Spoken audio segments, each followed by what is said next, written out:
Alrighty, welcome to a 4-on-4 cube draft. Always a good time when you open a mock Sapphire. We've got a squad of myself, Tom Martell, Dan, and Janara19. Some good buddies from the Cube Discord battling against Mac, the one and only Team J-Bro, Talisker, and Xantos. So, we're going to take mock Sapphire. Pretty easy pick. Passing up on channel. So I've got to watch out that Xantos has a channel most likely, because unless you first picked a card that goes well with Arid Mesa or Mox Diamond, or specifically doesn't go well with channel, I think channel's the second pick there. If the Mox Sapphire wasn't in the pack, I would be inclined to take it. Then there's also a Dak Faden, Corpse Dance, Shallow Grave, so probably not getting Reanimator stuff back, but happy enough to take Mox Sapphire, and probably going to second pick Atroxa. I find Atroxa to just be an absurd card if you can take it early. Works with Natural Order, works with Flash, works with Sneak Attack, works with Animates. Also is kind of surprisingly castable. So, easy Atroxa. And passing up on one of my favorites, Lion's Eye Diamond and Wasteland, but not a whole lot else that I really care too much about. There's like a Time Warp here.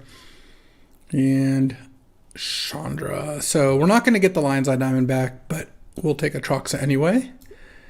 And okay, so there's some cards here. Comet Stellar Pup is a pretty messed up card. It does a bunch of weird stuff, but basically it puts a bunch of tokens into play and does some damage and maybe regrowth something. There's Vamp Tutor, which is great with Atroxa, just because I'm going to be trying to combo something to get Atroxa into play. Currency Converter is also just a very strong card. 1 mana, 2 tap, draw, and discard. Whenever you discard, you can exile it, and you can tap it and put an exiled card into your graveyard from exile. If it's a land, you get a treasure, otherwise you get a 2/2. One of the cool things about Currency Converter that wasn't immediately obvious to me was if you pair this with other discard effects, you can actually go really hard. Like turn 1 Currency Converter, turn 2 Faithless Looting, discard 2 cards. Immediately you can start making treasures off this. That said, I think I'm still going to take Vamp. I also love Lotus Field, but I don't think this is the time and place to pick Lotus Field. It might come back. 1, 2, 3, 4. Yeah, there's some pretty good cards in this pack. Like, I think Comet, Converter, Persist, Nissa, Pest Infestation, Prismari Command are probably all going. There's a chance Lotus Field comes in. Okay, so Unmarked Grave unfortunately does not work with Atroxa. Search your library for a non-legendary card, put it in your graveyard. I could take World Spine Worm. That actually doesn't sound crazy to me. There's also Rafine's Tower. Blue, white, black isn't a bad isn't a bad triome, especially since it casts 3 Atroxa colors. But if I take World Spine Worm, then I'm set up really nicely for Flash, Sneak, or Breach. And there was a pack that had Shallow Grave and Corpse Dance. I wouldn't be surprised if one of the two wheeled. So this pack has Seasoned Pyro as a discard outlet, but a double red card here, I don't know if that's what I want. The problem is, there's a lot of ways to end up where I don't end up being able to play Seasoned Pyro. On the other hand, there's also Night's Whisper and Troll of Khazad-dûm.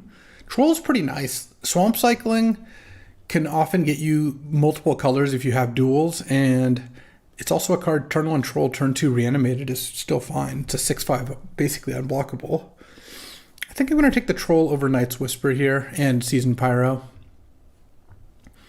Oh, love this. Squander Resources. Sack a land, add a mana to your mana pool that the sacrifice land could produce. Not for this deck, but this is a card I'm going to have fun playing. I might just take Natural Order here, though. Natural Order can get Atroxa or World Spine Worm. And a 6-pick Natural Order is a pretty big game. And I have Vamp already. All right, we're going to take Natural Order and see where we go. Well, the thing is, I don't know that Crater Hoof is actually... I guess with Natural Order, I could just take the Crater Hoof. The thing is, Atroxa is the card I'm going to get most of the time, but what is my alternative? I don't really care for Worldly Tutor that much. If I knew I was getting Flash, Worldly Tutor would be a lot more intriguing, but let's just take World Spine. Or Crater Hoof, rather. Alright, Blue Land Cycler, a Dothy Voidwalker, a white-green land, Concealing Curtains, Hydroid Krasis. These are all pretty legit. I think I'm going to take Dothy Voidwalker. There's also a chance I don't end up playing this Natural Order depending on what else I get. But with a Troll and a Vamp, I'm feeling pretty good about early black. So I also think it's just the strongest card in the pack, maybe except for Thraben Inspector. Thraben Inspector is a really good card. But I like Dothy Voidwalker a lot.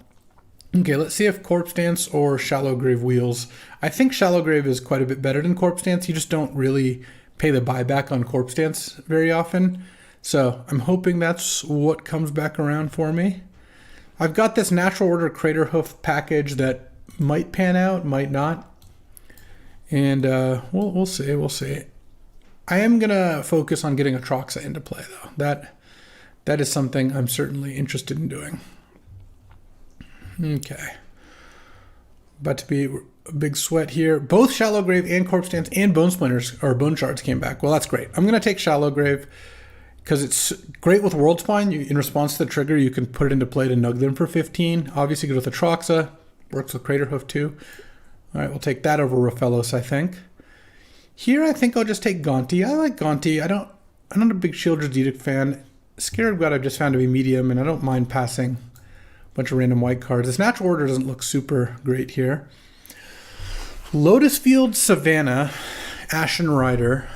If I take Ashen Rider, I'm pretty much going all in on like sneak, reanimate stuff. I already have a couple targets.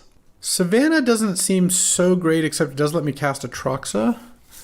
I don't think this is a Lotus Field deck. I think I'll just take the Savannah, because I value being able to cast Atroxa. Wow, Rafine's Tower came back around. Yeah, I'll take it over Pile-On. I think that's fine.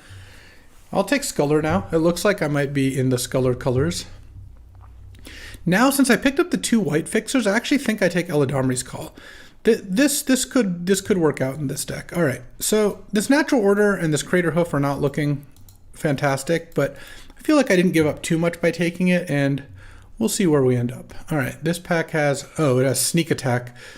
Whoever set up this cube lobby didn't check the Use Good Art box, unfortunately. I'll have to scold them for that. But Sneak is great, and I have a lot of the premier Sneak targets, so I'll figure out red mana for that. I'll pass the Smuggler's Copter. That's okay. I can deal. There's also Aluris. Woodfall Primus actually could come back here, because I think Copter, Duretti, Ignoble, Luris, Seed Shark is 5, Echo's 6, Chandra, Recruiter is 7. Yeah. 7 or 8 even. Yeah, we'll take Sneak Attack though. And follow it up with, well, there's Fractured Identity, but honestly that card's kind of expensive, and I think I'd rather just take Preordain. Preordain just makes it more likely that I get to cast these combo cards, and I already have a couple blue sources here. I think I am going to be playing blue. There's also Chart a Course, which is certainly better at discarding, but Preordain's such a much stronger card, and I think, let's see, K-Command, Fractured, Robber, Thundermaw, Mesmeric Fiend, Cleaves. Yeah, there's a chance Chart comes back. Honestly, even if it doesn't, I think Preordain is just too good. This pack has Verdant Catacombs and Scalding Tarns. Let's see. So Scalding Tarn is red, blue, black, white. Verdant is black, green, blue, white. So they're each 4 colors, but I just picked up Sneak, so I should take Tarn. There's also a Volcanic, but I think Tarn is just better than that. So I will take Scalding Tarn here. Gotta be able to cast my spells.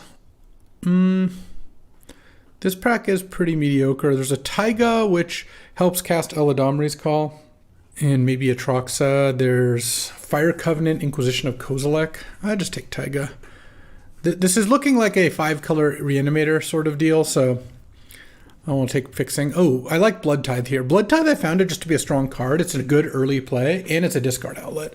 So I like it more than taking Bone Crusher or Unholy Heat. Enlightened Tutor will wheel, and I don't even know if I want it, but I like Tide Hollow.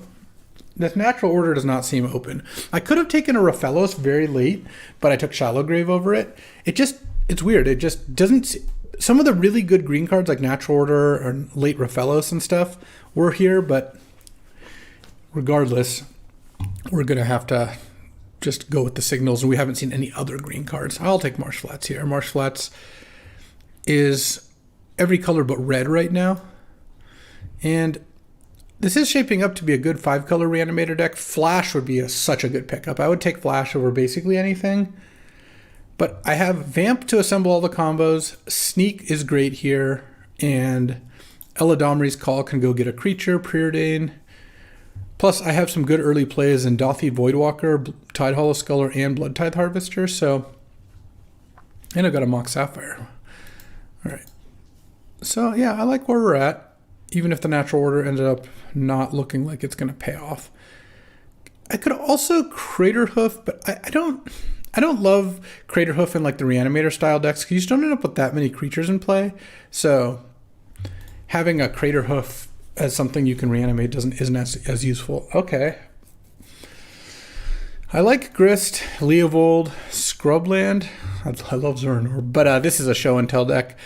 I'm actually a lot higher on Show and Tell now. I think just being able to Show and Tell Atraxa has really changed the game. So I'll take Show and Tell over Oliphant as well. This is a good pack. Had a lot of cards I would be interested in. I mean, the land's always good. Oliphant I would certainly play. All the other stuff as well. Collective Brutality is probably what I want here. Not a workshop deck at all. I do like Venser in general, but I think Collective Brutality as a discard outlet is going to be better. Don't like passing Containment Priest. But I think just a discard outlet that can disrupt the opponent and kill a creature. Collective Brutality is useful for this style of deck. With 2 fetches, a Triome, and 2 duels, I'm feeling pretty good about being like, I don't know, Grixis base splashing Eladomri's Call. We'll see. Okay, Woodfall Primus Wield, perfect. Great card to sneak attack. Technically a natural order card, but you know we're not looking at that. All right, Condemn, it can get out of here. I was hoping to wheel something out of this pack, and I didn't, unfortunately. But I'm probably just going to take Mesmeric Fiend. Oh, Chart of Course was the card I was hoping to wheel. Yeah. No bueno. Preordain is just too much more efficient. All right, well, I'm going to take Mesmeric Fiend as another piece of disruption. I think that is solid. Protean Hulk. When it dies, you get your search library for creatures with mana cost 6 or less. Not really a Protean Hulk deck.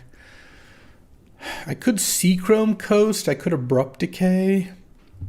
I could Daredevil. These are all like marginal. I think I'm slightly more likely to want Abrupt Decay. I don't know. Oh, this actually could be a Leyline Binding deck, so I'll take that. And not really a bargain deck. I'll just take Anduril because I think it's the strongest card. Let's go ahead. We could use a little bit more mana fixing, but I don't think we're that far. Like in terms of, like we're basically base black, playing a couple blue cards, a couple red cards, a couple white cards, and a green card. That's like pretty reasonable. I'll take Steel Seraph. And Bomi. All right, well, definitely didn't get there on this natural order at this point. Did get there on the Hull Breacher. I like Hull Breacher. I'm probably not going to pass it. There's also Necromancy, but I have Shallow Grave, and I have Sneak Attack, and I have Show and Tell, so I'm not feeling I need it. There's also True Name. Wow, this is a pretty good pack. No, like, busted cards, but, like, 1, 2, 3, 4, 5, 6 cards I don't mind first picking. Plus Thalia, Ancient Tomb, Trop, Turok, all good stuff. But we'll take Hull Breacher. Hull Breacher is a fantastic card. It just hoses some decks completely, and then it also means if I find a Wheel of Fortune or something, I just have another like instant win. So I've been pretty impressed with Hull Breacher. Mox Diamond's already gone. We're not going to get past a Mox, I think, most of the time here. So probably not having more early acceleration. I don't think Necromancy is going to wheel, but Trop might. Ancient Tomb, I suppose, could. Balance actually could, because if the only white players are aggressive, then Balance could wheel. Okay, this pack has Orcish Bowmasters. That's another messed up card. All right, yeah, I'll take the Bowmasters. Passing up on a Tinker, which we can't use. An Atali, which I would be happy to take if it comes back. Savai Triumph, also pretty useful. All right, but Bowmasters it is, and now if we can find a draw 7, we're certainly in. Oh, Seasoned Dungeoneer. This card's also busted. You take the initiative, it's 4 mana, and when it attacks, or when an attacking Cleric, Rogue, Warrior, Wizard gets protection from creatures and explores, and it's of course a warrior. But I'll take it. I've got some decent fixing for white already. I have 4 white sources without even trying. Actually 5 with the Troll. And I think that this is better than a double white card in Parallax Wave. Yeah. Not in the position to take Brain Freeze. I might just take him to Turok. I think that I'm going to be playing enough black for all these early cards that Hymn to Turok looks pretty solid. Kind of mid cards. Okay, so this pack has, Recurring Nightmare. I do like Torsten, but Recurring Nightmare when I have Atraxa and Woodfall Primus is great, and I have a lot of just dorky creatures. So that's a Tainted Pact, by the way. I'm going to take Recurring Nightmare, and if Torsten wheels, I'll be quite happy. So let's see what we've got here. So right now, we're not playing any of these. These are just very far away from getting played. So we're at 28 cards, so we're at 17 land plus a mock. So we actually have technically all the playables we need, and we'll see where we go from here. It's also a chance that I just don't end up playing Eladamri's Call. I do kind of like it. If the mana works, I would like to play it, but we'll have to see. I guess this is kind of 19 land because it's 17 land plus a Mox and a Troll. So we'll see. We have 3 more packs of new stuff. Wouldn't mind one more Reanimate. Though I guess I did pick up Recurring Nightmare, so I have 2 Reanimates, a Show and Tell, and a Sneak. That's pretty good. Wouldn't mind one more big creature. Flash would be just an amazing pickup, or Entomb, one of the busted cards, but I don't think that's super likely. There's an Atali and a Torsten that are both floating, and we have Sneak and Show, so chance we keep those. Ooh, I like Baleful Strix here, though. Baleful Strix is just so good with Recurring Nightmare, and it's just a good 2-drop, so pretty happy to take that over Ophiomancer and a bunch of nonsense. We're not getting a draw 7, it looks like. Even a Memory Jar would be fantastic right here, but that's okay. We can make do without that. This pack has Bribery, which is fantastic against me, but it has Watery Grave. I think I just have to take Watery Grave here. It's also Retrofitter, but I'm not in the market. Watery Grave is just another great land for this deck. All right, last new pack here. Let's hope it's a good one. We could still get a Flash 8th pick, right? No, we really can't. Flash is too strong of a card, I think, for that card to go that late. Wouldn't mind one more land in this spot. Maybe wheel that Atali. I'd be pretty happy with all those. Oh, there's a Memory Jar. Oh, and a Flash. Well, we're going to take Flash. I thought it couldn't happen, but Flash is just so good with World Spine or Atraxa or Woodfall Primus, and we have Vamp Tutor. Wow, that was a gift. I love Memory Jar, and I would have happily taken it, but slamming Flash. And now, do we take Necromancy or Teferi? We have Collective Brutality and Blood Tithe Harvesters as ways to discard. Plus Flash to get something in the graveyard, I guess. I mean, Teferi is just a really, really good card. And I have Shallow Grave and Recurring Nightmare already. I kind of feel like I just take Teferi here. Okay, now I probably take Bitter Reunion. There's Savai Triumph too. It would make Marsh Flats into red, and Tarn's already white. But it would also just add another black-red land to the pool. But Bitter Reunion is also a pretty strong card in general. I think I'm still going to take Savai Triumph. I don't know. I like casting my spells. I like Fire Ice too. Nice and flexible. I just hate a Green Sun Zenith. I don't think I'm playing any of these cards. Oh, Tainted Pact. I would definitely play that card. Okay. Hate a Giver of Runes. And take a Knight. All right. Well, this deck looks really good. Getting that late Flash. We'll see how it plays out in the matches. My prediction is getting that late Flash is going to be worth 2 game wins or something, which is a lot in 3 rounds. So let's see how this turns out. I really like how it looks. Alrighty. So here's where we ended up. Flash carrying a lot of weight here. I've got Woodfall Primus, Atraxa, World Spine as my big creatures, though Seasoned Dungeoneer and Gaunty can also do some pretty good work. Recurring Nightmare looks pretty good. I've got a lot of creatures. My mana base looks decent. I have a Tainted Pact mana base, though I'm not playing Tainted Pact. This is the mana base I wanted to build, and I figured maybe I'll side in the Pact. Part of it is I had to play 2 Snow-Covered Swamps and 2 regular Swamps because I just needed 4 Swamps in the deck. I have all these double black cards. So I ended up leaving out Tainted Pact because I would have had to cut something good anyway. I think this deck looks great. Let's see how it goes. We're in round 1 here. I would like to play first. Yeah, you know what? I'm going to keep this. I'm going to try it. I'm going to see how turn 1 World Spine Worm works. I'm going to ask my team if if I should keep on the play or not, but we'll see how it goes. I think I just do it now, just so. Oh, I guess actually upkeep would have been better to play around force and negation, but yeah, well, here we are. All right, 3 worms, go. There's just no reason to. There was no reason to wait till they had played a land in case they had Spell Pierce or something, but certainly happy to do it this way. Forest. Okay. Well, good luck. Because next turn I'm going to get to Mesmeric Fiend here as well.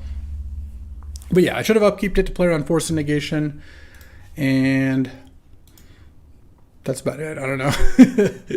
Good luck, I suppose, at fighting three worms here. This is why just Flash, I think, is such a premium card. You have to have the cards that work with it. Specifically, World Spine Worm is the best, but also Itali, Atraxa, those can all do some things. Lotus. Whoa, okay. What do we got here? We're going to kill one of the worms? Prismatic Ending. Okay. You're gonna kill. You have to kill 2 of the worms to have a good shot here. Killing 1 is not going to be quite good enough. Especially since now I just get to go Mesmeric Fiend, Channel Containment Priest. Containment Priest is annoying. Don't care about it now. Attacking you for 10. You could make this into a 4/4. I don't think Channel's going to do much. I guess I'll take Voice of Resurgence here. Attack for 10. And show my teammate what they're up to. All right. Looking pretty good.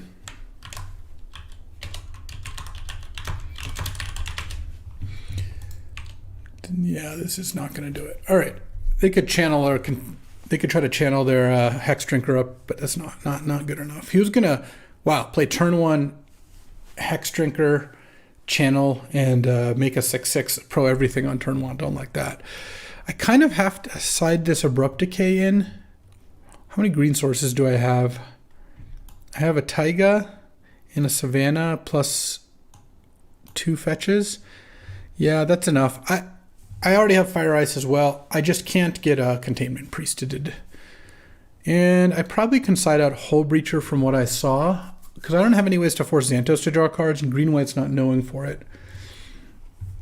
There's also a Leyline Binding. I actually have a lot of answers to Containment Priest. Teferi Time Reveler also is a pretty good answer. So, all right, I will try this then.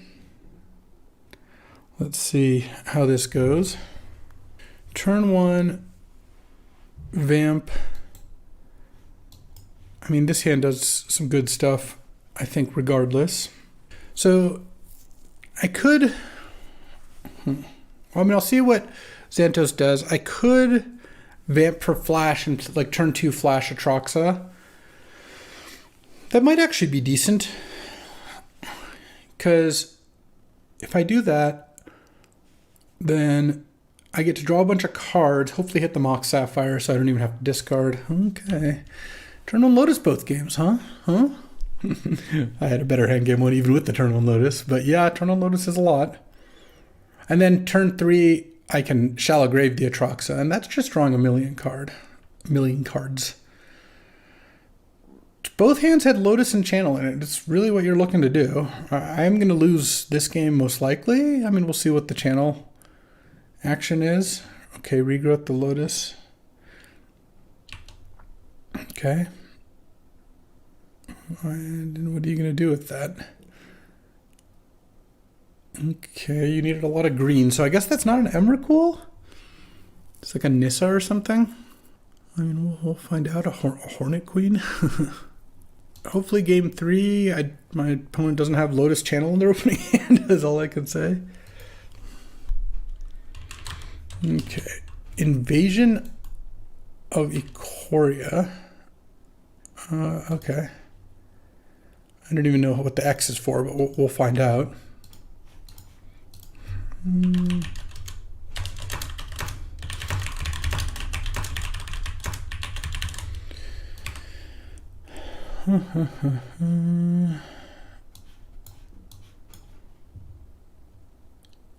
Heliod. Oh, this is going to be a spike feeder. Okay, so we're at infinite life.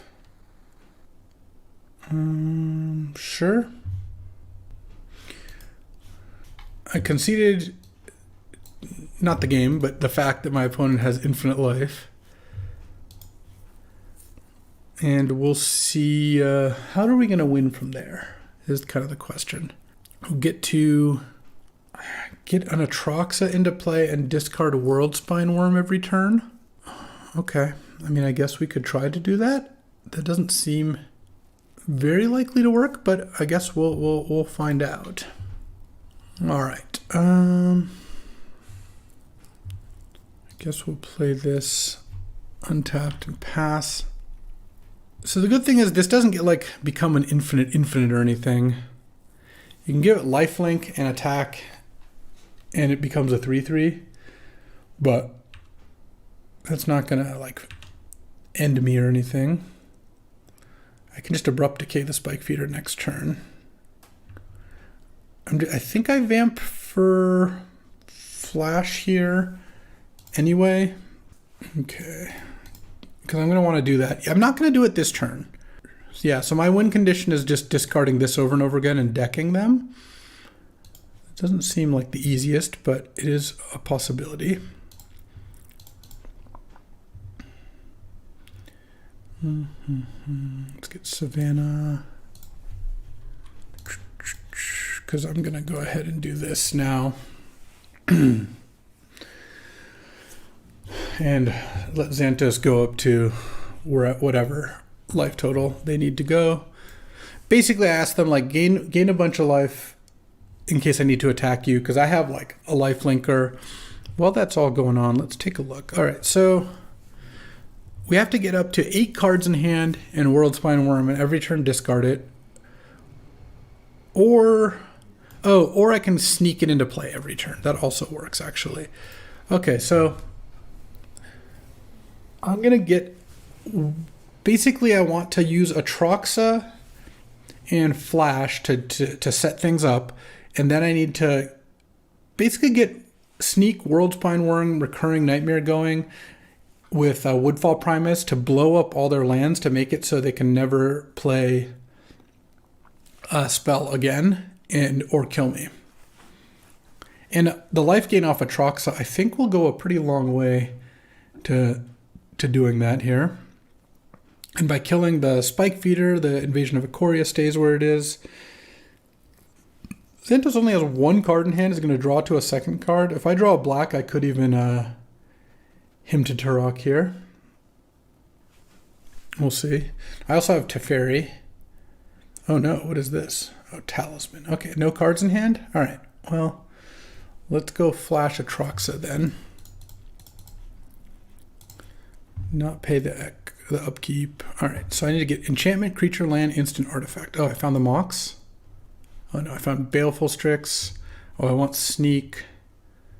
I'll take Savai Triome. I'll take... Ooh, do I want Seasoned Engineer? I actually think I want that more than World Spine. I can take an instant. And I'll get Recurring Nightmare at some point. All right, play Savai Triome. I still have to discard. What do I discard here? I don't actually want to discard him, because Teferi bouncing Heliod, him to Turok-ing it is, I think, pretty good. I think I'll discard Baleful Strix. I don't get to Shallow Grave Atroxa, but I think that's okay. The Seasoned Engineer should be a good amount of action. All right, land would be nice here. Watch out what you ask for, I suppose. Teferi, Bounce Voice. Yeah, that's probably fine. Bounce the Voice of Resurgence. Play the Rafine's Tower. Replay Voice. Okay, land. Replay Voice. Sure. Plus Teferi here. I think, oh, and I can keep recurring Gonti to deck. Yeah, all right. I kind of think that this is going to be fine here. Yeah, I have enough black. Let's get another red. Snow-covered mountain. And then let's just cast the Preordained. Oh, I thought I was leaving Rafine's Tower untapped. Well, whatever. I'm supposed to be able to cast Preordained there, but I'll just cast it next turn. I need Xantos not to play something too good this turn, or I think after this turn it's going to get pretty good for me. And I've shuffled, so the Recurring Nightmare's back in play, which is good. You can give this lifelink an attack, but that doesn't really accomplish anything.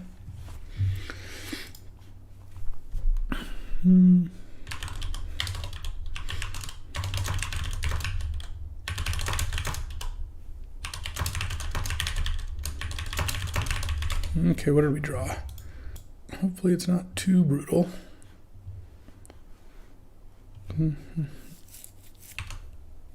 No play? Oh, with the Teferi out, that means that we're totally fine. Let's go Lost Well. We don't really care about dealing damage, so let's scry. Bottom, don't think I want Collective Brutality here. Bottom. Mox, huh? Start with Preordain. Bottom. There's Recurring Nightmare. Okay. +1. Recurring Nightmare.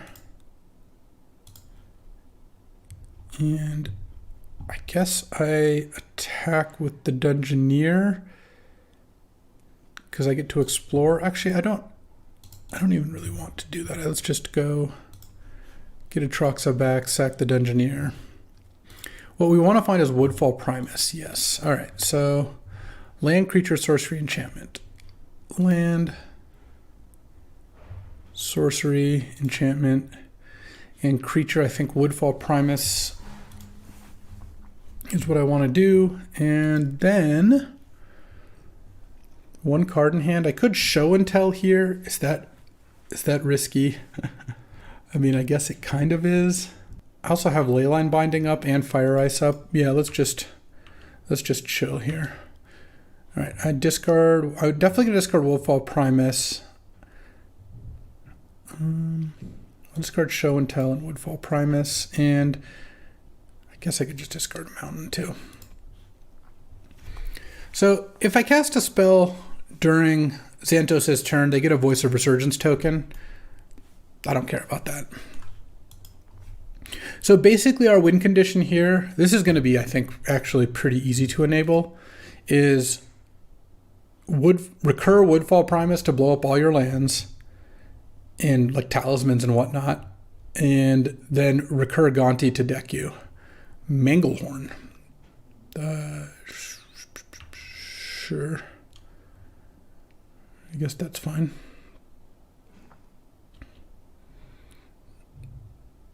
And then I have World Spineworm to not get decked myself. And this, as long as I don't go through the archives, it doesn't make me draw extra cards. Although I guess Throne of the Dead 3 does eventually make me do that. But I think we'll be okay because I have Recurring Nightmare. I'll get Stash. Make a tapped treasure token thanks to Manglehorn. All right, let's go ahead and attack to gain some life here. Just make sure we're at 22. One card in hand. Let's plus Teferi. I don't really need to minus it. And let's go Recurring Nightmare. Target Woodfall Primus, sack Atraxa. Woodfall Primus hops in. Let's kill the island. Let's play Recurring Nightmare.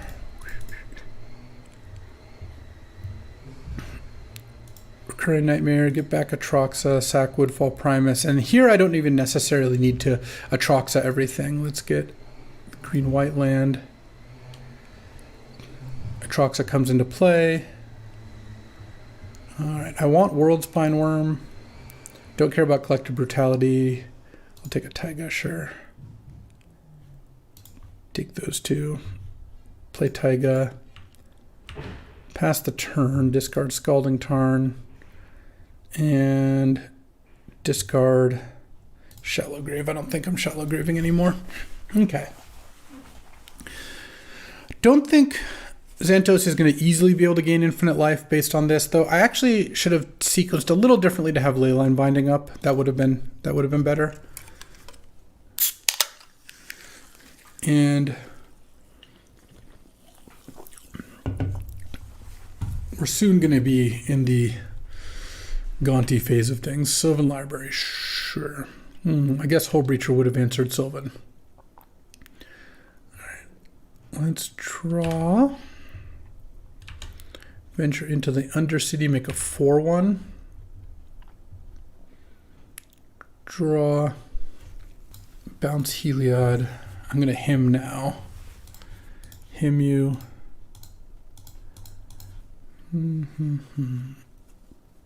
Heliod and Pest Infestation, sure. Let's attack with Atroxa to gain life. I can actually stop doing this pretty soon here. And then let's Woodfall Primus as much as we can, right? We can do it twice. So Recurring Nightmare. And I don't really want to draw extra cards. I guess I don't really have much of a choice here. Hold on. Let's Swamp Cycle this. Okay. Let's get back the Troll, sack Woodfall Primus. And then play Recurring Nightmare. And get back Woodfall Primus, sacking the Troll, I suppose. And Woodfall Primus the Plains. You can Sylvan. I don't think I care about that. So the only thing I have to worry about is Throne of the Dead 3 putting a thing into play. So that's going to be on my upkeep. I'll put a Worldspine Worm into play. All right, because this is not optional. So I just have to leave a couple in my... Oh, I guess what I can also do... I've got a bunch of ways to do this. Let's get the Sneak into play. Let's Recurring Nightmare, leaving up Sneak. This is a cool game. Woodfall Primus, Troll, sack those. This comes in.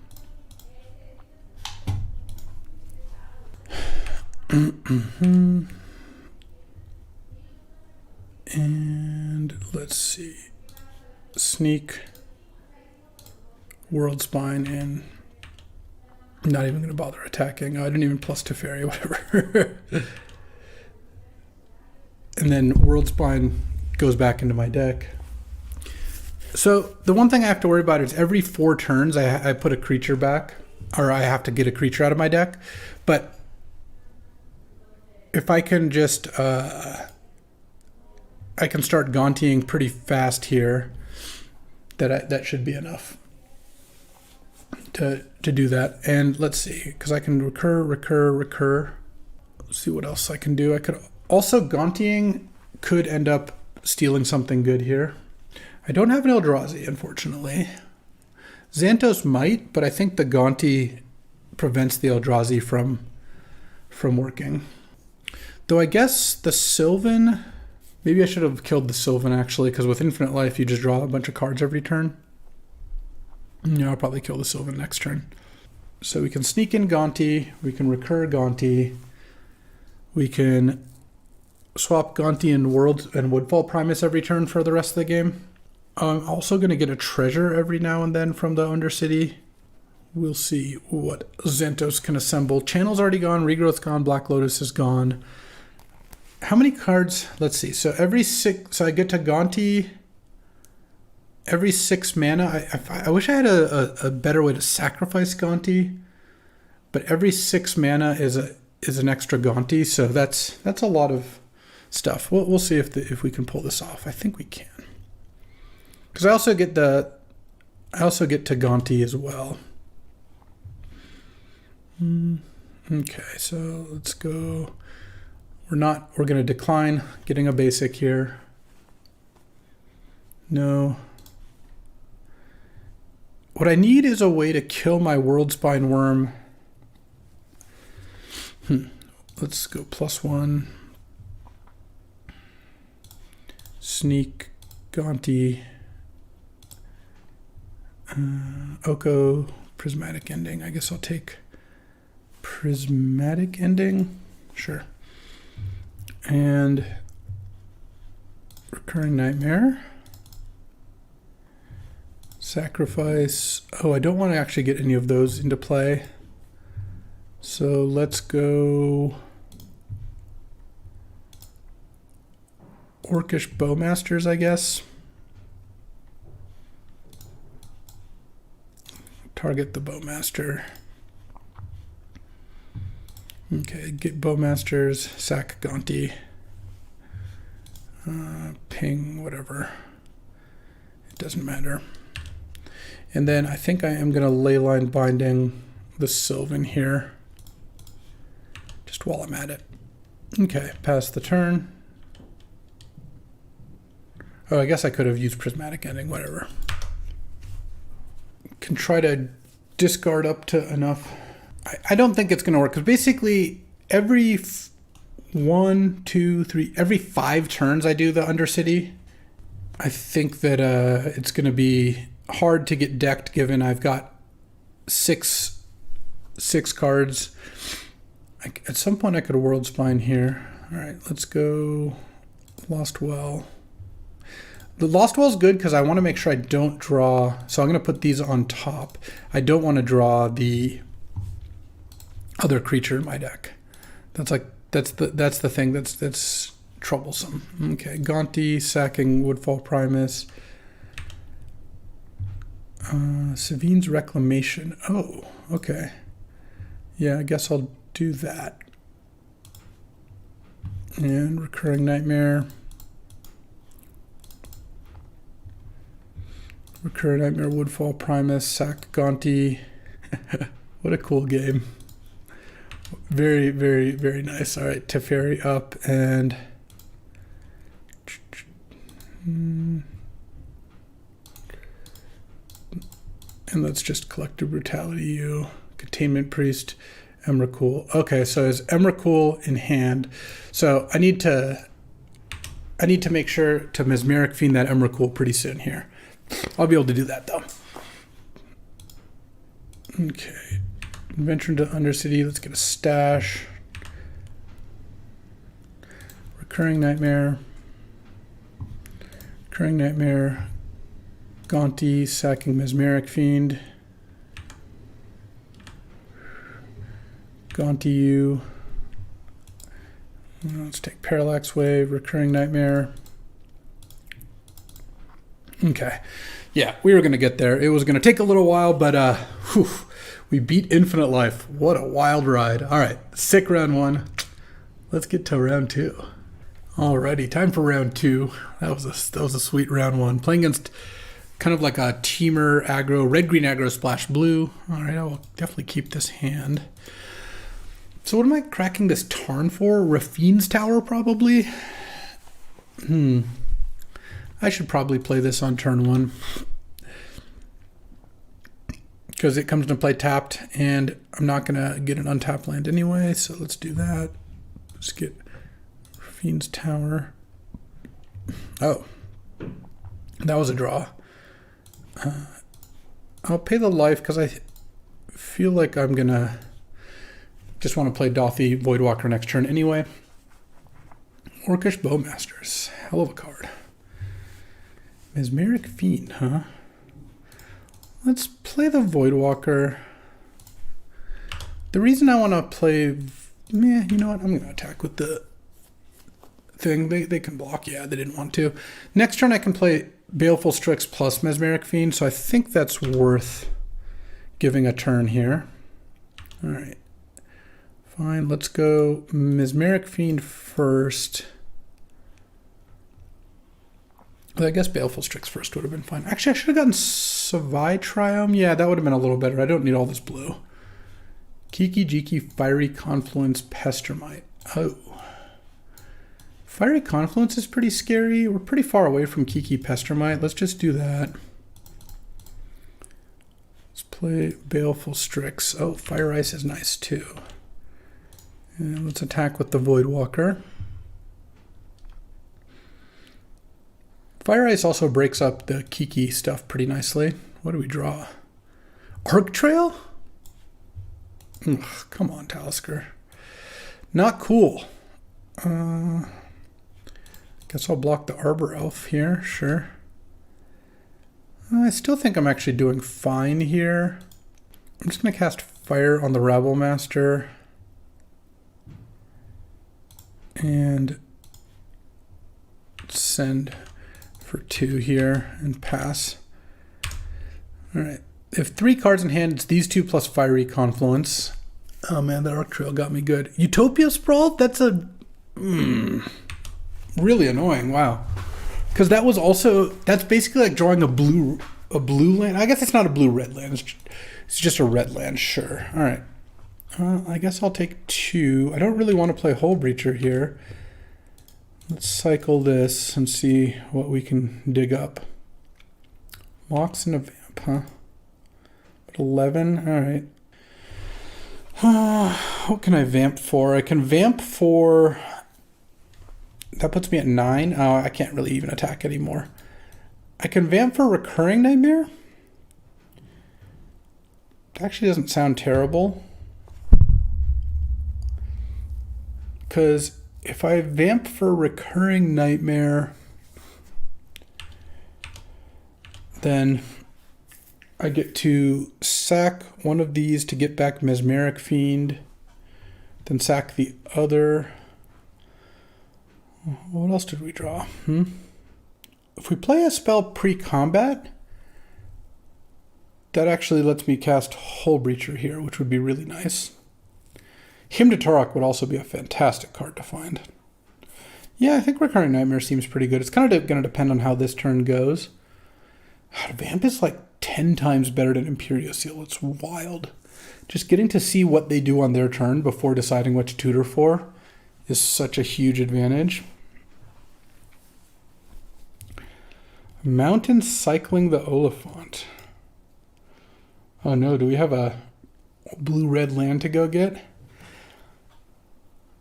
Talisker has drawn pretty well after this Mesmeric Fiend, not gonna lie. There's Magic Online. Hiccupin. Slightly freezing. Alright, we just got a mountain. Sure. So,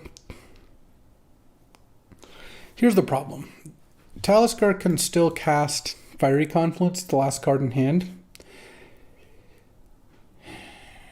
I think... So let's see. I don't want to play Hull Breacher and block 1. Let's say I just block 1. I go to 10. Vamp down to 8. Yeah, alright. Let's go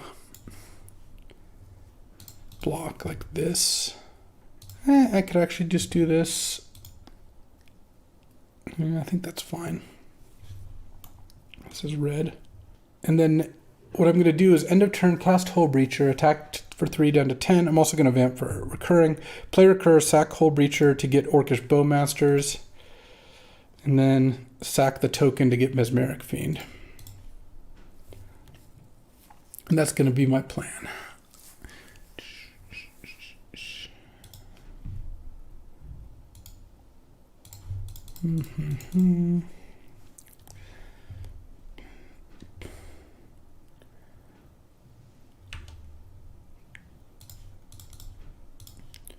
Recurring Nightmare. Land. I mean, this Fiery Confluence is going to be annoying kind of regardless, but that's okay. Okay. Orcish Bowmaster, sacking this. Nugyu. Recurring Nightmare, targeting Mesmeric Fiend, sack the Orc Army. Take the Fiery Confluence. All right. If you draw blue, I just lose. So be it. Is it Nissa? Okay. We're going to make a token. All right. You're on 5. Oh. Let's see. If I go Hole Breacher... If I Shallow Grave the Hole Breacher, what does that do for me? Attack you down to 1, but you block Mesmeric Fiend. And that's not lethal? I think what I'm going to do then is go Recurring Nightmare. Get back 5. What do I get back? I'm at 9. Baleful Strix, Hole Breacher, Dothy Voidwalker. I kind of like just getting back Dothy Voidwalker. And I'm also protected this way against 4 counters. Yeah. I can't get Kiki Jiki'd out now because I'm going to keep up Shallow Grave. So I actually wouldn't mind if Talisker drew a blue this turn. Okay. Well, that doesn't do it because I could Shallow Grave the Bowmasters to kill the Pestermite. Make another 4/4. We have 2 cards in hand. I can just go to 5 here, sure. End of turn, Shallow Grave, shoot you down to 4, attack you down to 1, sack the Bowmasters. Yeah, so it's end of turn. All right, weird game, but this works. Draw. Recurring Nightmare, get back Baleful Strix, sack Bowmasters, draw, Recurring Nightmare. Yeah. All right. Abrupt Decay. I think I'll keep Hole Breacher. I don't know. Obviously, Bowmasters is the nuts regardless. Deck's kind of perfect. No need to change things. Fiery Confluences can be pretty annoying against some of my draws, but so it goes.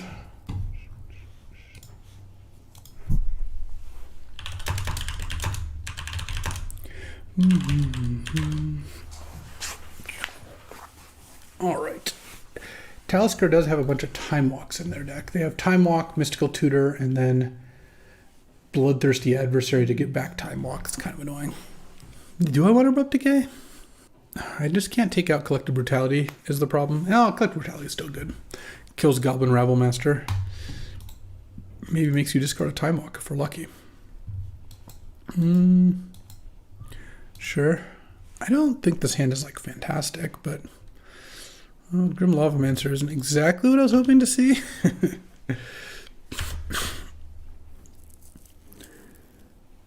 No play on turn 2? Yeah, all right. That's not so bad. Let's go Mesmeric Fiend. See what's cooking here. Char, Glorybringer, Incinerate, Mana Crypt. Oh my god. Okay.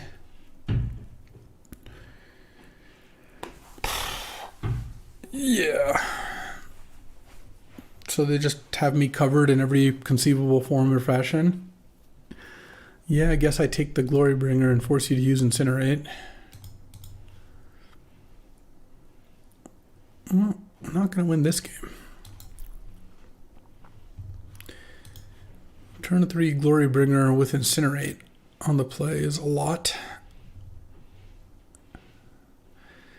Even has Char in hand. Basically, I think that my hand has a decent fair game. Like, Mesmeric Fiend into Hole Breacher into Gaunty is not terrible, but this is obviously not going to work here. The Thundermaw, sure. Sure. You want to attack with the Grim? All right. I'll take it. And take 9, go to 5, and then die. I could Gaunty, but I don't really care. Okay. Do I want Abrupt Decay? Nah.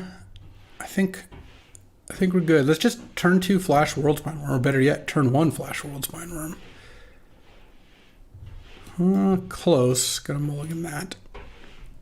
Okay, turn 2 flash Woodfall Primus.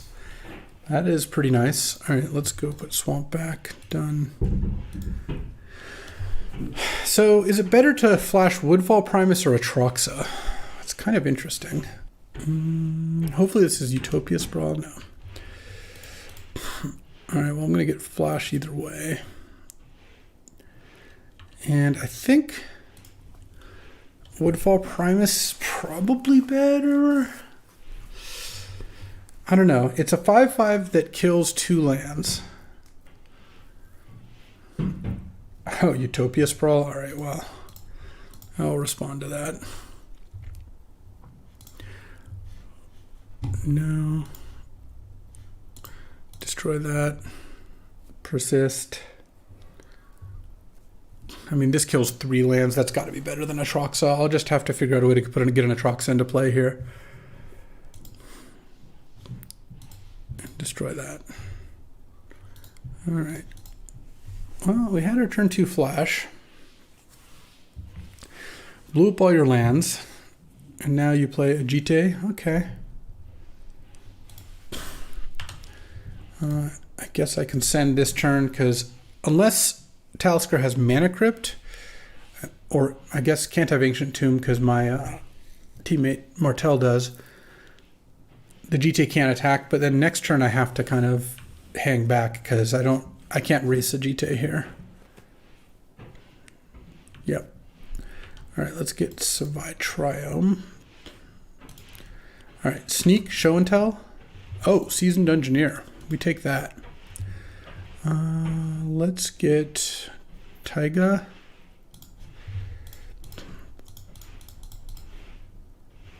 And let's get Swamp, and I can even attack here. All right. Well, Seasoned Engineer was the perfect draw because it basically just shores up the last thing I needed, which was a little bit of action. Also, it's going to be really hard for Talisker to kill the Dungeoneer and take back the Monarchy or the Initiative. You have to deal 4 damage with 1 land in play. like a Bolt doesn't do it, a Rabblemaster doesn't do it, Time Walk doesn't do it. I guess for Time Walk, you could attack, get 2 counters on the GTA Time Walk, but then what do you do next turn? I still have an Engineer in play. And then now I'm going to get 2 +1/+1 counters, which is actually going to knock the Persist counter off this, which makes it so the Woodfall Primus becomes a 7/7. And also, if it dies, comes back. So that's awesome. Plus, I'm like fairly close to casting Atroxa here. Not that the game is going to last that long, I don't think. Well, Flash is just continues to overperform. And granted, I have the 3 best cards to flash in. Maybe Atali is better than... Well, like Worldspine Worm's the best. Just 3 5/5s is just going to win so many games. I think Primus is probably better than Atali, but it's close. Maybe Atali's better than Atroxa. I don't know. Atroxa is not a good turn 2 flash card as much. I mean, it's fine, but later it's a lot better. Atali and Woodfall Primus and Worldspine that put a lot of board presence out turn 2, that's a lot better. All right, we were victorious, and on to round 3. Alrighty, time for round 3. Playing against Red Black Reanimator. Oh, this is a fantastic draw. I get to go Collective Brutality into Shallowgrave Atroxa. So one thing I have to worry about is opponent did mold a 5, but there was a Necromancy, and I can't Collective Brutality Necromancy. Concealing Curtains also is a complication. Just play this and pass. Yeah. I assume it's going to be Curtains for me next turn. Let's just get the Watery Grave. Let's go Blood Tithe Harvester, I think. Because you can Concealing Curtains my Atroxa. Then, of course, I get Shallow Grave it. So you kind of have to take the Shallow Grave here. And then next turn, I can go like Collective Brutality plus Blood Tithe to kill the eye here. Oh, Dothy Voidwalker. That's also pretty intriguing. All right, let's see what we draw. Oh, Sneak. Oh, Sneak. Okay. Well, in that case... actually, I can just get Savai Triome here. Let's cast this. Reveal -2/-2. And I have white. I'll have green off that. Yeah, I can discard Savannah. Persist, leaving Gristlebrand in play. Okay. All right. And then next turn, so you have Gristlebrand and nothing else in hand. So unless you draw like a Faithless Looting or something, you're pretty far away. Okay, Unmarked Grave gets to put an Archon in the graveyard. So now you need to draw a Reanimate spell, but I'm going to just slam Sneak Attack next turn. And basically, in order for me to lose this game, my opponent would have had to have drawn a way to bin a creature plus a Reanimate spell in exactly 2 draw steps. So, and it's not even clear if I lose to a Reanimate spell, though obviously it's not good. No. Really impressive. Okay. I guess I'll discard Preordain. That was... Sure, yeah, why not? Okay, I actually am still going to win this game, but it is funny how good that was. All right, so I get land, creature, instant, sorcery. Instant, yeah, I'll take Woodfall Primus, Flash, Rafine's Tower. Guess I have to take Show and Tell. I'm not obliged to cast it though. And then I go to Teferi. I could have also, I was just going to Teferi, but you could also flash Woodfall Primus on Necromancy. Okay, whew. Well, that worked out. I think Tainted Pact and Tide Hollow Sculler are both a little interesting. Hullbreacher. Hullbreacher's pretty good against Gristlebrand, I will say that. Can I afford to put these in? Show and Tell is not a card I want in my deck. That's for sure. And do I want to cut... I don't want to cut Baleful Strix. I could cut Fire Ice. Yeah. I'm just looking for more disruption, and Tainted Pact is going to make the deck a little bit faster, so I think that's worth it. All right. Playing for the 3-0 here. Up a game. Yeah, I mean, this is certainly a keeper. It's got an early Leyline Binding. I get to Preordain.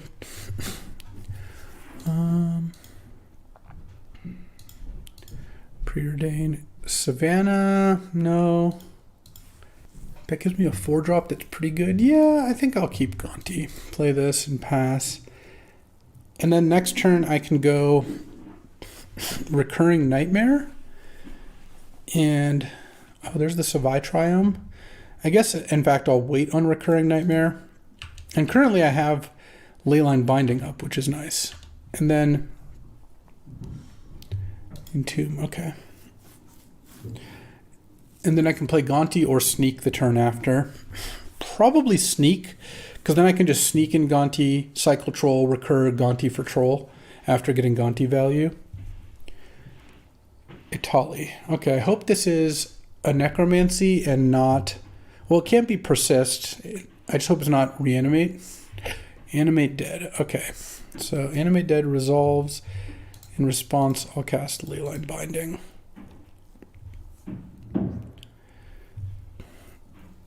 And that keeps that where it is. Oh, it's going to slow me down a little bit, but...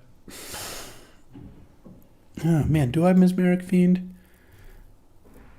Thing is, if you had Necromancy, you'd have played Necromancy. I'm going to play Sneak. If I can resolve Sneak, I feel like between Sneak and Recurring Nightmare, I can beat most things next turn. Okay, Duretti's totally fine.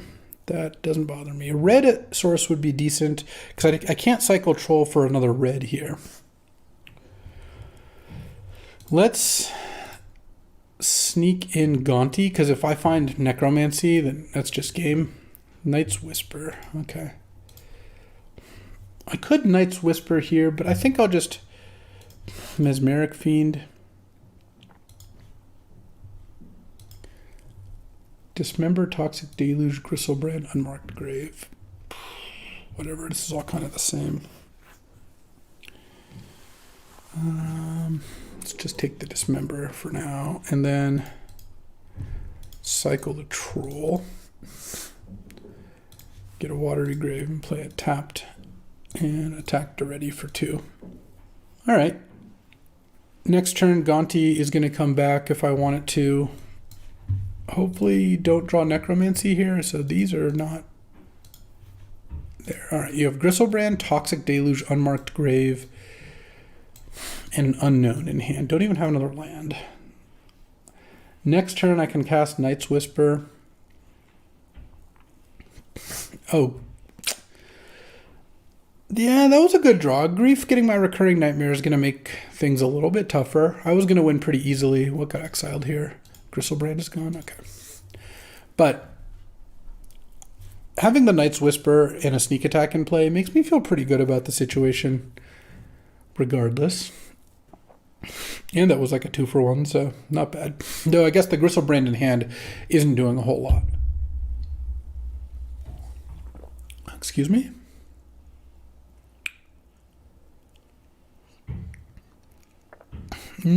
I see. You're going to have Dismember up so I can't Recurring Nightmare? That's a really greedy play, honestly.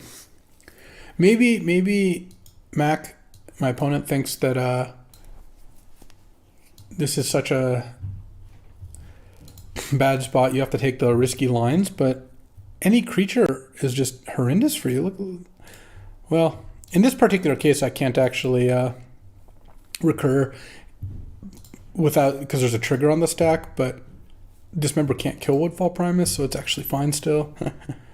Yeah, this is just game. This is game by so much. I'm going to kill every permanent you have. Let's get back Gaunty, I think. Sack Woodfall Primus. Woodfall Primus comes back, gets your Swamp. Gaunty gets your Necromancy. Next turn. Yeah, we're going to get there. All right, a clean 3-0. Let's check in on the team. We did our part, that's for sure. All right, well, good news and bad news. Good news, we went 3-0 and this deck was awesome. Bam, Flash really delivered. The bad news, we had 2 0-3s on our team. And Tom Martell managed to pull a 2-1. So me and Tom were 5-1. The rest of our teammates were 0-6.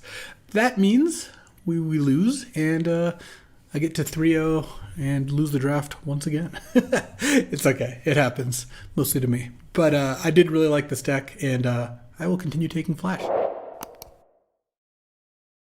Alrighty, welcome to another Vintage Cube Draft. We've got a BK here, a co-captain, and it's a 4-on-4. I like that. This isn't the best pack. There's a piece of power in here, I guess. There's a Time Twister. What's an Ursine Monstrosity do? I forget. It does a lot. It's a 3-mana 3/3 trample, and then at the beginning of combat, you mill a card, and you choose an opponent at random. There's only one. It gets +1/+1 and indestructible, and +1/+1s for each card type among cards. Gotcha. And it has to attack, but that card is pretty good. It's just frequently a 6/6 attacker or whatever. Yeah. There's Time Twister, Barrogoyf. I guess we don't have actually a lot of time. Yeah, I would take Barragoy for Time Twister or whatever you're in the mood for. Let's Time Twister. Let's do it. All right. Let's see how this works. Let's do it. Okay. Now there's a Tinker and an Atraxa. I'm kind of glad I took a Twister because it looks like we could take some kind of broken stuff deck here. Absolutely. How's Exercise been? Really good. I've been impressed. I mean, really good might be a little strong because it's a sorcery, but yeah, it has. I've drafted it once and I played against it a few times, and I never really faulted for a target, and the exiling plus pretty wide spread was not bad. I've been loving Chainsaw. If we take Tinker, I would love to. We'll wheel one of these two bad boys. Also, these are a real good combo. Sure. Are we in Tinker or Atraxa? I guess I would take Atraxa, but I could see taking Tinker. I mean, I would take Atraxa if it was pack 1. And I don't know which one's better with Time Twister, honestly. They're both good. All right, I'm in for Atraxa. Though Tinker, we have these to wheel. Nah, all right. We'll Atraxa. Oh, look at that. Now we can just breach, right? Yeah. You seen this guy? 6 mana, 6/6, Menace Trample, ETB, destroy a permanent, including lands, not non-land. And then when you Monstrosity for it, it destroys another one. That's fun. Yeah, it has Menace too. Yeah, it's not a bad card. But I kind of feel like we just got through the breach here. Sure. It's a sign. I don't think taking one of the tri-lands really makes too much sense. Borrower. No. We breach, boys. There we go. Look at that. It's one of the better ones to breach. There's also a Birds here and a Baleful Strix. And I feel like we haven't, like, I guess we did pass the Tinker, but we haven't really passed anything really too incredible. So we'll take an Emrakul here and follow this up with, Dude, you need to chill some spam. So there's Spellseeker and Life Death. I'm inclined to take Spellseeker. Like, I just don't like Life Death that much. And we are now in the market for both Flash and Channel. That's a good point. So, I don't know. Ghost Vacuum is kind of nice, though. This has been a lot better than Relic of Progenitus. I believe it. Mockingbird's also been a kind of sweet one. Copying a 1-drop is nice. I had a deck with Mockingbird and a Johnny. Like, that's a sick combo. Yep. All right, let's. It's a little early for a Spellseeker, but I got a good feeling. Ooh, now a currency converter? We've got to be converting currency. I mean, there's Leovold for Time Twister. Yeah, I'm slightly intrigued by Lightning Greaves. I know you. you. Show and Tell and Eureka, and then you never know if we're gonna get Greaves, Show and Tell, and turn 2 Greaves, turn 3 Show and Tell. Yeah, that is actually pretty dope. Currency converter's so good though. I'm gonna take the converter. I think that card is just really strong. It's also really nice with Emrakul. You've been very consistent on that position, so can't fault you for. Yeah. Well. Oh, I mean, it's not gonna wheel. I mean, I guess it could wheel. It could wheel. If not Eureka, it's Lotus Field or Eureka, basically. Or Coalition Relic. No, someone's gonna take that. Coalition Relic's reasonable, but I would take Eureka. You think you like Eureka more than Relic here? Yeah, I guess these are... I mean, you want to get the channel, so you already can be kind of green, and you already have 2 really good ones. All right, let's do it. It's unfortunate we don't have Lightning Greaves, but, you know, it is what it is. I think Currency Converter's gas. Wow, lots of good lands here. Yeah, a lot of good lands. My inclination is Ketria Triumph. It certainly makes sense if you look at our 3 cards we intend to cast. Yep. I mean, Hedgemaids is good, but a triple on-color Triumph, I think, is pretty valuable. Triple on-color. Just sounds really good. Well, that's not always the case. You played a lot of Rafine's Towers in your, blue-white decks or whatever. I try to be restrained about which lands I put in my decks. Is that even true? Look, what are you talking about? You excited for our Worlds co-stream? Yeah, it's really exciting. If you're watching this YouTube video, it already happened, but you can watch the VOD. Yeah. Assuming it wasn't scrubbed from the internet. No, we're gonna put the co-stream on YouTube as well, so you'll see both. Oh, okay. I actually haven't decided what order I'm putting them in, so we might be talking about a video that already went up. But I hate to break it to you, it's not a live video. This is pre-recorded. I've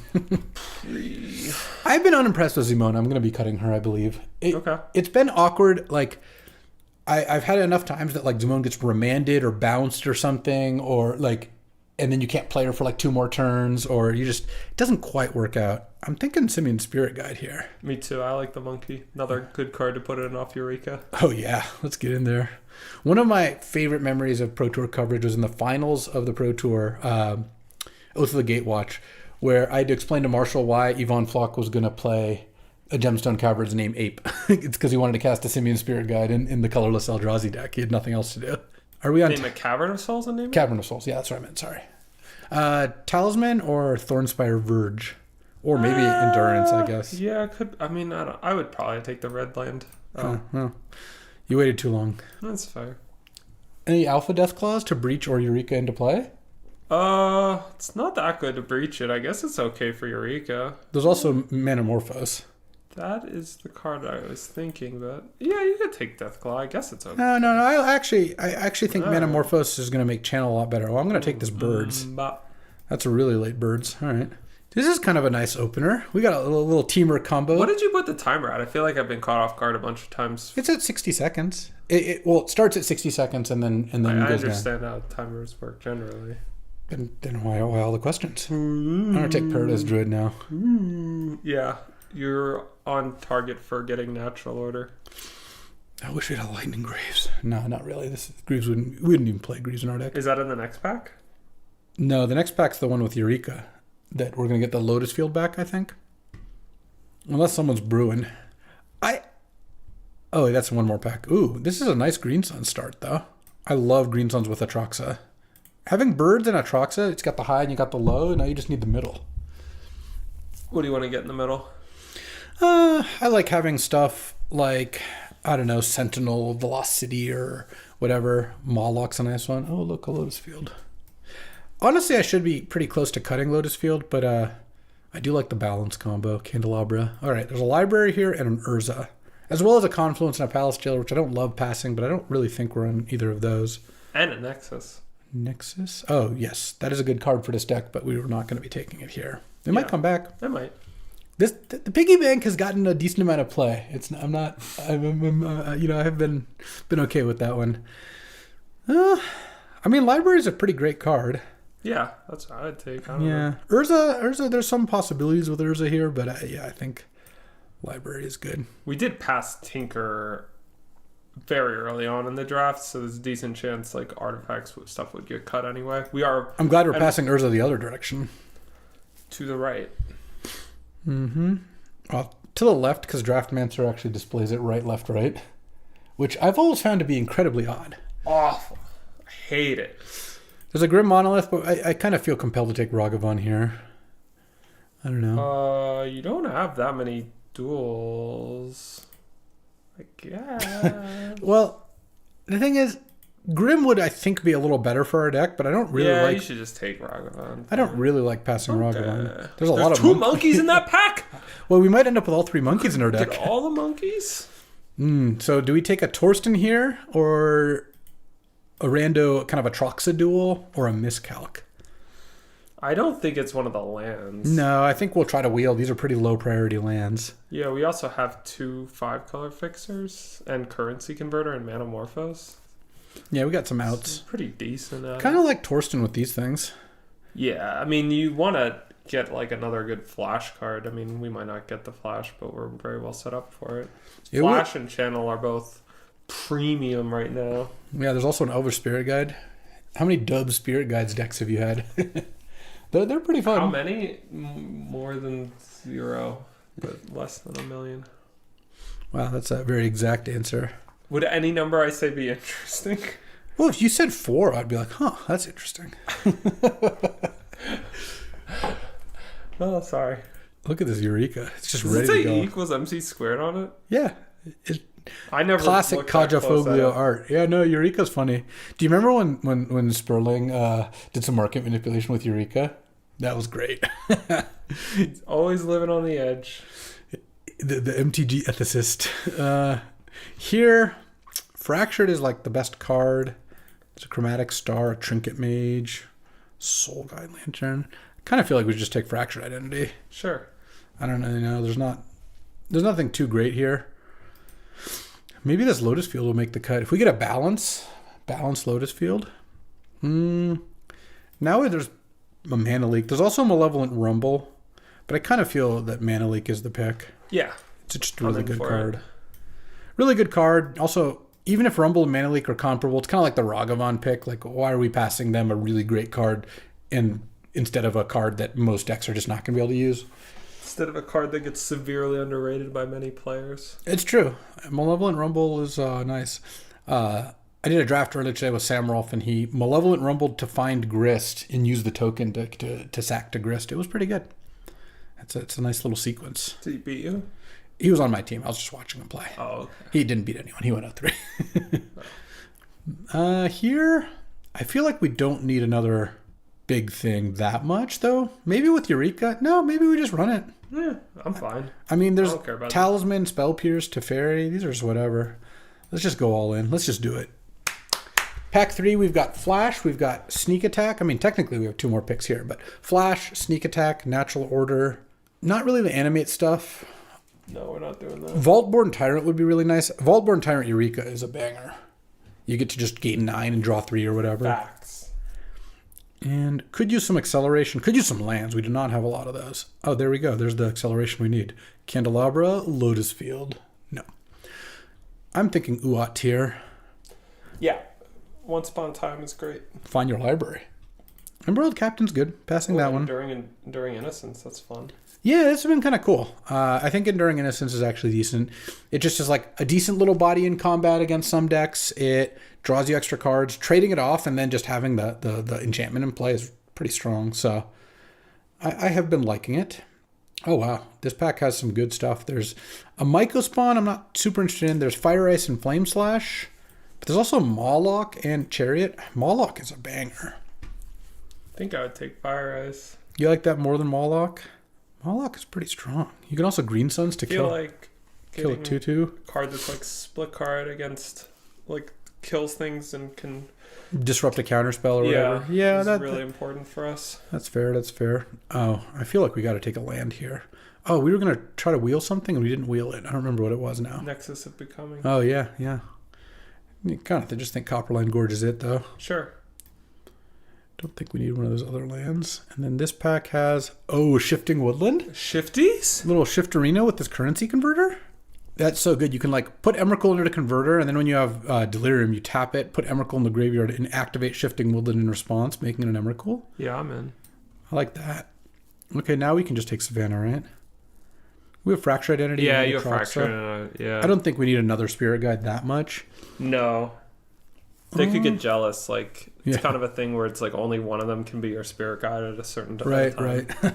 I kind of think we just take Chromatic Star here. Yeah, I'm in for that. It's good for our Shifting Woodland. Yeah, it is. Green-black land? I don't think you'd play it. Would we play a Tarmogoyf? You might side it in. Yeah. I just don't think you're going to be able to... Could also have hated a Glimmer Lens, but whatever. I'm just not feeling very hateful today, you know? I took Prismatic Ending over Great Furnace. This looks like a very mediocre furnace at best.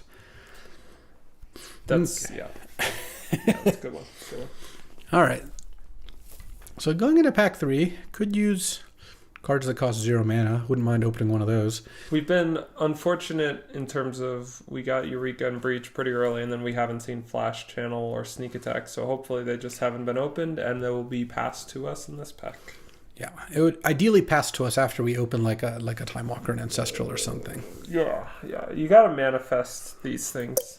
Minsk and Boo. Maybe the Vaultborn Wheels, but I'm taking Minsk and Boo either way. It's also Necromancy. Makes me wish we had another Spirit Guide. Yeah. But it's okay. I think that Name Sticker also could come back, but not too concerned. This Spellseeker's not looking very good right now. It can get like Once Upon a Time, Mana Leak, Manamorphose, Fire Ice, just not that much. Nothing premium, as it were. Yeah, well, fetch lands are premium. They sure are. And then Lumberjack, we're in the Lumberjack bracket for sure. How's the walk-in closet? It's been fine. I mean, most Crucible decks are green anyway. I've never seen the Forgotten Cellar be cracked into, so I'm not sure about that. But I haven't disliked it so far. All right, there's a sneak. We got a sneak. Do you think we would wheel it? You gonna take that over Swords to Plowshares? Literal Swords to Plowshares? Yeah, I'm gonna take the sneak attack. And then probably Delighted Halfling. Doesn't look like an Echo of Eon's deck. Could take Basalt, I guess. Doesn't look like a great Basalt deck. Doesn't look like that great of a Delighted Halfling deck, but we could take it. Yeah, obviously it's good with that card. Good at casting Atroxa. It is. I mean, what do you want to take? Makes your Emrakul uncounterable. It's true. Also, you can't Spellseeker for Fire Ice. That was a test and you failed. I don't care. That's one of the better answers I've seen. Well, That was disappointing fourth pick. Yeah, but we got a sneak. Like, I think getting... Am I responsible for Hogak being in your cube? I mean, partially, sure. Well, you think if that draft and those games hadn't happened, do you think Hogak would be in right now? Yeah. Oh, okay. I liked it. Oh. I think you're a liar. Okay. I mean, yes, but what does that have to do with this? Dak Faden with Converter. There's also Sheldock and Rogrin. I don't think the Rogrin's super necessary because the Windswept Heath already gets Ketria. It doesn't really change much. We're at 16 lands right now plus Spirit Guide. I kind of like Dak. Yeah, that's what I wanted to take. I think Dak, especially with cleans the room up. Dak with converter is nice. So that's a good angle. We could use more lands still. We could always use more lands, but we're doing okay. Also, if we cut the Spellseek, we don't have that much blue. Do you like Palantir here? We could take Noble Hierarch. We're in the middle of a video. We're recording a thing. Oh yeah, I should probably be present and mindful. There's a Noble Hierarch and there's a Palantir. I guess there's a Magda. I take Palantir. I like Palantir in these decks. Yeah, we have a lot of big things. Oh, Show and Tell? Yeah. Yeah, for sure. We're in. I'm all about it. I don't think I not want all about Blightsteel. Blightsteel. No. Well, there's matchups. I mean, what else are you gonna take? I would just hate a Duress. Duress is pretty good against us. This is why I don't like team drafts. I like taking sweet sideboard cards. I mean, I like team drafts, but if we get like an Overgrown Tomb back or something, we could also just play the Duress. I feel like we passed both Bayou and Overgrown Tomb earlier. The Bayou's gone because that was pack 2. Overgrown Tomb was in this pack. I'm going to put my phone over here so I'm not tempted. I want to be present. Oh, there we go. Yeah, what are we at? 14 lands. So we got to cut a couple cards here. I already cut the Spellseeker. The Spellseeker can get green suns. I mean, I kind of like what we got. We could also cut Fractured Identity. It's definitely not necessary that we play that card. Though I guess we have a couple prismatic sources. I don't think we should cut the Ragavan. No, we should not. Chromatic Star is potentially cuttable. Like if we think our mana gets to a point where it's just decent. I don't usually like playing Chromatic Star unless I have some combos. Ooh, Vaultborn came back? That is sick. All right. Yeah, Chromatic Star, you're out. I mean, I think the green dudes are going to be good here, and I think the Green Suns is probably fine as a result. We don't have anything in the middle, except this Tarmogoyf. Because right now, we've got to cut probably 2 cards. Maybe 3. Depending if we want to play 16 plus Spirit Guide or 17 plus Spirit Guide. I guess Fractured has got to be likely to be one. Unless we want to cut one of these things. But I kind of feel like if you have got Eureka and Show and Tell in your deck, you're just not in for trimming any of the fat, as it were. Oh, is Eagles good? Oh, Planar Genesis is probably decent, huh? Oh. I didn't even say go Birds when I saw the Eagles in the pack. How restrained of you. Yeah, the Simian Spirit Guide does look good. It is also possible that we could cut the green things, but I don't know that that's good. Now, do we want more of the green things? This card has not been good enough, I don't think. I think you want Lotus Cobra, if anything. Yeah. 5 color fixers are nice, I guess. Oh, another white-green land's probably decent, right? I mean, it's fine. I guess we could just take Basalt Monolith. I'd take Basalt Monolith. You have a decent amount of things you could cast. I don't... It's going to be tough to find the room for it. Oh, are we an Overlord deck? Probably. Seems... That's a thing to Green Suns that's a little cheaper, at least. Yeah, it's a 6/5. I mean, it does work with Sneak Attack. And triggers Vaultborn. That's true. Which one do we hate? We're not playing Corpse Dance in our deck. Guess we'll hate Luris. I don't know. Hopefully it doesn't bite us. Well, both of those are good cards. All right, let's go to deck build. All right, so we do have to cut some cards. We have too many good cards, so let's see. We're not cutting any of the big things. I kind of want to cut this Fracture Identity now. Sure. It's a great sideboard card. I'm sure we'll bring it in. Oh, maybe I should have taken the Temple Garden because Prismatic Ending. But we could also just not play it, I guess. This is 11 lands. We should probably play more than 11 lands. Is it possible with Planar Genesis, Talisman, Basalt? What if we just cut the... Like, we could also just cut some of these dorks and cut the Green Suns. Are those better? We could also cut Ragavan. That's what I would do. We don't really have a way to get it through. I mean, we still have to cut a bunch of cards. We still have to cut, like, 4 or 5 more cards. Basalt. You can cut Basalt Monolith. Yeah, that one does seem cuttable. Do you want to start with Time Twister out? We don't... I guess we don't actually have that much fast mana. We could side it in. I do like it with Sneak. Yeah, it's good with Sneak. But I think our deck, we have a lot of fatties, and some of them are really premium for Sneak. So I think if we draw Sneak, we'll be fine. Yeah. This is 14 lands. We cut Halfling. It's the Halfling. Halfling is the worst one for sure. You could maybe cut Green Sun Zenith. It's not efficient, and we don't have anything in the middle. Yeah, all right, I'm in for that. This is 16 lands? That's probably fine, right? With 16 lands with a Spirit Guide and an Overlord and some... Is Halfling worse than Lotus Cobra? What? Is Halfling worse than Lotus Cobra? Maybe not. I mean, it casts both of these uncounterable. All right, sure. Lotus Cobra also has a higher failure rate, especially with 16 lands. Yeah, you have some color fixing and like things like Talisman and Manamorphose. Yeah, I like the Manamorphose. This is a nice deck. Yeah, I mean, there's also a possibility we don't want Mana Leak, but I think we do want Show and Tell and Dax. So let's see.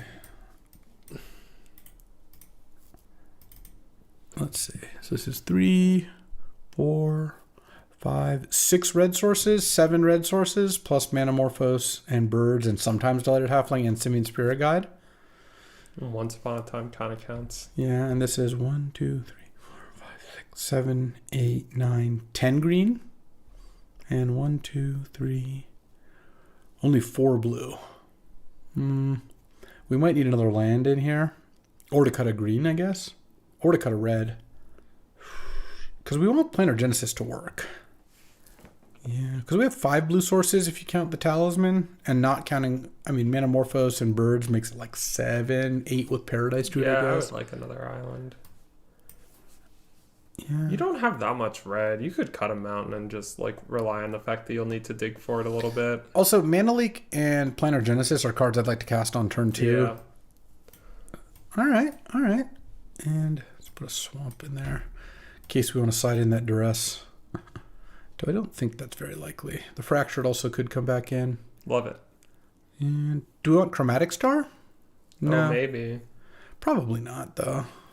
It's nice for shifting woodland, but otherwise it's whatever. I mean, how could you even do shifting woodland? You would need Dak Faden probably, or sneak attack something and then bringing it back again. It's not that many ways. And Converter. Oh, Converter. Also, just the game happens, you know. Oh, I agree with that. I was just trying to Palantir also. figure out if it was an important to have our shifting woodland online, which I would say it's not. We could just sort of let it happen. All right, this looks good. We got a deck. Alrighty, time for round 1. We're battling Mati. Mati is quite good, so we'll need some good draws. This looks good. This is a turn 4 breach. I think we do fire off Once Upon a Time because we have some 1-drops we could hit. I'm in for that. Boom. Classic. All right. Actually, I don't even think I want to Windswept Teeth for Ketria Trine. Wouldn't I rather just have 4 lands on the bottom of the deck? Yeah, it really would only matter if you were to want to get Savannah or something. Yeah, I think you just take Forest. I don't think you need double blue. You definitely need double green. Yeah. Eureka. Wow. A little 5-land. What? Once Upon a Time, so good. Can you imagine if those were our next 5 draw steps? Well, I can't imagine. I've played a lot of games of Magic recently where that's been the case. So. Oh, poor guy. All right, ready for 6 lands in a row? That's not actually very good. The good news is this is a deck that's higher on sneak targets than most. So if we can find one here. All right, well, Matty does not appear to be doing anything. Guess we'll no real reason to play Shifting Woodland. I don't want to cast Simian Spirit Guide either. So if we draw a fatty next turn, we could do it. But okay, the barrel place. Yeah. Oops.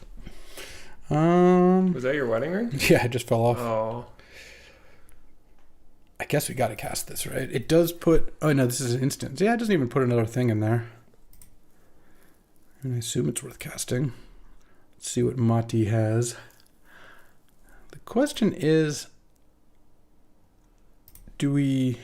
Well, I guess the answer is we just play this. I'm fine if this gets mana leaked. That I don't worry about too much. Play land and pass. All right, well...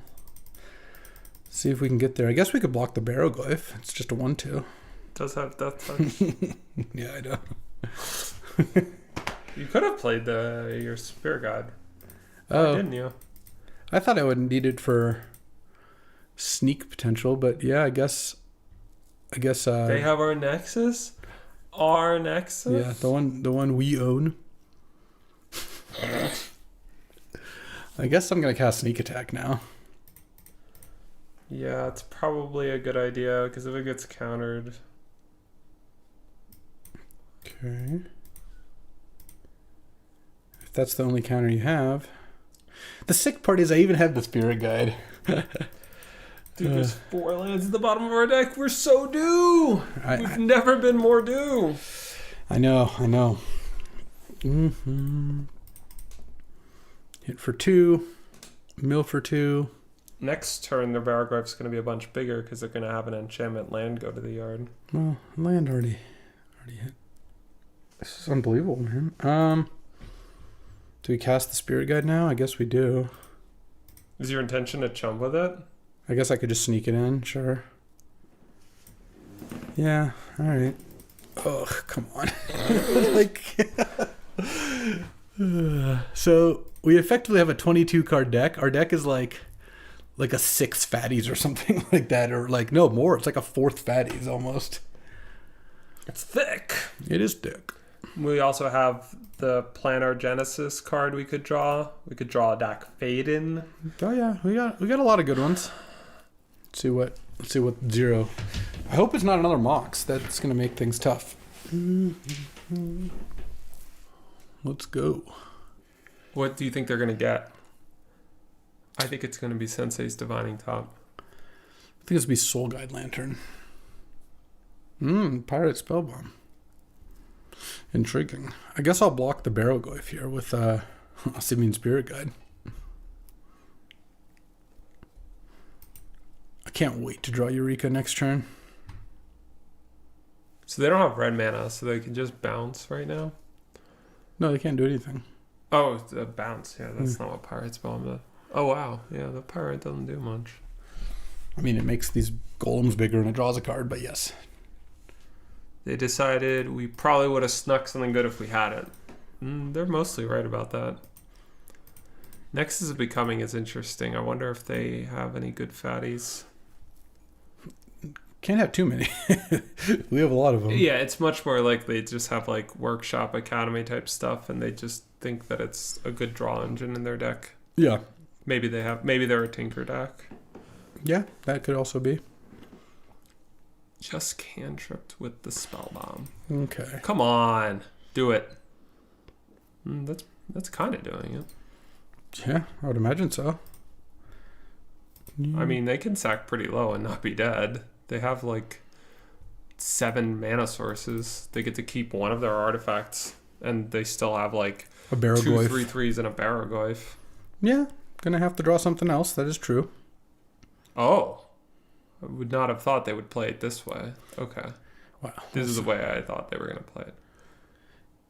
Yeah, just on team, we don't need to cast another spell this game. That's the team I would be on. They only have to fade 1 turn here. Yeah, I block Barrowglyph, take 6. It's also going to reshuffle. I don't think I need to play my land. I don't know. Well, if I draw Dak Faden, I guess, would that matter? Maybe not. I don't really need... The 2 cards in my hand are just dead with Sneak in play, so I guess that... Maybe we'll draw the monkey next turn? Okay. So right now they die exactly to Emrakul? Okay. Well, they died Emrakul because they have no permanence in play regardless, but yeah. That's a good point. All right, I go to 4. Come on, baby. Hit us again, deck. Let's do it. Shuffled all those lands back. Yeah, we did. Classic Emrakul and lose. Yep. All right. I don't see a strong reason to side in Tarmogoyf for Duress or Ragavan or anything. How many fatties? I guess we have 6 if you count the Overlord, but 5 without it. Yeah. That was nice. Okay, I would like to play first. All right, I mean, turn 2. This is a turn 2 Atroxa. They, of course, get to put something into play as well. Fair is fair. Mm-hmm. If they go Island, are we going to play into Spell Pierce? We'll see. Depends what we draw, but probably. I don't know. Show and tell doesn't really get better over time usually. Shelldock Isle it is. And let's cast Metamorphose. Add a red and a blue, I guess. Ooh. We could just do that. We do have this Through the Breach. Yeah. I kind of like that. Let's do it. Blue-black. A counterable Palantir. Bottom these both. Mm-hmm. Blue-black does not get rid of Palantir very easily, and I feel like show and telling could go wrong. Plus, the Through the Breach means that in a few turns, presumably, we have. I guess Palantir is a pretty real way to get Shifting Woodland online. Yeah, definitely. I mean, I guess I could have left Currency Converter on top for that reason, but that didn't seem. We didn't have anything to Shifting Woodland anyway. I think we'll get there soon enough. That's interesting. Because we'd have to have a creature in the graveyard for it to work anyway, and so that's 3 types. Then we would just need instant or a different artifact or enchantment or something. A Planeswalker deck's also there. Oh! I got swords. They could have gotten the Troxa there. I don't think I'm supposed to Eureka. Well, I guess I can't anyway. Yeah. But all right. You got swords. Bottom, top. Happy enough to draw that. See if how brave Mutty is. Oh, took 9. Fire Ice did 4. All right. Well, that means Palantir is probably auto drawing at this point. And then keeping up mana to make a Saga token, or are we doing something else? They're tinkering. Huh. What? I wonder what for. Portal. It could be, yeah. The Blightsteel we could have had. All right. It's funny that we hate drafted a card that we had no intention of playing, and then we're going to lose to the card that we could have taken for our deck. Though it's possible Duress would have been bad for us too.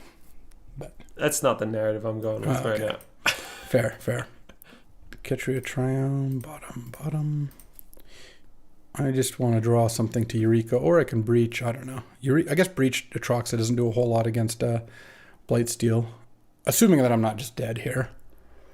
Like, just got an answer. It doesn't look like it's going to kill the halfling. Okay, well, if we can draw another creature, then Eureka could be good. Otherwise, probably just show and tell, I would imagine. Again, assuming I'm not just dead here.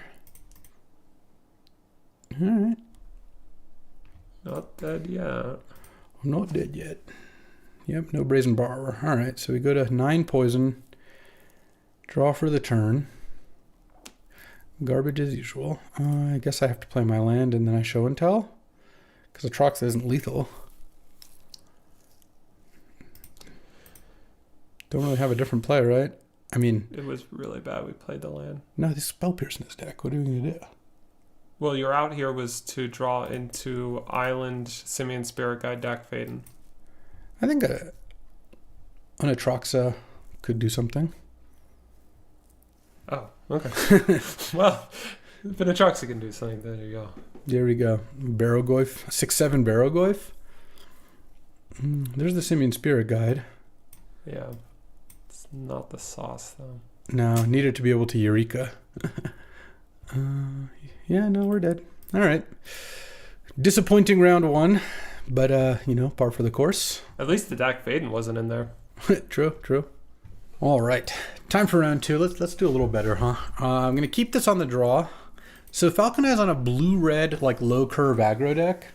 So, after watching his match against our teammate Sven, who beat him, we concluded that we're likely siding out the elves, the 2 1-drops like birds and halfling, and siding in like Basalt Monolith and whatever other card we said. Can we talk about the real elephant in the room? That we're casting Eureka?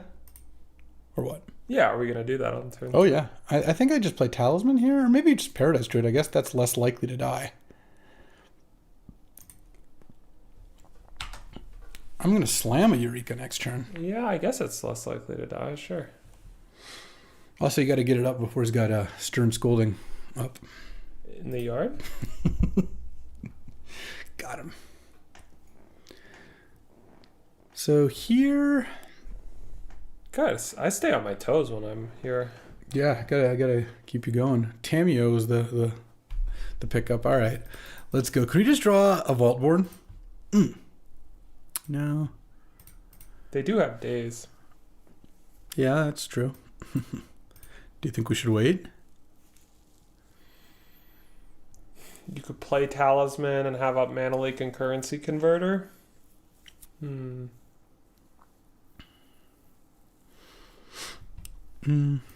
Eureka.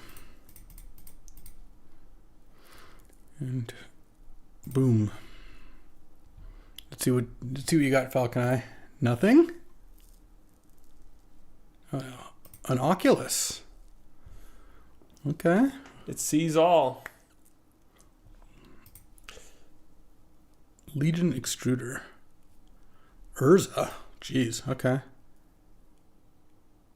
Alright. Oculus was above expectation, unfortunately. But Emrakul's still pretty big. I guess the Legion Extruder is going to kill the Paradise Druid. I'm going to draw a few cards here.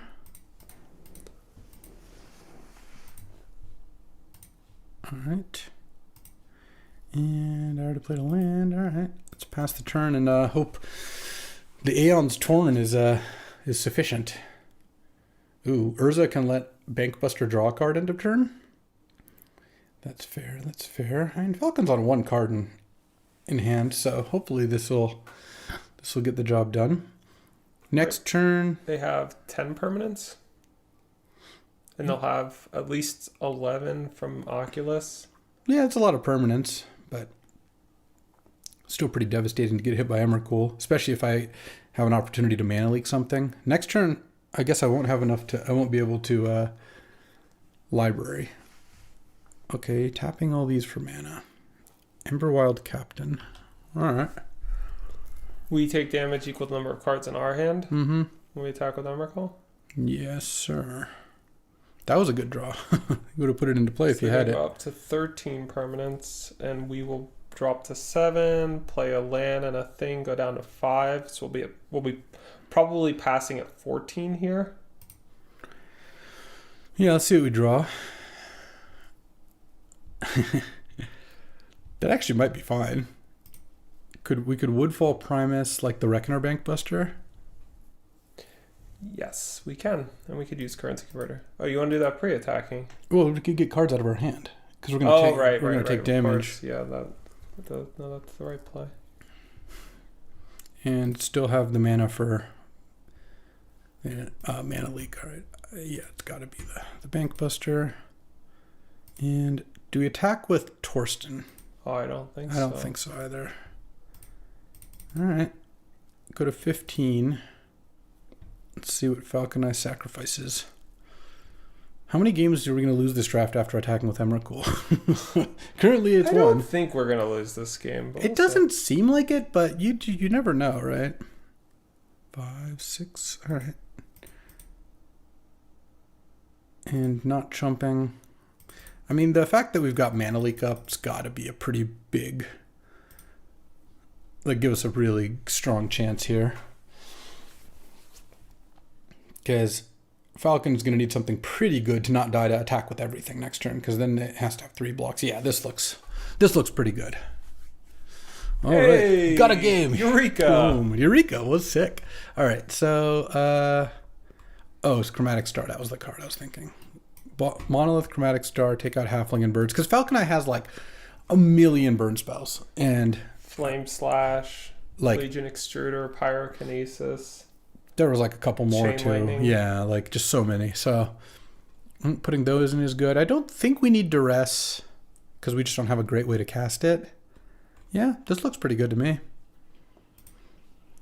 Nice. Got to win a Eureka game. I'm happy about that. All right, on the draw here. Love the turn 3 Eureka. Glad we just slammed it. Yeah, I mean, can't really mull turn 3 Minsk and Boo, though. The shifting Woodland is stopping us from playing Chromatic Star on 1. We can still just play Woodland and then Talisman Star on 2. Jeweled Amy. Oh, or we could just do this.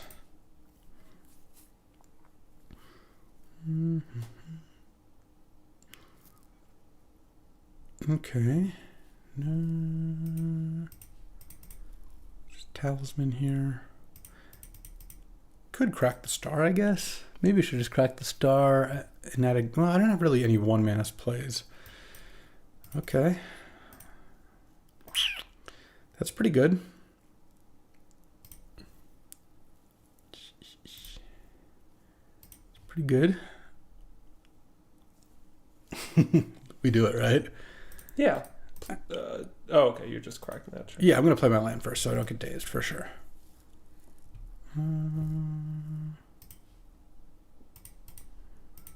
Boom. Do your worst. I'm going to do my best, which is Emrakul. Emrakul seems pretty good in this matchup, like as far as these things go. Falcon doesn't seem to have a lot. He's always got that Oculus, but it's okay.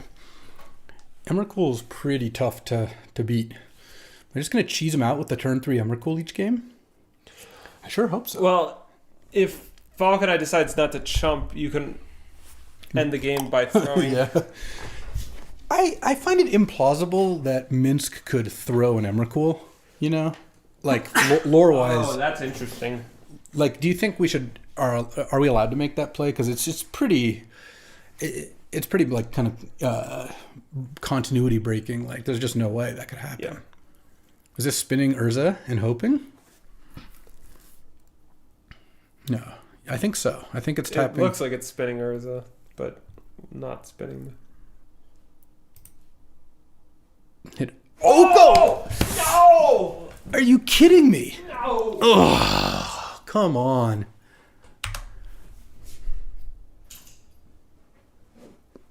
How many outs could Falcon Eye have had? Oh! Incredible. Yeah. Welcome to my life, I guess. I guess we blocked the construct if they attack. No, we don't even. Tamio makes it a 4/4. Oh my god. You're so dead.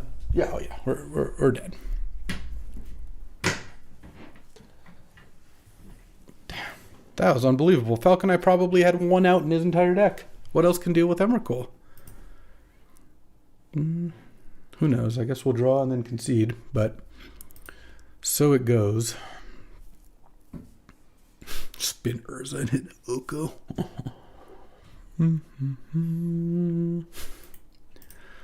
All right. Well,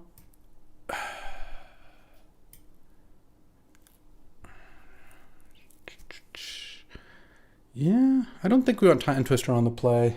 Time Twister just doesn't seem good in this. He's got so much more mana than we do. All right, let's try to rally from that one, huh?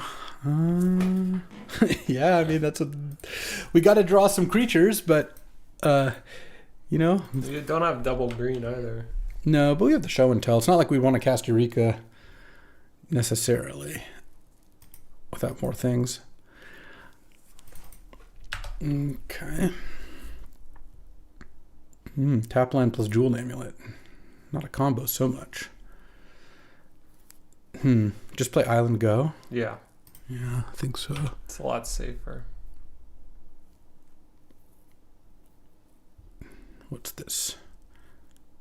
I think that's fine, right? Yeah. Don't think Piggy Bank is really gonna... I think I just play the Paradise Druid here. He doesn't have that many 3s that are great. And now I can just get a bunch of stuff out. Because he didn't charge the Jeweled Amulet. If he had charged it, I would have felt a little differently. I would have left up Malik. We're not doing anything. They have Oko. Yeah, that's true. Maybe that's better. It would have been nice. It might be nice to go show and tell with Mana Leak up, though.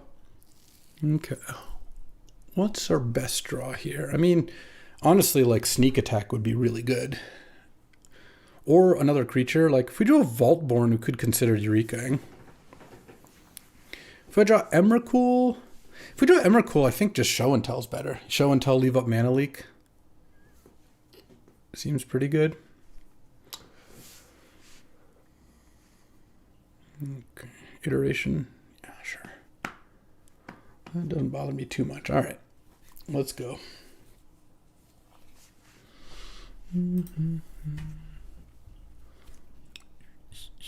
Island draw. Oh. I like that. Dak Faden. Just take the piggy bank? I think I would take... Oh, I guess we're going to lose... Yeah, I guess you could take the piggy bank. Yeah. Because taking piggy bank and then mana leaking the next play sounds pretty great to me. God, thank God I played that Paradise Druid. What a play. Alright, charge the Ami. The moon's over Miami. Let's go. Are you familiar with the moon's over Miami from Denny's? I've been to Magic tournaments, yeah. Yeah, it's one of Cheon's favorite things to order. Legion Extruder, so that kills the DAC. Alright, that's fine. I can't mana leak it anyway, so... That's an acceptable exchange, I will say. Still looking for... I don't know, something big, a sneak, any of those things. I feel like we've drawn a lot more Show and Tells and Eurekas than creatures, despite having more creatures in the deck, but so it goes sometimes. Okay, no other plays.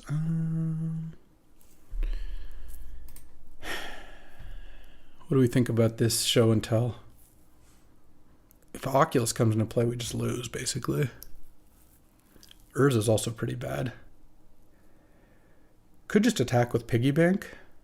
I think you wait off. Yeah, like don't cast Show and Tell, right? I think not. We're also Five only cards in hand. They're not doing anything. We're also pretty close to casting Woodfall Primus. Really? Oh, I'm gonna mana leak that. I think. Could also just maybe now we just cast the Show and Tell. I mean, I don't really care about this that much. I think you should let this happen. Yeah. You have 6 mana. I kind of feel like we should just have to cast this now, but I don't know. I really don't love it, but no. Hopefully it puts an Oko into play, not an Urza or Oculus. That would be pretty nice. Put a spiked quarter. Okay, I'll just blow it up.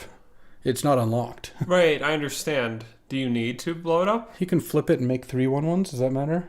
I guess that doesn't really matter. Maybe we just blow up the red land. Is the red land better than Seat of the Synod? Probably. Yeah, I think so. All right, yeah.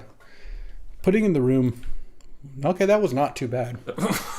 Well, I mean, effectively, it was nothing. They have to still spend all the mana that they would have had to have done if they had it in their hand. It was nothing. Yeah, no, that's true. This one, I'm not taking a damage. I don't care. Can't daze me. Can't Stern Scolding. Can't pay for mana leak. Unless you had Elvish Spirit Guide. That would have been sick. Bank Buster? Alright. Minsk and Boo? I'm going to cycle Ketria Triumph, I guess. Yeah, that seems fine. Should we just cast this now? No, I think I'd wait. I don't know what you could... You don't... Well, the question is, if we attack with Paradise Druid, then we can get dazed. But I don't know how much we care about that. Alright, I guess cast it. I don't think it's going to change our decision too much. Yeah, I'll just take Overlord. And I think attacking with the Druid's fine here. It's got no red mana. I mean, next turn we just get to cast an Overlord. Pretty good. Don't mind this at all. Putting the room into play was worse than putting in Piggy Bank. Yeah, I think you just didn't know that. Yeah. I'll admit, the first time I had a room get O-ringed and then blew up the O-ring, I did not realize what was going to happen. I mean, we got memory lapsed here, but I don't think that's a huge concern. Urza is the card I'm most worried about right now. Could unlock the Spiked Corridor Torture Pit. That would not save them. Yeah, I guess not. Well, I guess you could crew Bank Buster and then it would save you.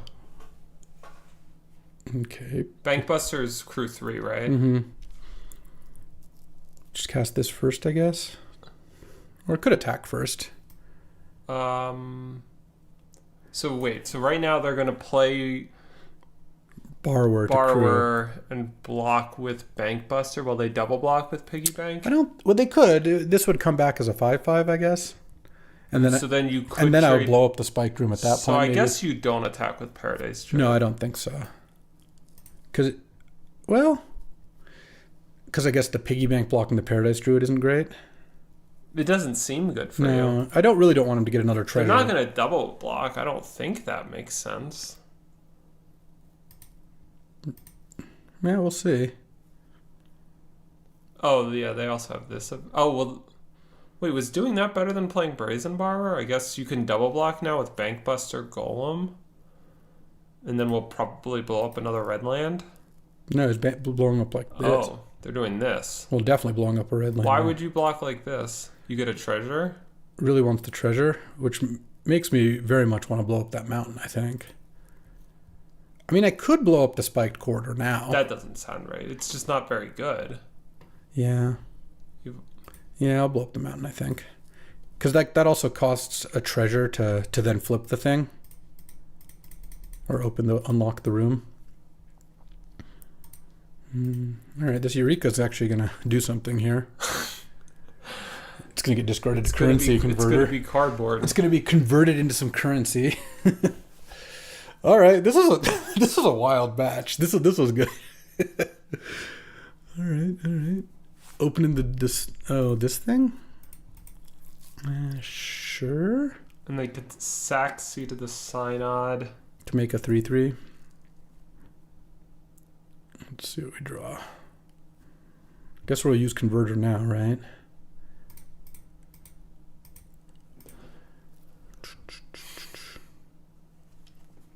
Not quite. Wait, you're not... Eureka time? Oh, it sounds risky. Yeah. I'm just going to discard Eureka because I think I'd rather make a 2/2. Right. And then send with... I guess... What happens if we send with everything? They die. This gets double blocked by 3/3s. No, they don't die. Oh, sorry. But I do have to let the Paradise Druid through. Yeah. Oh, I guess I should have played yeah. my island. Sure. And it's just losing so many resources to... Right. Their mana's... They're down to 4 mana again. And I think they're going to lose... I mean, double block the 5/5 chump. Is there any other... There's not really much of a configuration other than that. Yeah, they'll get to take the monarchy back, but that doesn't matter. And play a land. Pass the turn. Draw. All right. In a couple of turns, that's pretty good.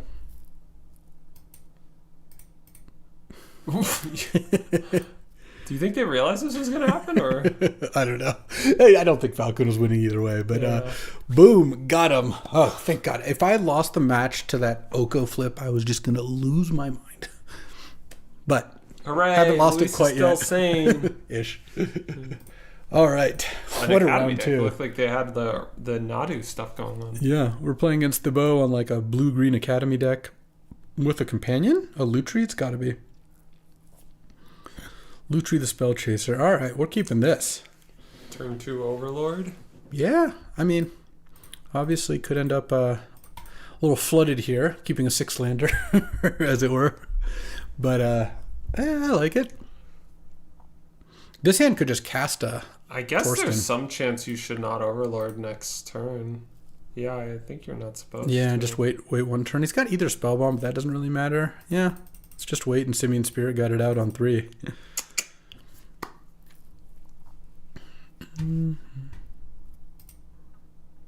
Okay, Academy. No Academy. Oh, good ordering. That's good sequencing. Yeah, I've been in that spot where I had to exile my own yard. I don't think you should through the breach. It's funny. No. I mean, if we draw another big thing, then... I mean, we could cast most of our things, and after... If we get one attack in with the Overlord, we can basically cast everything in our deck minus Emrakul, I think. Like Torstens and stuff. You can cast Woodfall Primus the turn after, yeah. Okay, now we just need to draw a Boom Boom, which has basically been the story of this deck. Like, we would have won game 1 in round 1 if we just drawn another creature. Though, we drew the Emerald Clue and it wasn't enough. Yeah, like we had a Blightsteel Colossus. Well, that wouldn't have actually done well.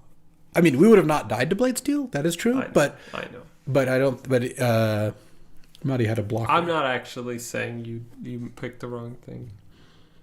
Oh my god, that's painful. That really stops the Overlord stuff. They discard 2 cards, but it is good for them. So what? This is a 3 for 4. They got luckily enough for them. They get to 3. No more because I pitched Spirit Guy at 3 for 5. They discarded Echo Vians. No, of course. Of course. Just all right. Untapped because everywhere. 3 types because you have an enchantment creature and some lands. If you draw Manamorphose. It's got Soul Guide out, but obviously he probably doesn't really want to crack it. Right, not with Academy. Balance Academy is sick, though. I don't know what's up with this. A lot of different colors going on in this Academy deck. I usually don't play the one thing is that we don't know what the swamp's about, right? We didn't figure that out. Well, maybe we did. I didn't look at every screenshot. Right. Wouldn't be sporting. All right. At least now, I mean, he's got the Ether Spellbomb there, but there's a lot of things. There's a couple things that I wouldn't mind, like through the Breach of Vaultborn and then it gets Spellbombed is not that bad, or a Torsten or something. Ooh. Sentinel's pretty nice with Academy. Okay. Tireless Tracker? Jeez. Yeah, it gets to keep that on top. All right, let's go. The usual, I suppose. That bounce was so savage. I mean, yes and no. It didn't actually do anything besides kill the Overlord. Right. We don't have a single spell to cast here. It's tough. I mean, they're going to really pop off here. Oh, yeah. No, we're dead. Like, if we draw Torsten or Vaultborn, we could just cast them, and that's definitely a start. But I think the bow's going to keep up that Ether Spellbomb as much as possible. So do you map first and then clue? What does the bow mean in French? I don't know. Because I think Frey is true or real. I didn't take any French, so I have no clue. Hit mountain. Well, boom. Yes. I mean, Palantir's not the worst. That's why I'm saying yes. Okay. Let's see. You probably should keep an instant on top for shit. I mean, Shifting Woodland's not going to beat them. They have that Soul Guide anyway. I guess you should just bottom them so you have a chance of hitting something expensive. Yeah, I think so. I also think that, yes, I could Once Upon a Time then Breach, but the Spellbomb really makes the Through the Breach not that good. Milden Manamorphose. All right. So I think I'd rather just give myself more of an opportunity to just draw one of my 7-drops. I guess if I drew Woodfall Primus, I could Breach it in, kill the Academy, and then it gets bounced. You could activate Shifting Woodland end of turn, see if they know how the card works. I guess, yeah. This is true.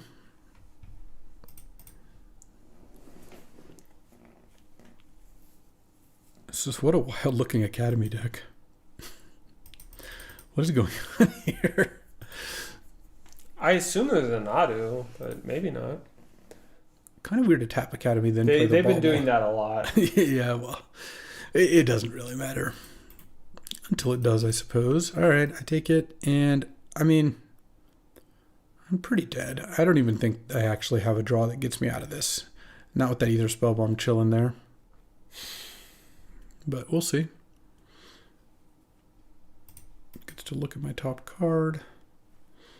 There's a bunch of tokens in play.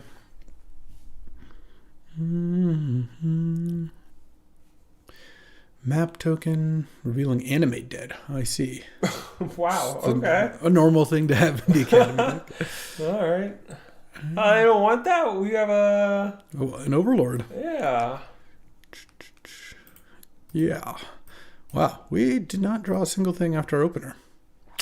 Unfortunate. It's been that way. Definitely don't want Time Twister.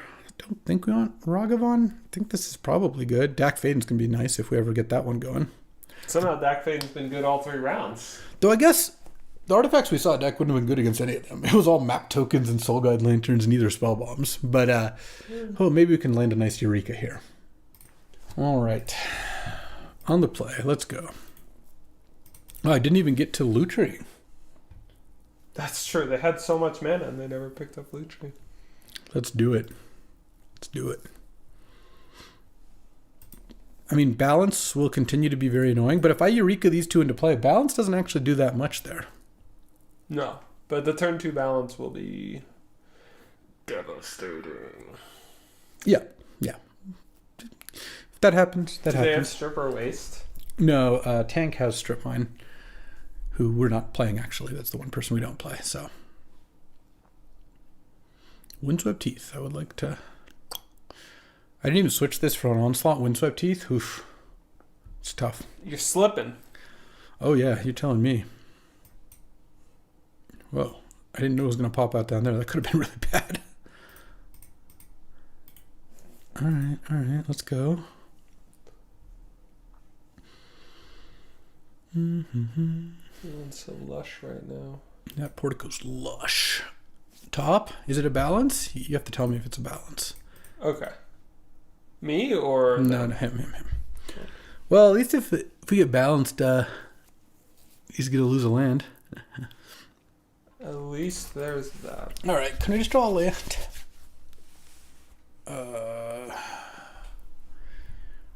Sure. Let's do it. Yeah, I guess the Through the Breach makes this a lot better for us. Mm-hmm. The fact that we can blow up Academy is yes. very, very good.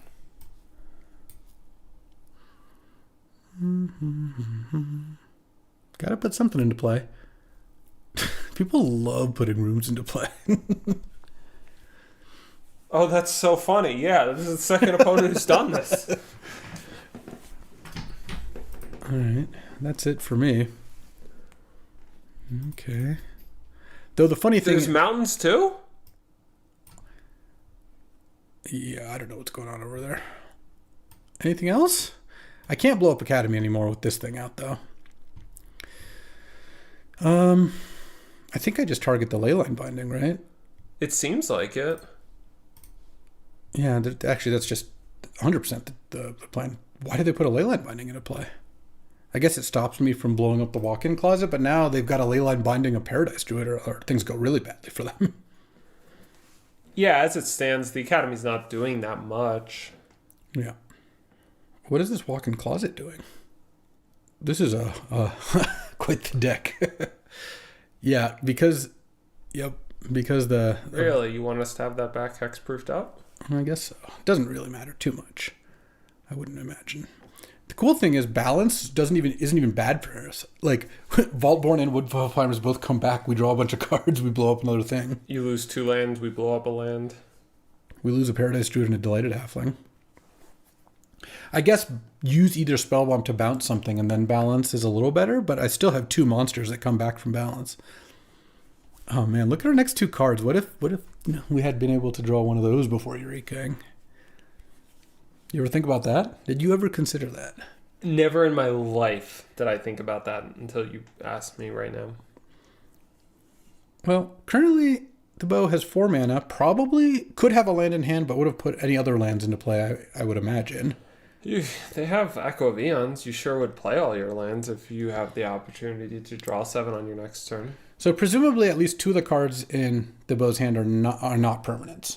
Or at least not permanents they wanted to put into play. Though putting the walk-in closet into play actually makes sense for balance. It's a way to get it out of your hand. But this looks pretty good, and we have a chance of Through the Breaching here. Though, I'm not sure if I want to do that or not. We'll see. Mana Leak is not the most on right now. Yeah, it's okay. It'll really just depend on what goes on this turn here. This is colorless? Because you haven't Oh, Kraken Spellbomb to draw a card. That's probably game over.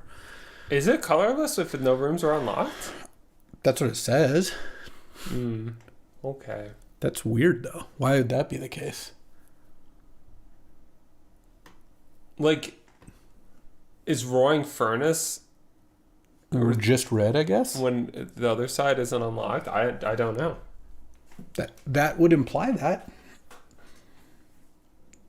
Sowing Mycospawn. So that gets Academy and Fetch lands. What if we breach an Atroxa? What happens then? They go to 11. So they take 9. They take 16. They go to 2. Right now they only have 5 mana. Maybe we just Overlord, like exile the Overlord, or like impending the Overlord and attack for 12 and have mana leak up. Yeah. You don't draw a card, right? For Volborn, because you don't put a creature into play. No. My understanding is... they snapped off the chump. Nope. They are not chumping. Well, if balance is one of the cards you might play, you would want to block, but...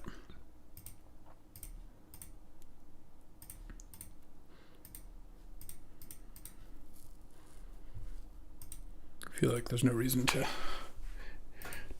Okay. Game 3 time. Let's go. Fractured Identity? Prismatic Ending, Duress? No. Lotus Field to play against balance? I'm in. Let's do it. Maybe just get this Shifting Woodland out. Sure. That can't. It'll be fun to compare the two. Yeah. Should we draw? I wouldn't bring that up, because it didn't really matter at that point. So, I what else am I doing here if I'm not bringing up stuff like that? All right. This hand just needs to draw a fatty. Never said that before. Yeah, that's never gone wrong. Okay, DeBo's mulling here. Could we pull out a 2-1? Could such a thing be possible? It would be almost as good as at being in Vegas right now. I mean, but how about counterpoint? We 2-1 this draft and then take Santi to the park. Oh, that sounds like a lovely afternoon. We go find some balls. Oh yeah. This is one of the wildest Academy decks I've run across. It really is. I'm kind of tempted to ask DeBo. I like DeBo, by the way. He drafts a ton. Like is a fun dude to draft with. But I do want to ask him, like, what can I see that deck? I'm just kind of curious. What is going on here? Like, what's up with the walk-in closet? Well, they clearly had a whole package of like land stuff with Titania, walk-in closet, Sylvan Safekeeper. Safekeeper. But like walk-in closet's not that good with any of those cards. You don't play Crucible when you just have like fetch lands usually. Well, my assumption is there's Vast Pond and/or Exploration. Could be, I suppose. Could be. Would certainly go with the Echo of Eons. Yeah. No, that makes sense. Sylvan Safekeeper, Fast Bond, Walk-in Closet. Yeah. Pay a life for a mana. They mulliganing? Roll to 5? Oof, they're just setting up a balance. Balance. Let me tell you what's good against balance. An impending card. That was my plan, is to halfling into Overlord. Though it is annoying that the everywheres get hit by balance. I feel like they shouldn't, Everywhere to me.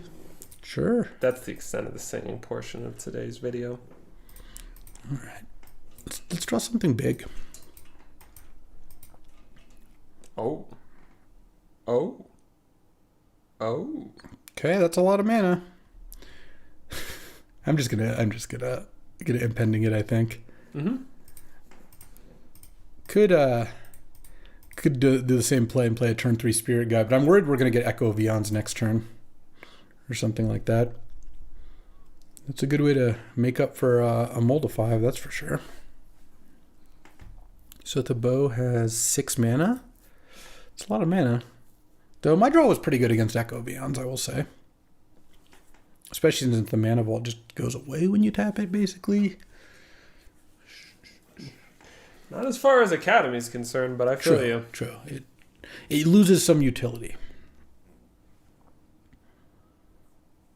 Okay, what you got? Balance? Honestly, it wouldn't even be that bad. My hand sucks, and I don't care about the deleted halfling. Yeah, what would we hold on to if we got balance down to one card? Just show and tell, I think.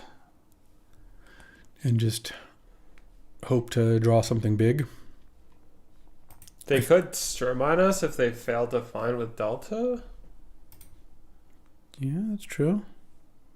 They gonna do it? No. Oh, sir. They have too many colors to do that. Yeah, probably. Is this walk-in closet plus the balance? Oh, no, it's Sentinel. Huh. Why are you tapping it that way? Got something else to play here? Well, it still could be balance. Yeah, I think that actually still is balance. Yeah. Okay.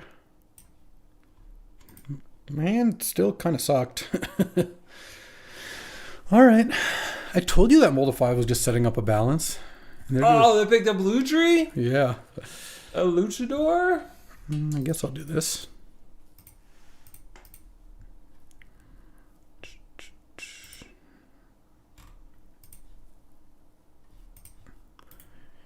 All right, pass the turn.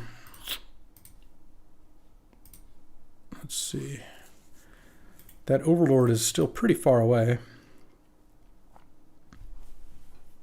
So we discarded the show and tell and a bunch of cards that really don't matter. Map token, hit forest. All right. We'll take our 3. Can we draw like a Minskin Boo or something? That would be pretty nice. Talisman, gonna bin that. Pass the turn. All right, well, the balance hurt our Atraxa casting abilities, that's for sure. I mean, we're going to take 7 this turn, but then the Overlord's in next turn. Yeah, we might get there.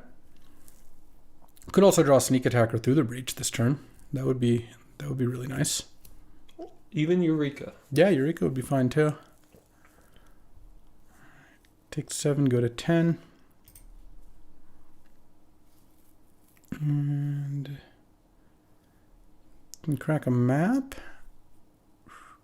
Hit swamp. A lot of black sources for that Animate Dead, huh? Are we cracking the Soul Guide Lantern to draw a card? Yeah. That's what it looks like. Land go? Nothing? It wasn't the swamp. Ooh! That's a bingo. Let's go. Let's go. All right. We haven't played a land no yet either. And then you went Atraxa Sneak. Mountain, Woodfall, Primus. Fire Ice. We had trucks and we hit 3 cards. You know, I just want to run average sometime. Okay. Excuse me. Is this going to win us our team in the draft? I sure hope so. It would be nice. It's been so long. Yeah, that was pretty lucky. Not gonna lie. I guess we blow up Academy. Yeah. It's not even clear. Like, even if it was just blue, I guess Rafine's Tower is barely better. And then we're gonna get to blow up Overgrown Tomb, I suppose, or maybe I don't know. What's this mountain for? Like, what's going on? Rafine's Tower, right? Yeah. They have Leyline Binding. I don't know. True. I think we got this. They're at 2. We have 2? a Fire Ice in hand. We're at 17. Oh man. Hold on. You just let him die to Mana Ball. Yeah. Ayo. Boom. There we go. All it took was BK. We got the nice 2-1. Pulled it off with this nice little sneak Eureka deck. Eureka's so fun. Getting to cast Eureka is so good. Honestly, I was very close to cutting this card from the cube, but Vault-Born Tyrant has really breathed new life into it. That alone makes Eureka so much less dangerous. And yeah, I mean, Sneak was good. Overlord was pretty good. It's a solid little bridge card, like casting it on 3 or 5. It's not amazing, but it's solid. And then Planar Genesis, I think, would have been pretty good if we had drawn it. But That's true. Almost every game we were one piece away. Alrighty, welcome to a 3-on-3 challenge. We've got myself, Mac, and if you're by now, actually, Anton's on our team. We're battling against the champ, Nate Stoyer, Ely Cassis, also a champ, and Talisker. Well, a champ of something, I'm sure. got to get a little smack talk in. It's a 3-on-3, which makes me a little less happy to first pick Flash, but I'm still going to. When they don't know you have Flash, the card is really, really messed up. You just got to hope the right targets get opened. Passing Skull Clamp, Othari, Retrofitter, Caracas. So how's this going to go? I think Ely is most likely to take Othari or Caracas here. Maybe Skull Clamp. I don't know what Anton's going to take, but I think Othari, Skull Clamp, Retrofitter, Caracas, and maybe Brainstorm, Death Greeter's Champion, or Magda are probably all gone. But I'm going to first pick Flash, and then probably, this is kind of a weak second pick, probably just take the Hex Drinker. I think Hex Drinker is really good. Flash is okay in blue-green. I could also just take Blood Crypt. Flash is really at its best in Grixis, so I think maybe Blood Crypt, and then there's 3 good green cards in this pack. There's also a figure in Blade Splicer, so, and then a bunch of lands. Yeah, actually, I think I'm just going to take the Blood Crypt here. Lands are pretty valuable. I'm not locked into playing Flash, but obviously I would like to if I can. Okay, there's Ashen Rider, Metamorph. Oh, I could take Sneak, because I think Ashen Rider wheels a decent amount of the time, and Flash, Sneak go really well together with a lot of the same things. Not all the same things. The Eldrazi are good with Sneak and not Flash, but things like Atroxa, World Spine, and Ashen Rider are good with both. And then passing Adversary, Gitaxian Probe, Pyrokinesis, Toxic Deluge, Metamorph, maybe Elspeth, Spire Bluff. Yeah, but I will take Sneak here. I also don't draft this deck that often, so I feel like they're a little bit less likely to put me on doing this kind of thing. But we'll see how the packs develop. Oh, there's Torsten. It's great with both Flash and Sneak. Yeah, I got to take it. And it's an early Torsten, but I can't risk this card not coming back. There is both Oliphant and Troll. I would love one of those. I don't think either's going to come back. I think those two, Lauren, Caryatid, and maybe like Scholar or Batterskull are likely to go, but I've got to slam Torsten here. Next, I pick up a World Spine Worm, and then we're all good. We'll see what comes up. This pack has the Woodfall Primus that I'd be looking for. Also, Mawlock, that card's busted, but I'm going to take Woodfall Primus. I basically got it all rolled up. 2 good Sneak and Flash targets, plus a Flash and a Sneak. Well, I pick 5, and a land, which I think is probably going to be useful. Maybe Natural Order comes back to me, and then I'd consider, trying to pivot into a deck that can use it. Passing some decent red, green, and blue. No black here and no white, but that's all right. And here, Verdant Catacombs is easily the pick. He just goes and gets this black-red land, and if I end up playing green, it could be good, though I don't know that I'm necessarily going to do that, but I'm going to be happy taking a Verdant. Him, Llanowar Elves, Adeline, definitely going. Maybe Kite Sail and Mystical Tutor. Well, him might not go. It's one of the better cards, but obviously him is a little bit difficult to cast, so I could see it not coming back, but I really like the start, especially for a 6-player draft. I've already taken 2 combo pieces and 2 things that match with them, which is pretty good given how fast this is. All right, so Brainstorm did come back. Kind of interested in that.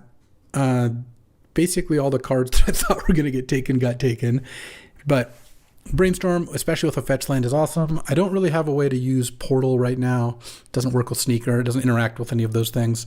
So let's just take Brainstorm here. I'm going to want to be playing a lot of early blue because of Flash. So the more ways to tutor for things or draw them is going to be the best for this kind of deck. Mystical Tutor coming back would be amazing as well. It might. That card's pretty narrow. Like, you need to have something really good to get, like Ancestral Recall, Time Walk, or Flash. So we'll see if that one loops back around for me. Okay, so Hex Drinker and Questing Beast both got taken. I could take a red-blue Talisman. I could hate an Endurance.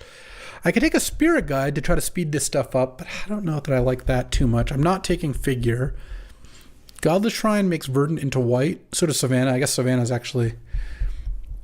makes Verdant Catacombs into white-green.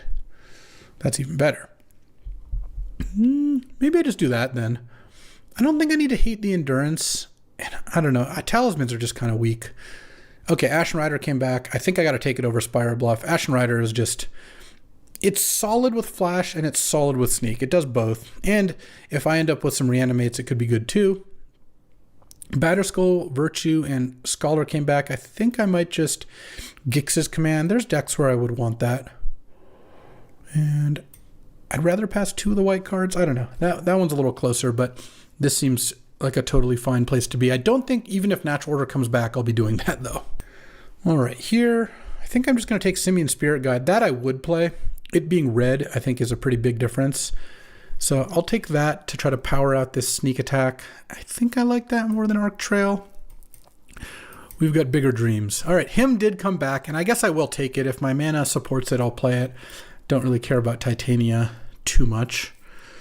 And I mean, this was an amazing pack 1. I got an on-color duel plus a fetch land, Brainstorm, and Simian Spirit Guide as like support cards, and then Flash, Sneak, and 3 targets. I'll take Glissa here. I think Eli's most likely to play that. And I don't really care if Eli plays Golos, and I might actually play Elvish Spirit Guide. I don't know. There's matchups that are as good in. Oh, Manamorphose makes him to Turok a little bit better, and the Spirit Guides too, to be honest. Okay. Time for pack 2. I don't want to get greedy. Just, I'll just take a Mana Crypt. What do we got? Well, we got a Force of Will. There's also a Strip Mine, but I think I got to take Force here. This is just a really, really good Force of Will deck, and Nathan passed me a Titania, basically last pick, so he's not probably playing a deck that can really use Strip Mine. He'll probably take it. It's a great card, but when you don't have ways to combo with it, it's not that bad, and I've got a couple blue cards, but obviously more to come, so let's say Strip Mine gets taken here. I don't know what else. This pack's kind of weak. Wandering Emperor by whoever's playing White Weenie. Brazen Borrower is usually a pretty high pick. Maybe No More Lies, maybe Blood Tithe. But I think between Frantic Search and Blood Tithe and Dark Slick Shores, I have some pretty good wheeling outs. And here, there's the World Spine.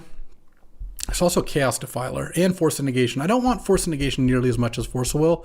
In a proactive combo deck, I'd rather have Force of Will so much better. I don't love passing Force Negation, but you can play around it with some cards, though Sneak is a little harder. I think I'm going to try to float the World Spine. I've already got 3 targets, and I have the Sneak and the Flash. And Nate's not going to take World Spine here, and Ely never saw Sneak or Flash, so he doesn't have a reason to think he shouldn't pass me World Spine. Chaos Defiler is just an unbelievably good card. It's also good with Sneak, and it's okay with Flash. It's kind of like an Ashen Rider. So I think I'll just do that. And then Force, Currency Converter, Cathar Commando, Generous Ent, Kappa Cannoneer, Bauble. Yeah, there's enough stuff that I should wheel the World Spine Worm. Here, there's Emrakul for the Sneak. I'm just going to take Reanimate. Reanimate's incredible, and if I go Flash into Reanimate, that's just game. Passing Underground Sea and Wasteland, Emrakul, Grim Monolith. There's a lot of cards here. Jace, they're great, but I've got to slam Reanimate. I would love if that Underground Sea came back. I don't think it's going to, but it depends. If no one takes Emrakul, let's say Palantir, Wasteland, Jace, Shield Strategic Tracker is like conceivable, but I've certainly got to take Reanimate here and see if I can line up a busted deck. I would like to pick up more blue cards for this Force of Will as well. I could have taken Force of Negation, but I think Chaos Defiler. Also with like a couple of the like Elvish Spirit Guide, Simian Spirit Guide type cards, just play like a turn 3 or 4 Chaos Defiler, and that's pretty good too. Here's the Lion's Eye Diamond to go with that Brain Freeze. Ooh, tricky stuff. If Nate took an early breach, he's really getting hooked up here. Frantic Search, Brain Freeze, LED, that's going to be brutal, but can't do much about that. I could take the LED, though it doesn't do anything for me. I'm not going to take Thalia. And I don't want to turn confident in this deck. Do I want Knight's Whisper? I think it would be pretty good in this deck, so I think I'll just take the Knight's Whisper here. And then now I take Life Death, and I really look for discard outlets, and it seems like the plan to me over some lands I don't care about, and a ton of white cards. I hope my team is drafting white. That's all I'll say. All right, last new pack here. Not a recurring Nightmare deck. Definitely could be a Gemstone Mine deck. Picklock Prankster. It pitches to Force of Will. It puts cards in the graveyard, and I have kind of a lot of spells. I have 5, 6, 7, 8 spells already. Or I could just take Dothy Voidwalker, because I think I'm going to have a mana base that supports it. Dothy Voidwalker's busted. The Cut Down and Gemstone Mine are also okay, but I'm happy enough just taking the Voidwalker here. Oh, well, good news. Frantic Search and Blood Tithe both wheeled. I think I'm going to take Frantic Search because it gives me another blue card. I'm not the fair deck that Blood Tithe... Look, don't get me wrong. I would play Blood Tithe in this deck and it'd be great, but I'm not the fair deck that uses Blood Tithe quite as well. And it's kind of nice that Darkslick, Blood Tithe, Brazen Borrower, and Skydiver are all still here. I just think after picking up 2 reanimation spells, I should just take Frantic Search here. And I'm basically going to be like blue-black splash sneak. So if I could get that Underground Sea back, it would be incredible, but I'm really getting hooked up here. Frantic Search also helps the mana for him to Turok. You could have, if on 4 lands, if you have 1 swamp, you can float a black, tap the other 3, Frantic Search, untap the swamp, and then cast him. And I'm just optimizing for some pretty sick draws. I think this is a really good version of this deck so far, especially for a 3-on-3. Whew, World Spine wheeled. Thank God. Also, it's nice because now the whole table saw World Spine, so they might think no one's really flashing. Maybe someone just took this, on spec, but nope. I got it all. All right, Underground Sea is my, it would be the best thing to wield, though. Jace Vryn's Prodigy would also be very, very good. Not that I think either is necessarily going to be there, but this pack was good. Okay, Emrakul's there, but I think I might just Palantir, especially with the Spirit Guides. A turn 2 Palantir, they can't really let you flip. I don't really need Emrakul because I have 4 things that work with Sneak already, and Emrakul doesn't work with Flash or the Reanimates. No one took the Brain Freeze, so I guess I'm less concerned about that, and Shield's Edict is okay, but I think this is actually a Palantir deck. Here, do I hate Leovold, or do I take Paging Raptor, Uro? I guess I'll just hate the Leovold. Oh, I'll take a blue-black land. That is just a late gift. I did not anticipate that, because Rafine's Tower now is fetchable by Verdant, and this deck's so busted that I think it will play Gemstone Mine. This deck's looking to get the game over very quickly. Ooh, and I might get a nice little 3rd wheel out of this pack. I did. Darkslick Source, perfect. Yeah, I don't need Royal Warden or Memory Jar. Oh, and Thundering Falls? Wow, this is shaping up to be an awesome deck. The only thing that would make this better is if I open Power. Trying to manifest it into the universe here. Oh, wow. And a last pick Drown of the Luck. I'll probably play this card. All right. Let's get into pack 3, but I almost have a deck here. I mean, obviously I could use a few more playables, but I feel like there's basically nothing I'm missing. Except a Mox Ruby. Yeah, why not? Why not just open the Mox Ruby?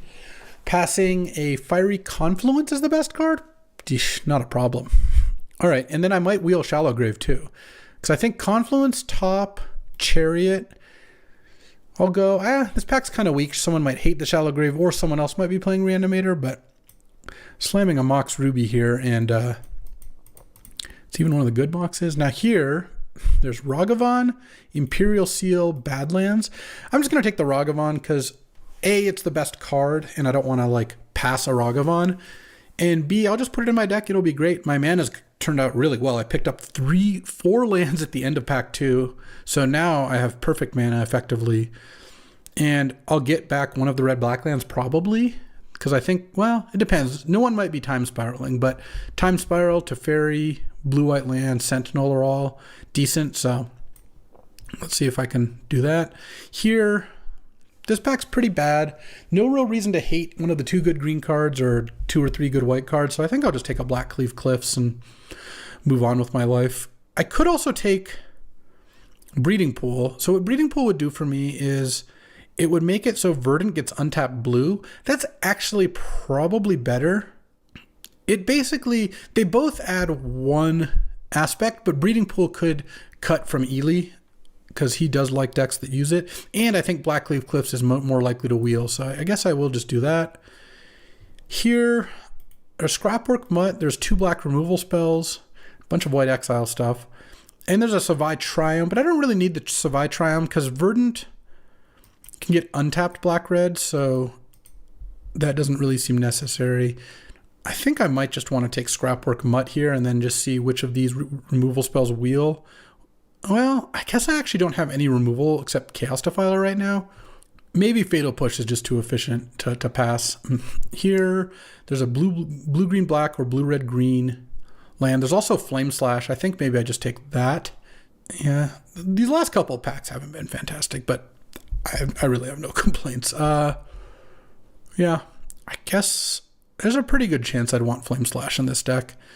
And I feel like another tapped land is just not that needed. Like, I'll play more of those lands, but I think I'd rather just take a little bit of interaction here. And, I mean, at this point, Verdant can get all three of my colors.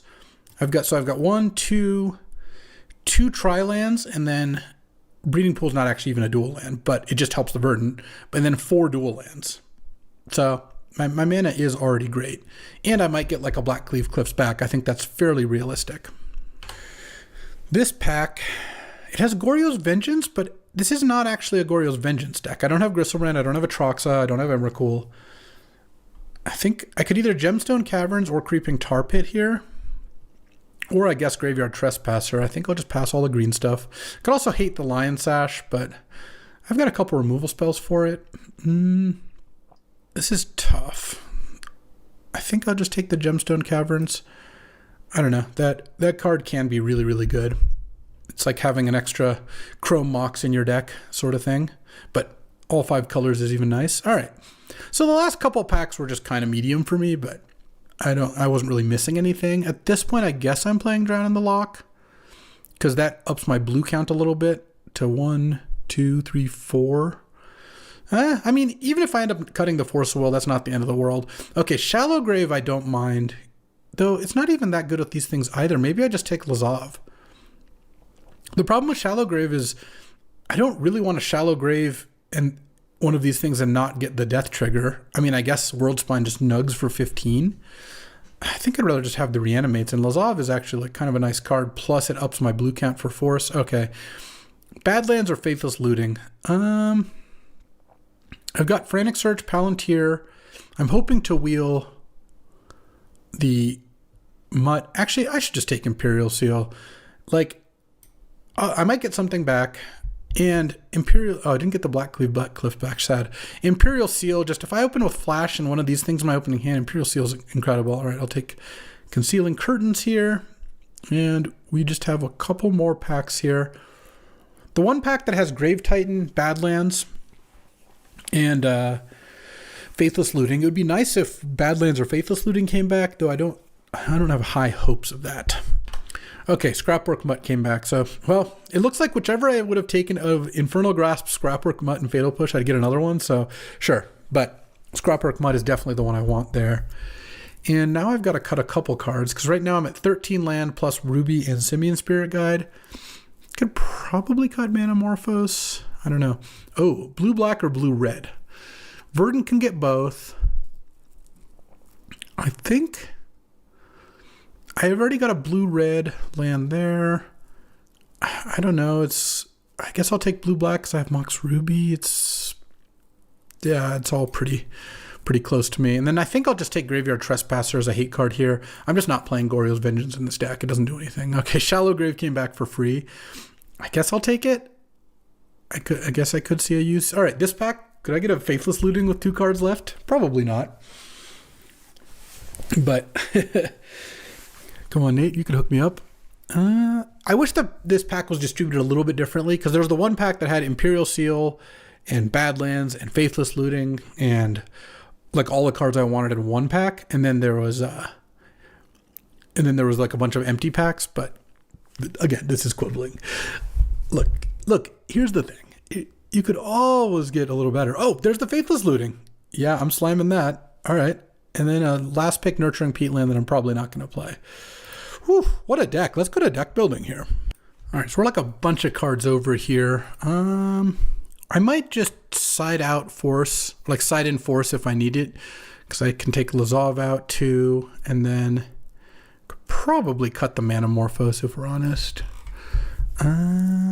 And then Drown in the Loch as well, because then if I basically cut down to mostly red-black with Brainstorm Flash, Frantic Search.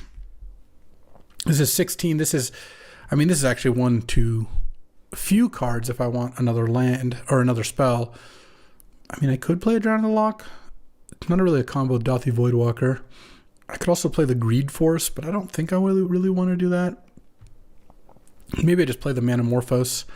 It's got some applications, and this leaves me with 15 lands plus Mox. Maybe I just cut the Manamorphose action. My mana's pretty good. I don't really need to do that. And then I'll just end up with 16 lands plus Mox Ruby and then a Simian Spirit Guide. Yeah, it looks pretty dope to me. All right, Mac has, he's got a Grixis deck. It's very Grixis-y. He's got the Strip Mine. He's got a bunch of great lands, including Xander's Lounge and Troll, Bowmaster's Wheel and Time Spiral, with Mana Drain, Force Negation, Borrower, Inti, Dark Confidant, Broadside Bombardiers. I like it. With Shielder's Edict, Pyrokinesis, Triumph. Pretty solid deck. And Anton's got a great one. He opened Ancestral, got past Soul Ring, so they have Lotus or Time Walk or Mana Crypt. But great blue-white Tinker for Battlesphere or Portal, Teferi, the Ancestral with Mana Leak, No More Lies, a bunch of artifacts, and Library of Alexandria. So we've got some really good decks. I bet they've got great decks too. Let's get to the matches. All right, time for round one, playing against Talisker, and I think this hand's good. Don't love Gemstone Caverns on the play, of course, but this is a turn 2 Palantir hand, which is pretty nice. So I feel like I got some good stuff going on. All right, let's lead on Thundering Falls. Let's mill something big. No, Rafine's Tower. I'll graveyard that. I don't need that. Pass. Ancient Tomb. Okay. Turn 1 Ancient Tomb into Smuggler's Copter. All right, that's a pretty good start. Let's go Palantir here. And boom, scry 2. Do I want to draw Imperial Seal? It doesn't actually work with Palantir, so I think I'm just going to bottom both.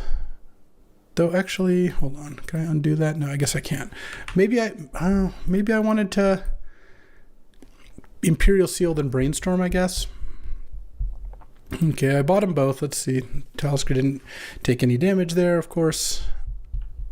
Blade Splicer into Copter. And I'm at 20, so I'm taking a little bit of a hit here. Here I can also Brainstorm and use that to set up a Palantir. All right. Let's go Brainstorm. Okay, so let's go. I think I would rather, I mean, they're going to both get milled, I guess. If he mills. So, actually, I'm worried that he's going to just let me draw them both. Is there a way to play around that? I guess what I could do is I could put one on top and one on bottom. Yeah, and I think I put the Torsten on the bottom. Well, let's put them both like that back. Pay 2 life and Himyu. Got Deathgreeter Champion and wins. Okay. Pass the turn. He's not going to let me mill 2. So let's say bottom and top. I think he's just going to have me draw. But we'll see. I feel like if I put both on top, there's just no way he lets me draw. He mills me there. And I don't want to draw 2 of those things. So I think this might end up working out better. I don't know. He should just let me draw here, is the thing. But we'll see how greedy he ends up getting. And then if I draw Flash, that would be awesome. And Sneak would also be incredible. So the reason I kept... Actually, yeah, he just let me draw. I just knew that was going to happen. There's just no other play you could make there. Okay. Arden Vale Fealty, so he can attack with the Copter. It takes 7. I mean, he's got a good draw. Turn one Copter's a lot. If I draw Flash here, I'm fine, because I can go Flash, Ashen Rider, Exile Copter, Exile Golem, Reanimate Ashen Rider. Okay. I take 7 down to 8. So this is the turn where I need to draw something. And Talisker's got 2 cards in hand. All right. Draw a Flash. No, Chaos Defiler, though. That's actually a really nice one. So let's just do that. Land, Mox. I'm going to blow up the Smuggler's Copter. And now I've got a blocker for his squad. And if he wants to kill it, then I get to kill something else on the way out, which is nice. I'm going to put, he's at 14. I'm just going to do top, just because there's no way he can mill now. I just thought that would be a somewhat crazy play for him to make. It does set me up for drawing a swamp, but I felt like if I put 1 on top, he might still mill. All right, what is this, Othari? That'd be a little annoying. Okay. So now I'm at 8. Am I dead? Yeah, I guess so. I block that and die. All right. Well, turn 4 kill there, huh? Turn 4 kill's tough. Playing against White Weenie. Do I want Gix's Command in my deck? No, not really. I feel like my deck is really good against his. Like, my thing goes over the top. I don't even think I want Force of Will. Oh, I need to take out Gemstone Caverns for Nurturing Peatland. And then I'll actually put an extra swamp in the sideboard for next time. But I don't think the Peatland's terrible. Though, actually, I wonder if I should just have Elvish Spirit Guide in instead. That could be spicy. All right, I'd like to play first. Yeah, once again, a turn 2 Palantir. Hopefully it doesn't go turn 1 Copter. Ancient Tomb was just obscene that game. It was basically a Mox. I mean, that's the... When that card works, it is effectively a Mox. All right, turn 1 Fiend's Tower. Hopefully no Ancient Tomb. Tap Stomping Ground. That's a lot more what I'm hoping to see. Land, Mox. Into Palantir. And then pass the turn. I pretty much do want to draw Chaos Defiler, so let's make him take 3 so I can draw Chaos Defiler next turn. And then next turn, I think I'm just going to go Dothy Voidwalker, and hopefully the turn after that I can go Defiler, kill your thing, and then Voidwalker to play it if it's a good enough card. All right, what do we got? Lotus Petal into White Plume. Here we go, huh? All right. White Plume is in. That's fair. Let's see if I can find... If I just find a flash, that would be insane. All right. Any flashes? No? Oh, I guess I knew what I was drawing. I knew I was drawing that. All right, but I will play Dothy Voidwalker because that can go get me the initiative here. Bottom, top.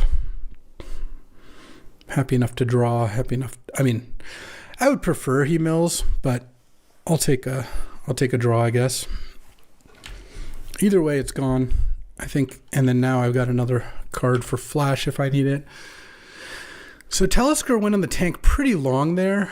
My guess is he had a Minsk and Boo in hand, but who knows? Any flashes? No, no flashes ever. All right, well, hit. Come 1 with the initiative, and I guess I'll get Swamp, sure. Swamp, Chaos Defiler, blow up White Plume, pass the turn, bottom those. And he's at this point probably just going to let me draw. It seems like we're not at a point where he can afford to not do that. And is this Minsk and Boo? Yep, it is. All right. Well, I feel like this can't be that terrible. I'm at 13. Block the Boo. And then kill the Minsk and Boo. And then I get to Dothy Voidwalker to Minsk and Boo. I go to 7 here. Oh, that's actually a really nice draw.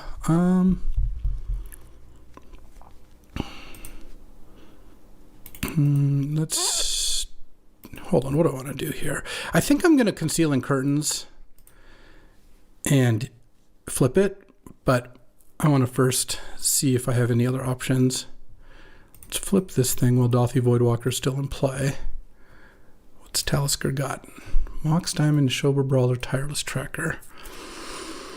I guess I'll take the Tireless Tracker and attack with Dothy Voidwalker. Oh, I wanted a Minsk and Boo, I think, actually, but Forge on the Revealing Eye. And it's 11. Bottom the Life Death, top the Flame Slash, and get the Flame Slash. All right. Let's see. He drew Path to Exile? What a nice draw. All right. Just get an island, I guess. I don't know. Okay. And he's going to play Neshoba Brawler. I think I'm actually still doing okay here. I mean, obviously he could top deck to beat me now, but he's got Mountain, Brawler, Forest in hand here. You drew an additional card as well. Into Moloch? Oh, man. You got to be kidding me. All right. Well, he's going to get to go to Throne of the Dead 3 next turn. This is kind of unbelievable, but okay. I guess I'll Night's Whisper look for Flash. All right, I found Flash. Let's kill the Golem. Let's play a land and pass the turn. I should have Minsk and Boo though. Hold on. What do I want to get out of this? I think I want to get. I think Worldspine's actually better to flash in than Torsten, or at least have the option to. Okay, what did we get? You got Othari.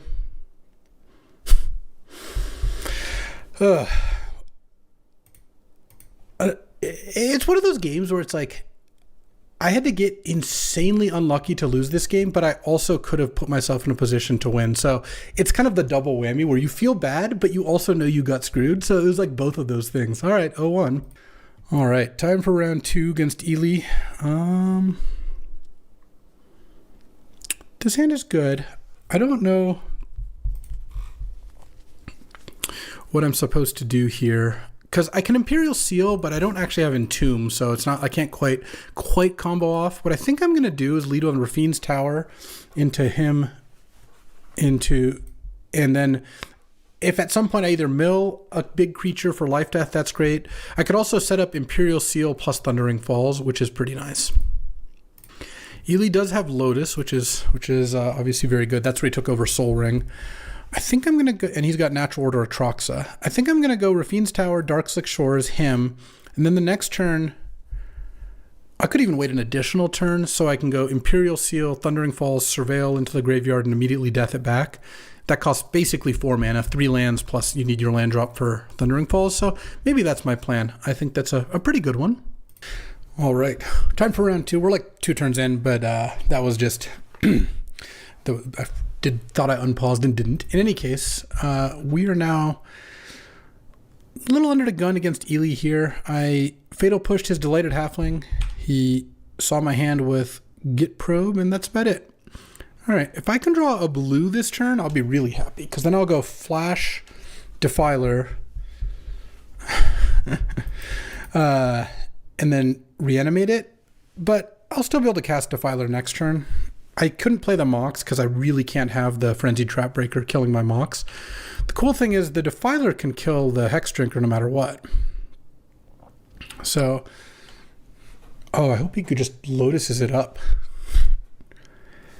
Is he going to go? Oh, yeah. This is great. Okay. This is actually working fine. Working as intended. I'm going to take 9 damage this turn. And then Chaos Defiler is going to eat the Hex Drinker and then trade for the Trap Breaker. Yeah. Let's see. All right. Draw. Land. Well, that's what's rolling good earlier. Mox. Chaos Defiler. It's even going to flip the Trap Breaker back, which is nice. And you could sack the Frenzied Trap Breaker here, but that obviously wouldn't be necessarily crazy. And then I get to kill the Hex Drinker, and then that thing flips back. So if he wants to kill my Defiler, he has to sack his Liberator. And I can even eat Sylvan Caryatid on the way out, because again, it doesn't target. Chaos Defiler is a really nice card. Let's see, as long as it doesn't have an exile effect. Kite Sail Larcenist. That's pretty good. He does get to kill my Defiler here, but I can also sack it and then life death it. All right, so let's go ahead and draw. Here's where drawing a big creature would be nice. All right, I'm going to Knight's Whisper here, go to 7. Big creature, big creature. That's a big creature. Sack this for blue. Let's go flash. And I think I flash World Spine here. 3 5/5s is a lot better, I think, than 7 1/1s. I would get to draw some cards, but I'm not too worried. And then I'm going to cast Death on Chaos Defiler. Guess I'll play my land first. Going to 2 here. And eating the Kite Sail Larcenist. All right, and then pass the turn. And now I've got a pretty quick clock. And Ely's down to probably not a lot of resources. All right, he gets to flip the Frenzied Liberator, I suppose. Reanimate's not... Oh, I can actually reanimate a Hex Drinker. It's kind of funny. So... attack with these. Yeah, I'll leave a creature back just in case. And it takes 15 here. Then I'm going to reanimate Hex Drinker. Let's not kill myself. And then pump Hex Drinker. Pump Hex Drinker. And then we're just going to go to the moon with Hex Drinker here. And next turn, Hex Drinker is lethal. All right. And I've got 2 blockers for the Frenzied Trap Breaker if I need it.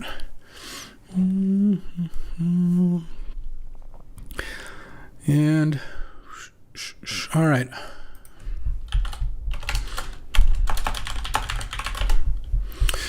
Playing against Natural Order and Lotus kind of makes me want Force of Will, Lazov, Drown in the Lock.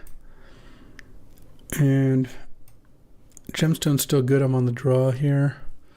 Let's see. What do I want to cut? I need to cut a couple cards if I want to put those cards in. Problem is, like, all my stuff's pretty good. I guess Ragavan on the draw might not be that good against all his creatures. And maybe I take out Drown in the Lock too, and then I'll just play Force for... I've got a couple blue cards for Force. It's basically just, let's go ahead and try to combo drawing the Force plus the pitch card, because it's really good if I get to do it. And I think I'm just going to take a mountain out and go 1 fewer land on the draw here, because with the Simian Spirit Guide, I was kind of on the edge either way. All right. And, well, this is just a mulligan. Mull. All right, definitely going to keep. Let's put Reading Pool back, I think. I don't think... I could put back Gemstone Mine, but I think this is fine too. I think I'm just going to... Because I have the Flash, I don't need to save Scrapwork Mutt to discard a creature, so I'm just going to use Scrapwork Mutt to look for a creature. I'll pitch the Gemstone Mine now. Okay, land. If I can cycle Zagoth Triumph into another one, that would be okay too. So he sees that I have flash and nothing else. Oh, he tapped the Botanical Sanctum. So he must be pretty confident he's not playing something here? I guess so. Okay, well, let's play my swamp and then pass. Well, I guess not pass the turn. I'll make this trade. Pass the turn. And I could flash in Ashen Rider to kill 2 permanents. I think I could do a little better than that. And the problem is if I kill 2 of Ely's land or kill a Delighted Halfling and a land, I feel like I'm not closing the game anytime soon there. So I don't really think I'm supposed to do that. If I'd drawn the World's Bind, that would have been sick. Okay, did he not have anything? I'm going to happily cycle Zagoth Triumph here and see what we can find. That's Woodfall Primus. Oh, and that's Ashen Rider. Hold on. I think I'm going to wait one more turn here. Well, I think I'm going to upkeep Flash. He could have a counter here. He's 5 cards in hand. I think I'm just going to pass and see what he does. I'll probably go for the Flash end of turn. He knows I have it. He doesn't know I have the other 3 cards in hand. So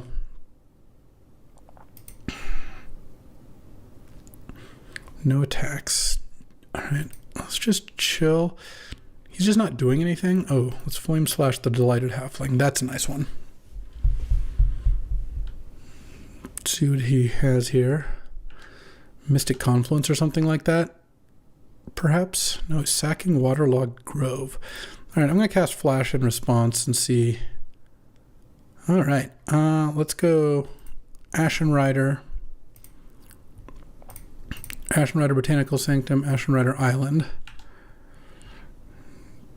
I mean, he could tap that, but he's not going to. And then reanimate the Ashen Rider, not the Delighted Halfling. Kill the forest.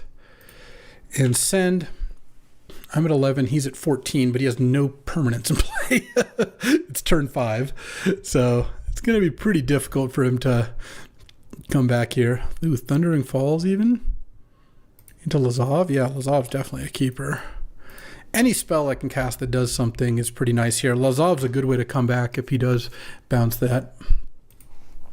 And we're getting into he needs Black Lotus into something good territory, and he doesn't have it. Whew. All right. On the draw here against Nate on Academy. We'll get in that hand for sure. Well, I'm definitely going to keep, I guess I'll put Mountain back. And I think lead on Rafine's Tower. Basically what I'm looking for here is if I can find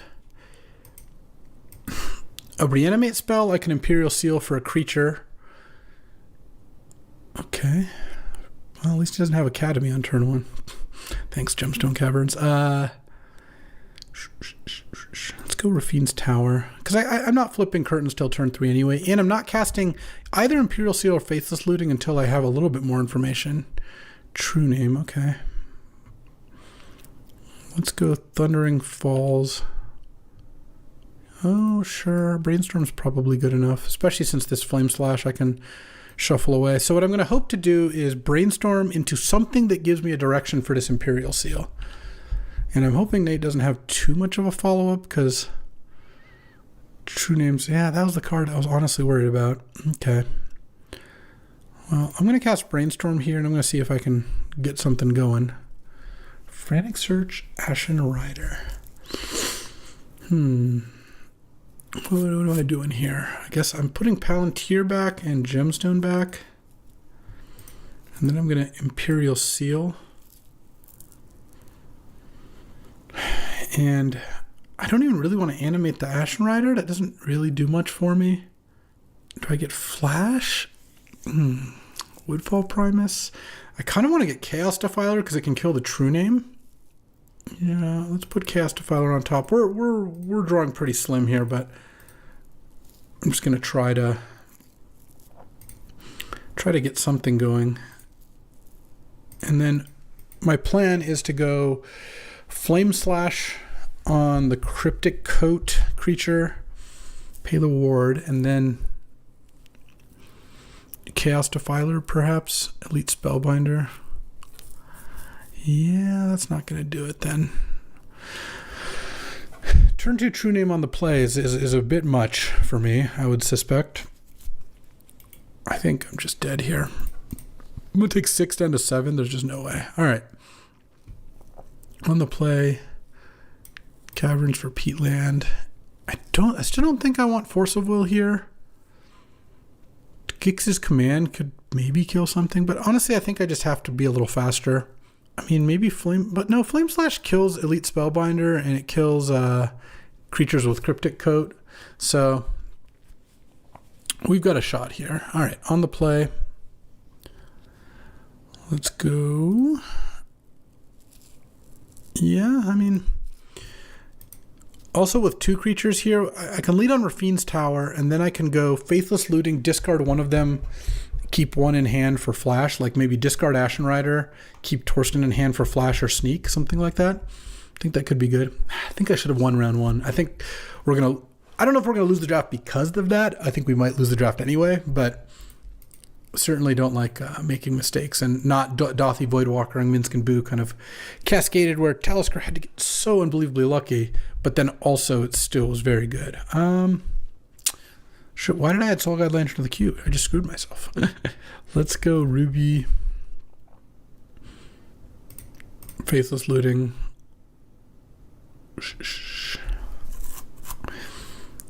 Bin, Ashen Rider, and Breeding Pool, I guess.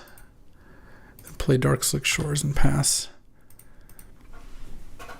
And I'm just hoping to draw Sneak or Flash here. Both of them would be excellent. Revoker, yeah, I don't care about that. I'll probably just Fatal Push it. Because if I draw Sneak, I want to be able to slam it here. Fatal Push that. Draw. All right, that's Faithless Looting. Discard Gemstone Mine and Mountain, I guess. I mean, I could discard one of these creatures, but I don't think the extra land is going to help that much. And if I get like Elite Spellbinder, I want to have some creatures left here. All right, Sneak, Flash, Sneak, Flash, Sneak, Flash. Go, go, go.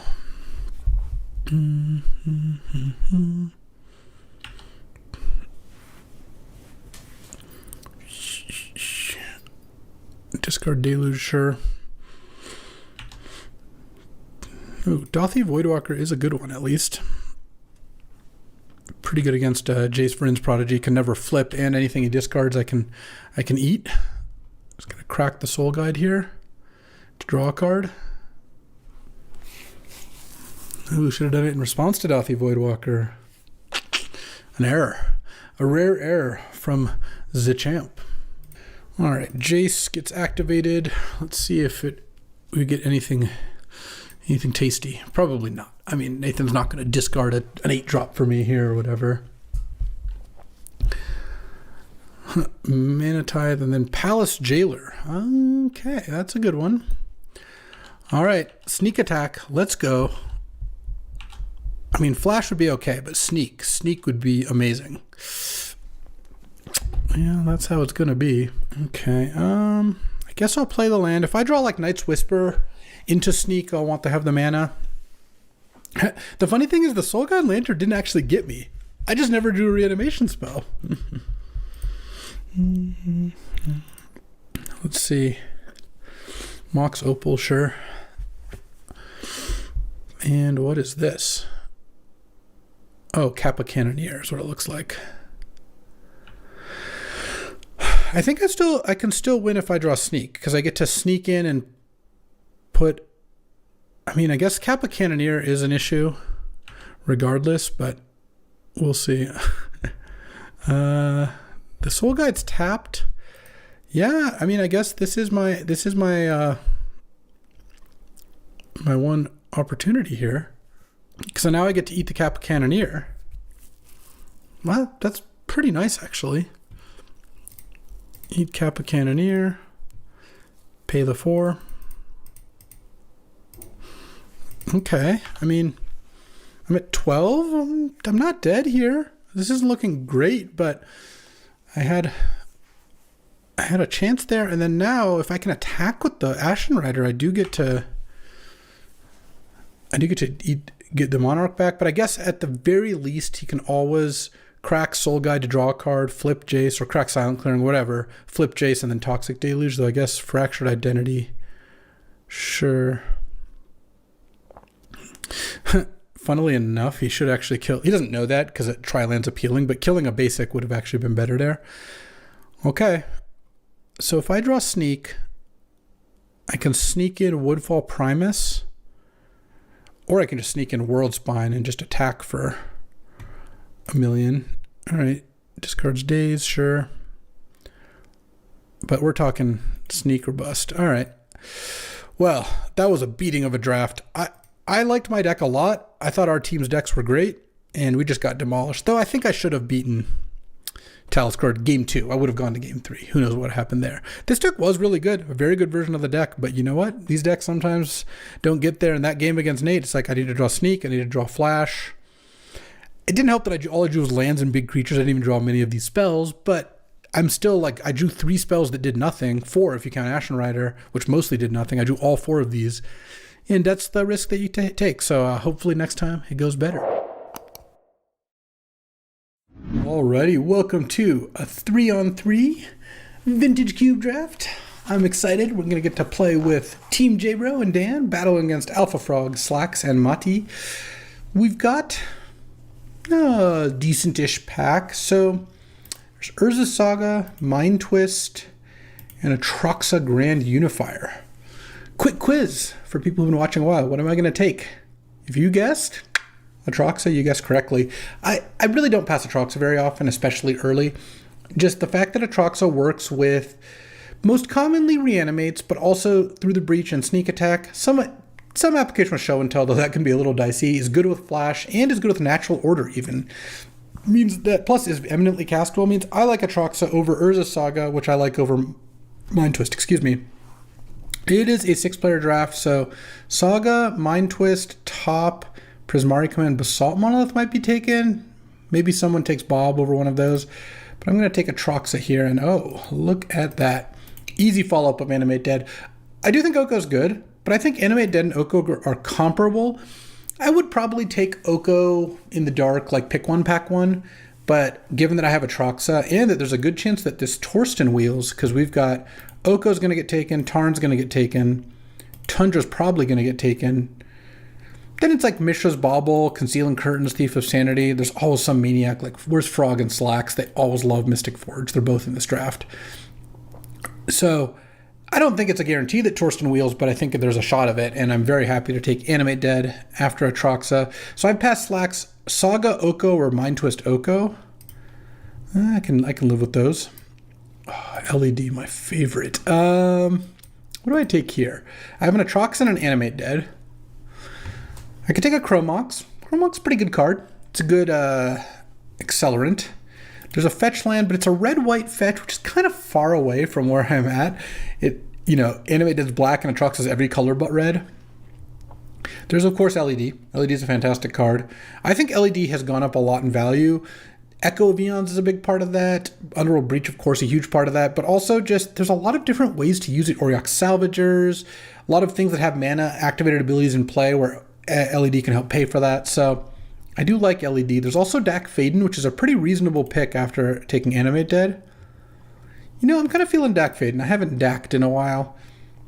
Because Dak also leads us nicely into a Through the Breach style deck. Chromox, LED, Arid Mesa, Fatal Push, Shinobi. Maybe I'll get Talisman back? All right, well, we'll see. Okay, and now that I've taken Dak, it leads me to want to take Wooded Foothills, because now I have a red card over Watery Grave. The Watery Grave's also really good. There's also Raugrin Triumph, but I think that's worse than the other options. There's also Upheaval, which Slacks is probably just going to take. He's never passed that card. There's Dismember. I had a draft last night that I didn't record, unfortunately, where Slacks upheavaled me, then balanced me, then Pest Infestationed me, and then Mindslavered me, but I was just playing White Weenie, and eventually he just after blowing up my board like 4 times, I just eventually killed him with some just idiot creatures. But that's not the usual case. Anyways, Watery Grave versus Wooded Foothills. I should probably still just take Watery Grave. I know I'm going to be blue-black. Having a blue-black duel to be fetched is, I think, a pretty big game. Even if Wooded Foothills could be a 3-color land, this is a guaranteed 2 of my colors. So let's just do that. Archon and Entomb. Oh, why you got to do me like that? I've got to take Entomb. It's a shame, but I already have Atraxa. So taking Entomb and also getting it 5th. Also, this pack's insane. So let's see. Archon's definitely not coming back. Sad. So Archon, Troll, Marsh Flats, Ketria Triome, Cathar Commando, or Stoneforge. Yeah, I'm not going to get Troll, Marsh Flats, or Archon back, but I'm just going to slam Entomb and probably follow it up with Faithless Looting at this point. There's also Mystic Confluence. I could just take Mystic Confluence. No reason to pass Slacks this card. This card's good. I'd be happy playing it. Looting, probably not going to come back, though. Rabble Master, K-Command, Titania. No, Looting's not going to come back, but I already have Dak and Entomb. I should just not. Basically, I think Looting and Mystic Confluence are like about the same value to me. Looting maybe slightly ahead, but this is a team draft, and a Mystic Confluence is like passing like an 8 out of 10 card when Looting is probably a 3 out of 10 or 2 out of 10 card for most people. It's just good in the particular deck that I'm looking at. So really good first 6 picks, by the way. Very happy with this start. Shame that we're not going to be able to get Archon to go along with this Atraxa, but we have the Atraxa with an Animate and Entomb. I mean, having Atraxa, Watery Grave, Entomb, Animate, it's already just a fantastic thing to get out of pack 1. And Dak and Mystic Confluence are both pretty solid cards too. I don't think there's too much that I can expect to get back on the wheel here, but I also can't really complain about this start. There is a small chance Faithless Looting comes back. There's basically 0 chance Archon or even Troll comes back, and much less Marsh Flats. So that must have been a strong pack if Entomb went 5th and then the other cards were still there. All right, Dark Confidant is here. Yeah, and I'm going to take it. There's still Basalt Monolith too, but I'm not that hyped about that. Look, I know Dark Confidant in Reanimator decks is dangerous, but I just can't help myself. I also think it is good. Okay, Concealing Curtains and Thief and Torsten are still here, along with Mishra's Vault. What is everyone taking out of this pack? Especially with Intrepid Adversary still here. Wild. Kind of just want Torsten. It's a pretty good flash target. It's a pretty good reanimate target. I think that's better than taking one of these like small ball things. Oh, and Fatal Push came back. Yeah, I'll take that. Very happy to take Fatal Push. I will take Raugrin Triumph. I kind of didn't expect that to come back, but a blue-red land is pretty nice. All right, any Archon wheels? Any Archon wheels? I really don't think so. But I've got 2 decent reanimate targets, an animate spell, an Entomb, and a Dak to get things into the graveyard, plus 2 good interactive spells and Fatal Push and Mystic Confluence, and I have a blue-black land and a blue-red land. Really, really very good start. The Bob I probably won't actually play, but I think it was the best card in the pack by a lot, so I don't mind just taking Dark Confidant there. And against matchups where, you don't care about your life total, you can side it in. Also, Troll of Khazad-dûm wield, so did Ketria Triumph. Surprising, but I will take it. That's just great. Okay, Faithless Looting didn't wield, but that's okay too. The only reason I'm taking Mind's Desire here is I'm playing passing to Slacks, and he just loves cards like that. So let's not pass him like Upheaval, Mystic Forge, Basalt Monolith, and Mind's Desire. Not that Desire is even that good, but I don't think Cast into the Fire, Maelstrom Pulse, or Deadly Dispute are either. Oh, now I'm going to hit the Sai. I was kind of worried about passing Sai, but I'll take that too. High Tide is another card that goes into Jesse's decks. So here's the thing. Slacks just doesn't draft like White Weenie. So actually I'm not as scared to pass him an Intrepid Adversary. I'll take Lingering Souls, which honestly I might even play. Look, I've got Raugrin Triumph and Dak to discard it. Oh man. Mox and Soul Ring. So this is one of those picks. That's tough because if this was an 8-player draft and I didn't care about my team, I would just take the Mox, because I think Mox is better in Blue-Black Reanimator than Soul Ring. Like, look at how many cards require 2 colorless, right? I've got Mystic Confluence and Lingering Souls and the big things, which is not 0, but not that relevant. All these don't care about either. Troll, I guess, slightly cares about Mox because you can cycle it off the Mox, though I guess you could hardcast Troll. And then Animate, Dead, and Dak are way better with Sapphire. But passing Frog, a Soul Ring just isn't great. How bad is it? Frog's probably playing blue. They're pretty close. Honestly, I think I still just take the Sapphire. There's also a Recurring Nightmare, which I'd like to wheel, and Frantic Search. Let's see. Lorien goes, Soul Ring goes, obviously. Solitude goes, that's 3. Frantic Search, and maybe Aragorn, maybe Mishra's Workshop, Probe. Yeah, there's a decent chance Recurring Nightmare wheels, no guarantee. I'm going to take the Mox. I just think it's like a lot better for me, and I don't think it's guaranteed to be all that different for Frogerto there. I'll probably from the Catacombs here, which is actually a strike against the Mox versus the Soul Ring, but you know, it's good at like animating one of these things, though it's kind of awkward with Torsten, where if Torsten dies, you don't get the 1/1s because this says it just gets exiled. And it's just a good value card. You can also entomb for it, which is kind of cute. End of turn entomb for this, untap and just escape it. If you have a bunch of cards in your graveyard in a grindy game. The alternative would be to take Jace or Daze, and I think from the Catacombs is going to be a lot better for me. Wow, here's Sneak and Xander's Lounge and Underground Sea. I actually think I take Sneak. I have a Raugrin Triumph. Troll can't help me there yet, but I could probably pick up a black-red land. Obviously, I take Mox over Soul Ring and then get past a 4 and a 5 drop, but yeah, so it goes. I think Sneak being so good with those 2 cards means I should just sneak here and hope one of the lands comes back, even if it's not that likely. I also have the out of Oath of Druids coming back. So if someone takes Expressive Iteration, Windswept Heath for sure, those 2 lands, and Cradle, yeah, Oath comes back in that scenario. Collective Brutality has a very high likelihood of coming back as well. And there is a chance Underground Sea comes back, which would be nice.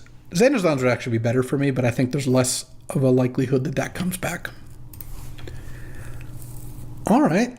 There's Inquisition here, but I don't love that card. I mean, it's obviously playable, but there's also Goryo's Vengeance, and I have 2 pretty good legends to bring back. So I'm just going to slam Goryo's Vengeance here. And I will pick 4. Our picks this pack were a Mox, Sneak from the Catacombs, Goryo's Vengeance. So we're looking pretty good on this Reanimator plan. What am I missing? I mean, more Animates would still be okay. I could use more discard outlets, but those are a little easier to come by. I know Fatal Push is gone, but something like Chart of Course isn't too bad. Oh, Flash! I was looking at this Bitter Triumph, but we're getting a 5th pick Flash. We are just in the right deck by so much. 5th pick Entomb from one side, 5th pick Flash from the other. Just golden. And Flash is great with both Torsten and Atraxas, so there you go. Not even close to being close. Oh, this deck's shaping up to be a monster. All right, Flash is better with Mox Sapphire. Take that, Soul Ring.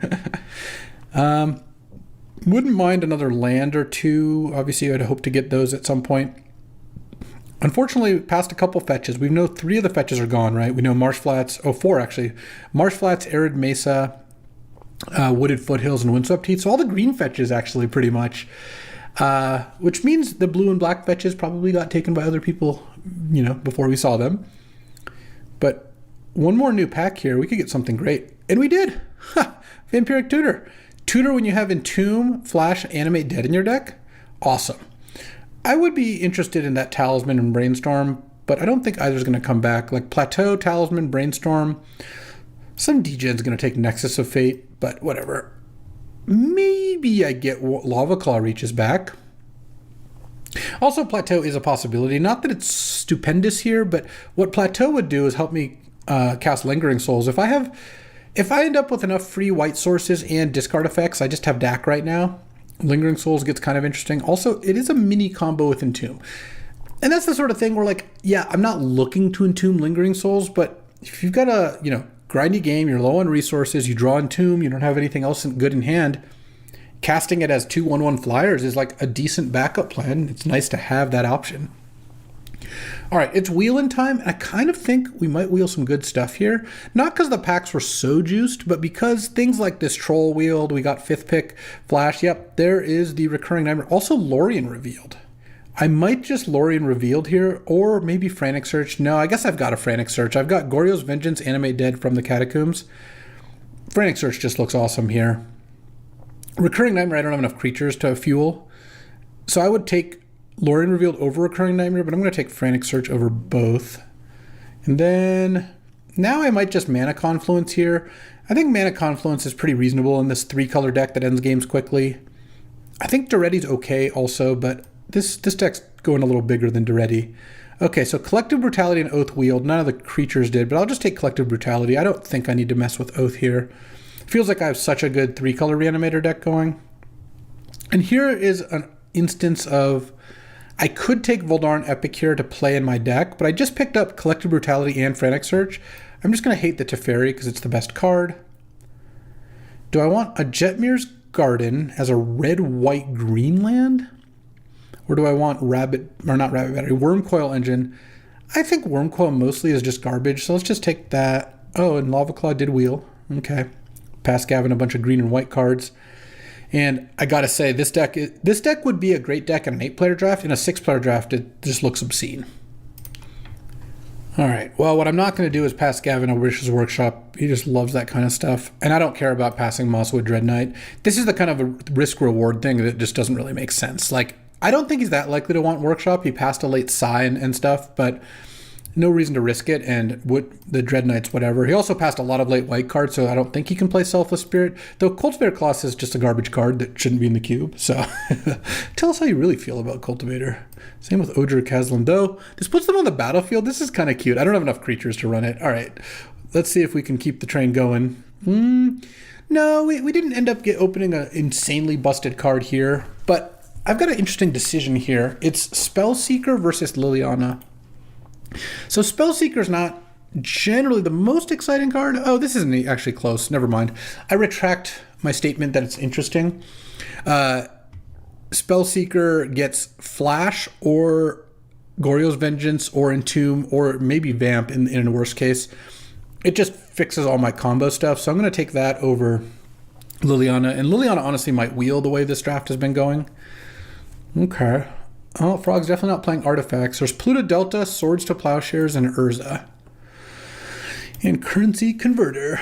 I'm just going to take Pluto Delta. Look, I know I'm passing Jesse and Urza, but he didn't take the Psy. The Psy came around really late, and then I hated it. He also didn't... Oh, no, Jesse also passed me Mishra's Workshop with 3 cards in the pack. Okay, I feel really good about passing Urza then. And Pluto Delta is by far the best card for me here. It gets blue-black, and then it gets tapped red. And if Currency Converter comes back, I'll be happy, but this deck's looking fast enough that I don't care too much. Plus, there's Thirst and Charming Scoundrel as other discard outlets. Also, Urza and Swords are going to go. So is the Converter. We'll probably get back... I mean, we might get back Spell Pierce. I don't know. Okay. This pack has a Library, which is great. Parallax Wave, which I guess I'm just passing white cards in every direction.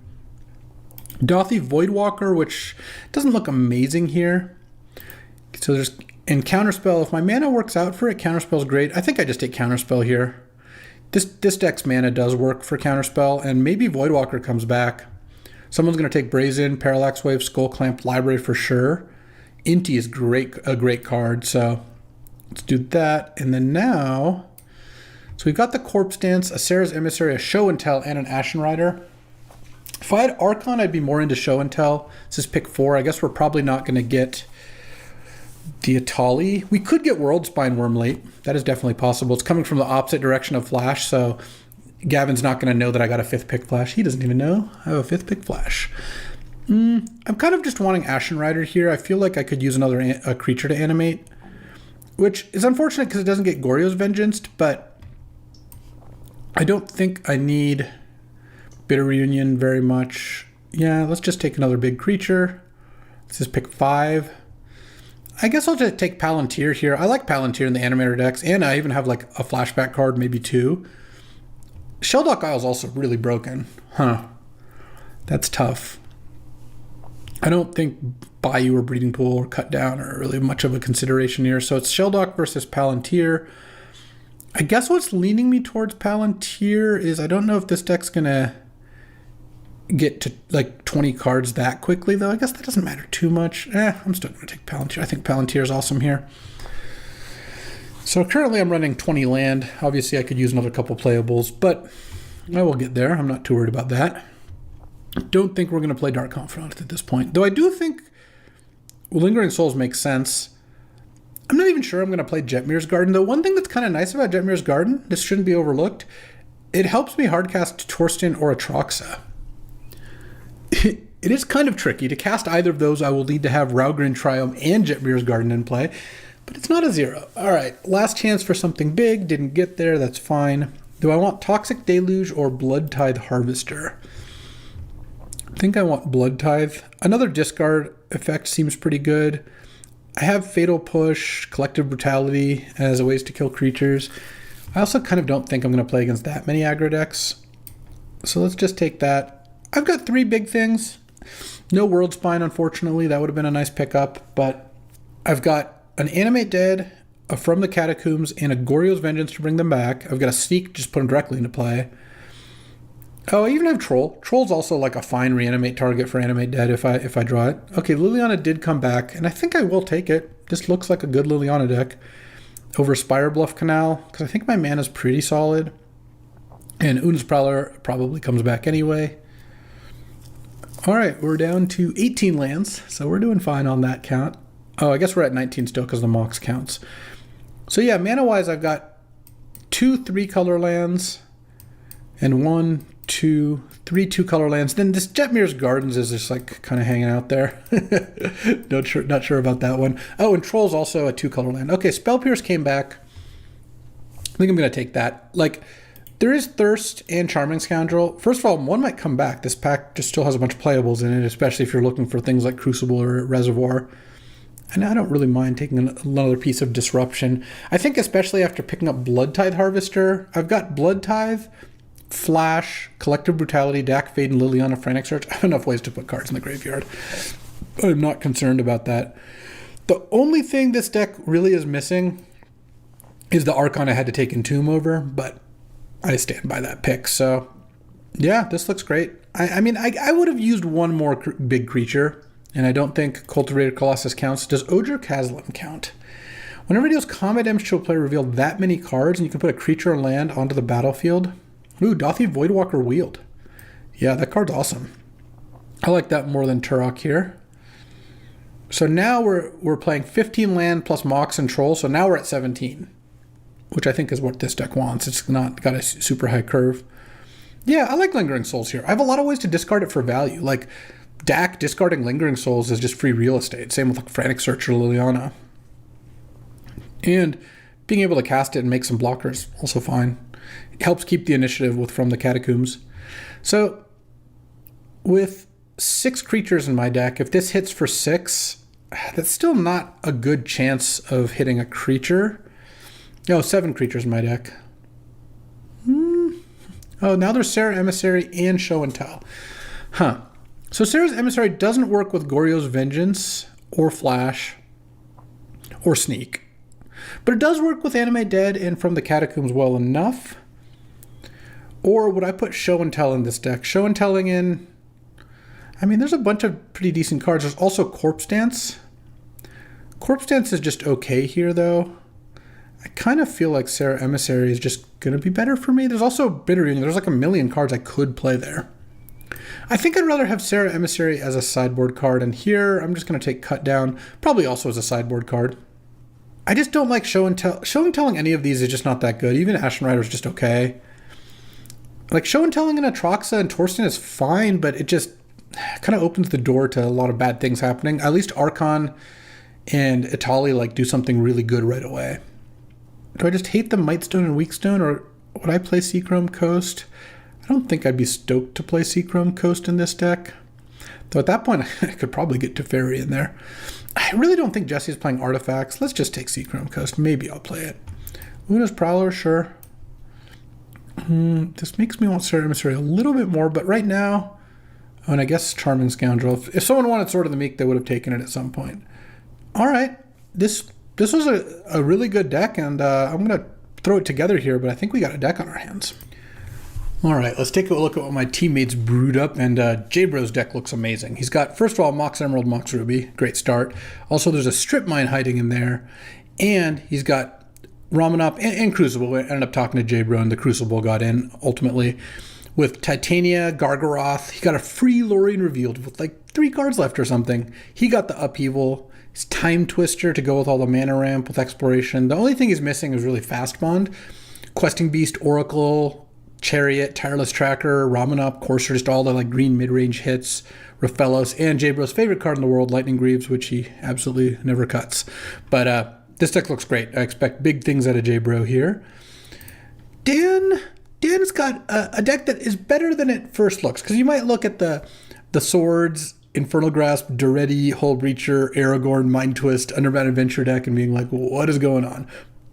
But it's got a Triome, 2 fetch lands, Arid Mesa and Wooded Foothills, and a bunch of dual lands, plus Fertile Ground and Sylvan Carotid. I kind of like these decks sometimes. Oh, he's actually got an updated build here. Let's even take a look. So this is, after tinkering with it, I gave him a little advice. I think cutting a couple of the removal spells for Cathar Commando and Flame Tongue.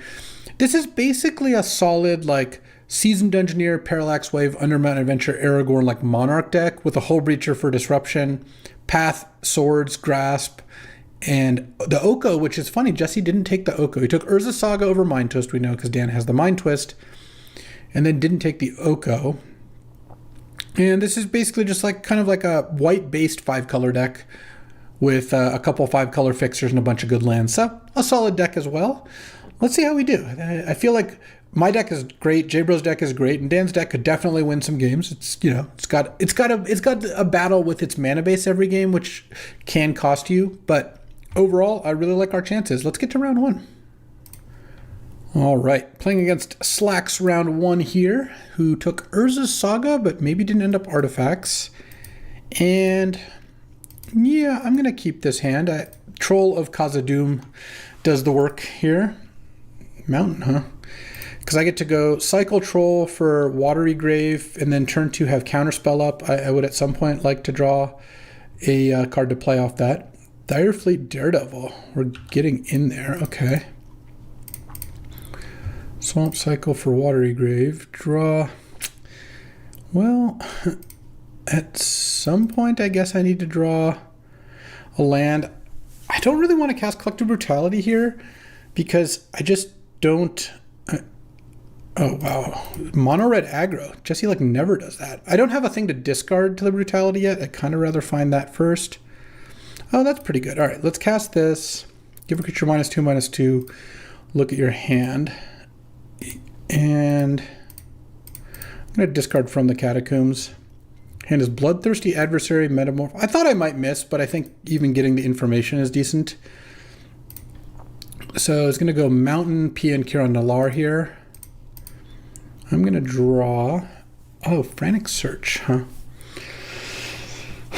I kind of want to just start with Frantic Search. I still have a lot of discard outlets, and I kind of need to A, hit a land drop, and B, figure out what I want a Spell Seeker for. Let's discard Spell Pierce, and I think Palantir.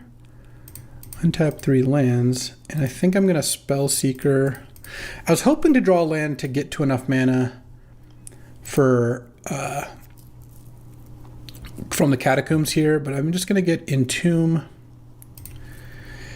And then I can set up Entomb Goryo's Vengeance at some point here. I mean, I'm not loving this, honestly. Frantic Search into no lands was kind of a beating, because if I could have gotten to hit a land drop, even just one, I would have been a little more confident in setting up Entomb for Atraxa from the Catacombs and Traxa, though he's got Phyrexian Metamorph in hand, so I do have to watch out for that. It's part of the reason I wanted to use Collective Brutality, because also discarding the From the Catacombs basically doesn't cost anything. My graveyard's completely full here. So Jesse has had 2 draw steps. If he's drawn a land, I kind of imagine playing this as a 3 Bloodthirsty Adversary as a 3/3 haste is going to be the plan. Of course he's playing Sheldok Isle. Yeah, I guess he's just going to chill, hit for 4 down to 12. You can play Metamorph to get Spellseeker, I guess. That's fine with me. It's just going to do nothing. All right. And, oh cool, a double black card. I'm just going to play Dak and draw and discard here. I just don't really have... I don't have any moves unless I draw a little bit more land. Okay. I'm going to discard Liliana and Atraxa. play my polluted delta and pass.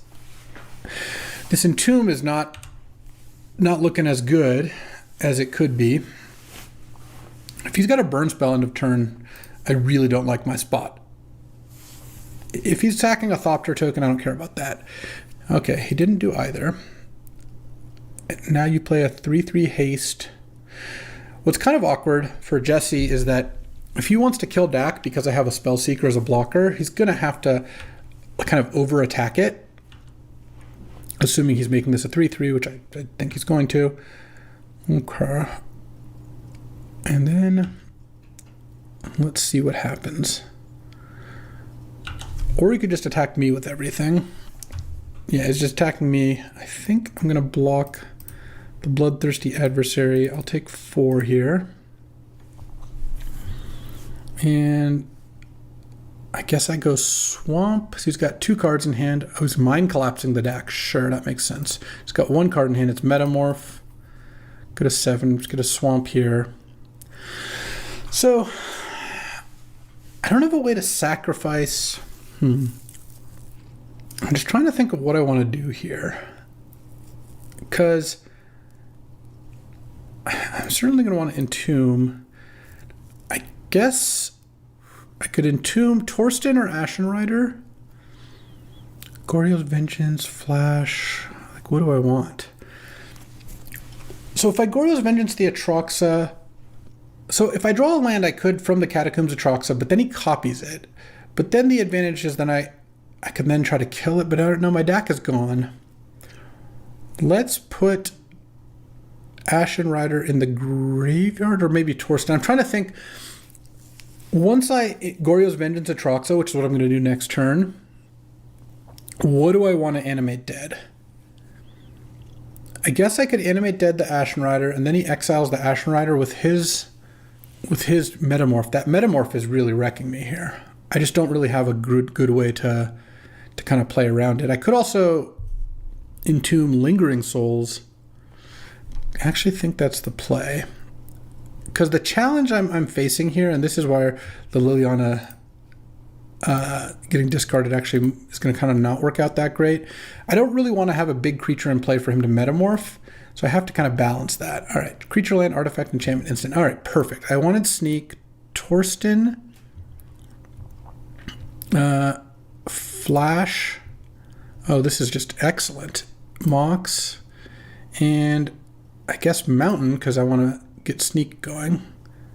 Because now I go Sapphire. I'm going to flash in Torsten. Do I want to do that now? I don't really need to do that right now. Let's attack with Atroxa here. Yeah, this is going to work out just fine. He is going to get to Shelldock, which I don't love. And I can't do anything about. I mean, I could have Ashen Ridered it, but I kind of feel like his mono red deck isn't going to have the best Shelldock plan anyway. So let's do this and pass the turn. This goes away. And now you can Shelldock here, but we'll see how scary that is, I guess. Not at all. Sure, Rabble Master, and if you want, it's not. So he's not going to make a Rabble Master copy because I think he wisely wants to save Metamorph for one of my creatures. Well, now I'm going to cast Flash. Oh, is he going to sack a Thopter token to kill the Blood Tithe before blocks? Very reasonable play if he makes that. Let's go Flash, Torsten, and let's pick up Dothy, Voidwalker, Lava Claw, Swamp. Let's leave the rest on the bottom. Oh, I'll take the Jetmir's Garden too. Let's leave a couple on the bottom just so I'm less likely to deck. I don't care about those lands. And then I get 7 1/1s. And then I get to make some pretty good blocks here. Let's go. So he's going to use the Thopter to kill the Blood Tithe first. Yeah, but let's go block, block. I'm just going to block down, I think, everything here. And trade off for your whole team. I didn't find the Ashen Rider off the Torsten trigger, which I was kind of hoping to do. Oh, animate dead. Nice. He's got one card in hand. I guess I can't animate anything that makes him discard. I have a lot of options in my graveyard there. Let's take a little better look at this. So I have 7 mana. I mean, this is really cool. We've got options upon options. The challenge mode is I don't want to give him a really great metamorph target, but I think that's fine. I could from the Catacombs. I think starting the initiative could be pretty decent. If I from the Catacombs, I guess I can't play Voidwalker, but I can play Animate Dead. I still don't really think I want to copy Torsten here, but what I can do is if I from the Catacombs, I actually think the Troll and then Animate Dead, the Pia and Kiran Nalar, and exile 1, 2, 3, 4, 5. And then I go ahead and shuffle, which I have Ashen Rider, Mystic Confluence in my deck.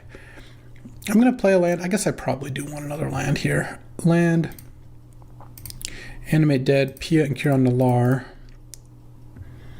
And then I don't attack here and I pass. All right. So you can metamorph something here, but I'm just not going to put an Ashen Rider or Torsten into play and allow you to do that. And then at some point, I'm going to find Ashen Rider, and I could sneak that in for value. Here comes Metamorph, maybe copying Rabble Master. All right, he's bowed to or P and Kiran Nalar. So he must have drawn a land then, otherwise he would have paid the life, yeah. Okay, kill my P and Kiran Nalar. Sure, you can trade off tokens if you want. Or I'll just eat that. Yep. All right. And then now, now I think we're doing just fine. Let's go ahead and let's just forge. We can just go for some dubs here. Actually, I'm going to make the soldier token bigger. I think the troll is doing great. Okay, so there's a vamp if I want it. Remember, I have lingering souls too. I kind of have everything I need here. You're at 13. Could attack with the troll. The metamorph's in play, so I don't have to worry about that anymore. I could from the Catacombs Torsten, but that doesn't actually help me that much because I don't have the mana left to sneak after that. I think I want to attack with the troll. And then threaten lethal next turn. You take a bunch of damage. I can flashback Lingering Souls. And I can also, from the Catacombs back, Pia and Kiran Nalar. And I think this ought to just set me up perfectly here. I'm just not, as long as I don't exile creatures, it doesn't actually matter. Okay, and then I take the initiative. And yeah, whew, all right. Slacks really rarely drafts decks like this, but you know what? This is what he got this time, and we managed to win a pretty sweet battle. All right, I would put Sarah Emissary in against Mono Red, I think, and Cut Down as well. Spell Pierce looked horrific. Collective Brutality is actually still fine, even if you do miss. Liliana is really not the best against Goblin Rabble Master and Pia Kiran Nalar. So I think I will cut that one. I think Dak Faden's okay. Yeah, this looks like a deck to me. All right, we are on the draw here. And we've got, this is a keepable hand. It's a little annoying that playing Cut Down on 1 doesn't let me, play counter on 2, but I certainly don't have a choice here. Okay, he knows that I've got Vamp Tutor. Well, good for you. Good sideboard option. Killing the Ragavan, that must have been what Jesse opened, because that would send you into mono red very quickly. I don't think I want to vamp on upkeep. Mox Opal. That's an ambitious Mox Opal, I suspect. So I could vamp, because I have Spellseeker as well. Oh, Inti is fantastic. Wow, what a good card. This is where if I had a what's it called? Toxic Deluge, I'd go after it. Are you going to discard? You probably can't play any cards afterwards. All right, so I could Spellseeker for Flash. I could also Vamp for Flash. Yeah, Vamping for Flash actually sounds pretty good here.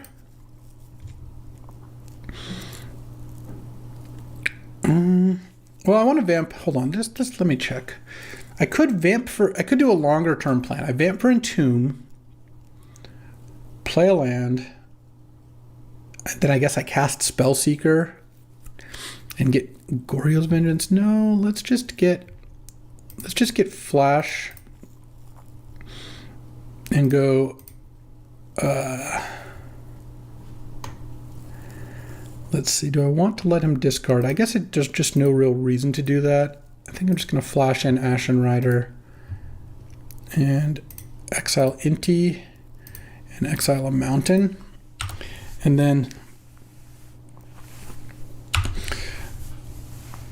Grim Lavamancer, mountain, sure. Take one. And then Spellseeker is actually like kind of a decent play, and I was hoping to draw something that would give me direction on what to Spellseeker for.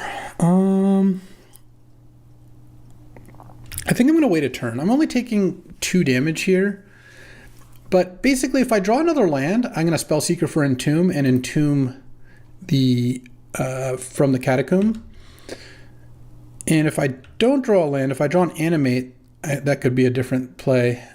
But I don't think I'm in like a huge hurry. Oh, interesting. I could Frantic Search now. Actually, here's what I'm going to do. I'm going to Spellseeker for Entomb first. And then I can pass, and then I can make double black next turn off Frantic Search. I just need to draw a land at some point. Yeah, you can kill my Spellseeker, that's fine. This does open the door for Jesse to play a 4-drop this turn. If he goes land 4-drop. That was a good one. Okay. So I think what I'm going to do here is kind of gamble that he doesn't have Phyrexian Metamorph, because I think I'm going to Entomb from the Catacombs. And I kind of need to draw a land too. Okay, well that was the land. So now I can go like this. Frantic Search.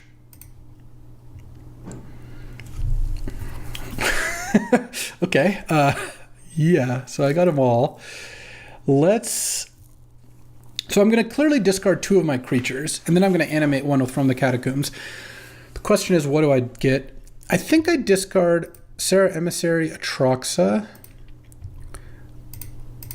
untap 3 lands, play a land, well, play a Mox, and then from the Catacombs. So now I have another choice too. I could get Ashen Rider to kill the Rampaging Raptor. I could get Atroxa. I could get Serra Emissary and name artifact or name creatures. He already played Odawara. So if I get Atroxa, I'd lose to a removal or bounce spell that hits Atroxa. If I get Serra Emissary, I mean, in any case, Phyrexian Metamorph kind of ruins me here. I guess the way it ruins me least, let's see, how many cards I have in my graveyard? Let's just see. I've got, before this all starts, I have 10, and I'm going to exile 5, go to 5, and then a creature's going to play, go to 4, and from the Catacombs doesn't count, so I'm pretty far away from casting it again. This is just a hard decision. It's basically, I think that I lose to the most things with Atroxa, but it's the highest reward, because if Atroxa works, I just win. I lose to the least things with Ashen Rider, but it's also the lowest leverage. Serra Emissary is kind of in the middle, so it's like, how much of a gamble do I want to take? It's close. I kind of want, my problem with animating Ashen Rider or Serra's Emissary is I just don't feel like that comes that close to winning me the game. Whereas Atroxa will actually win me the game. So let's see. I'll get a Swamp. Oh, well. Getting Fatal Push, Animate Dead, Palantir, Troll, Land. I think think is pretty good. Oh, I could actually get polluted delta. 8. Yeah, I think polluted delta is actually better here. Because now I can go polluted delta and fatal push the rampaging raptor. Yeah. I also, I guess, don't straight up lose to... Now that I have the fatal push, though I guess I could have just gotten a swamp, and if they remove Atroxa, if Jesse removes Atroxa, then fatal push would have still done it. I don't actually just lose to Metamorph here. It's not great, but I think I could still beat it, especially since my hand's really good now, because I just use Atroxa. Is he going to sack the blood token? That's a good start, if so. All right, so it's Mind Collapse. So I can't stop the Grim from killing my Atroxa here, because if I fatal push the Grim in response, he just sacks the blood token, so I think that's fine. And now he's going to Grim the Atroxa. It's going to get exiled. And then I'm going to fatal push the Rampaging Raptor. And then next turn I basically win. So yeah, this worked out. Finding fatal push off Atroxa was a pretty big game. Though I guess I really didn't need to play polluted delta. It gives me more optionality because I can fatal push the Raptor even if he doesn't remove Atroxa, but I think given the circumstances, I wasn't really losing if that was the case. Okay, so go to 6. You get the initiative, but I'm going to be able to take that back soon enough. You get a mountain. It kind of depends on what Jesse's last play is here, and he played the mountain with a blood token in play. What does that mean? I mean, it means he's got a card that uses enough mana that he wants to play it. Oh, he has Fiery Confluence. Oh, that was sick. The polluted delta actually lost me the game. I didn't anticipate having all that happen at once, but that was pretty gross. Okay. Yeah, it still doesn't make me want any of the cards I boarded out. Metamorph is like the card I'm going to always worry about, like every game. So had I played Delta there, it would have actually still been a challenging game to win without the Fiery Confluence. Oh, this hand looks totally fine. But because I would have been at 1 facing down Grim and the Voldaren Epic here, but I probably would have just animated the Sarah Emissary at that point. All right, let's just play Swamp. I only have 1 land I really need to fetch with Polluted Delta, so I think just waiting here makes sense. If Jesse dashes Ragavan, no, you know what, I'm just going to take 1 from this thing. I just don't care. I kind of want to see another play here that I can cast Cut Down on. Revoker, yeah, that'll probably be it. And then let's cut down the Revoker, cycle the Troll, just get Swamp, land, need to find some action, Palantir, bottom, he's going to mill Atroxa, Torsten, oh, animate dead, that's not what I wanted to see. I could have left land and counterspell on top, but I kind of wanted to do a little better. Counterspell against an activated Saga is just not very good. All right. Time to hit. I've drawn 2 lands. I need to draw a spell here.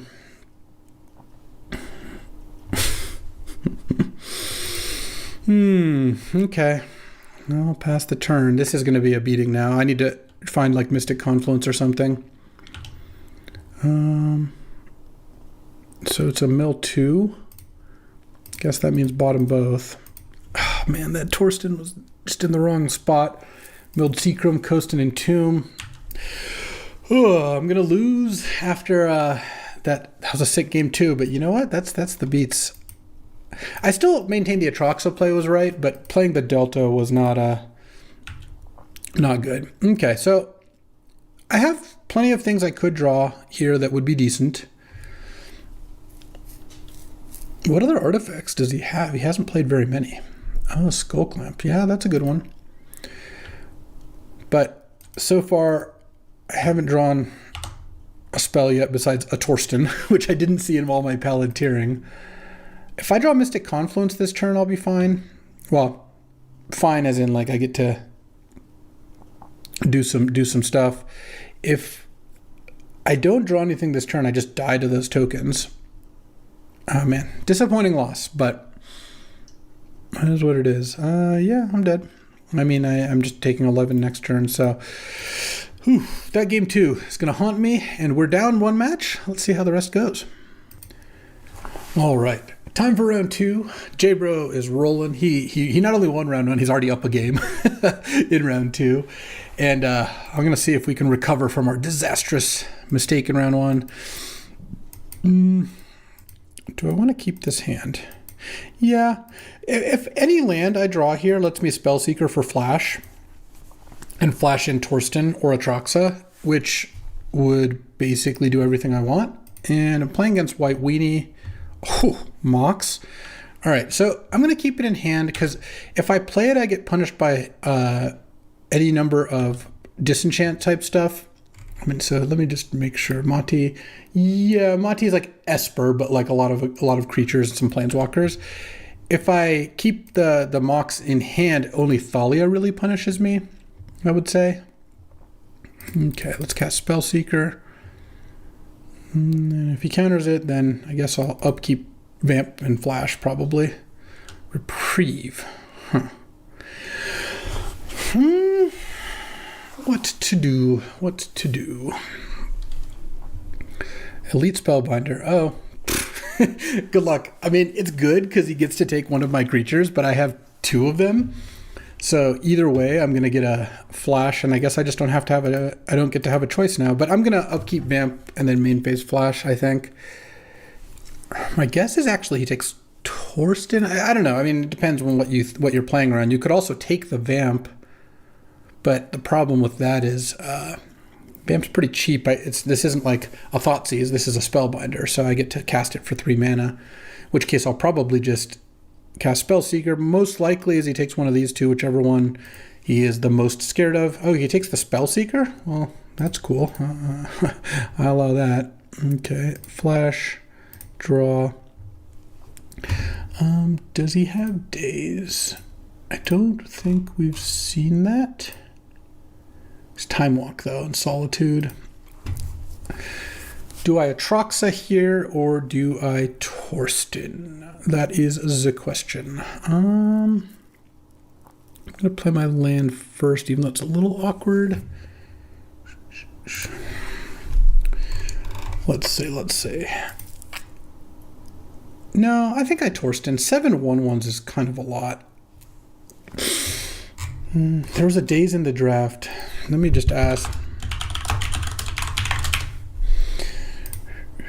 All right, Mati does have days, so I have to play my land first. And I'm going to cast Flash here.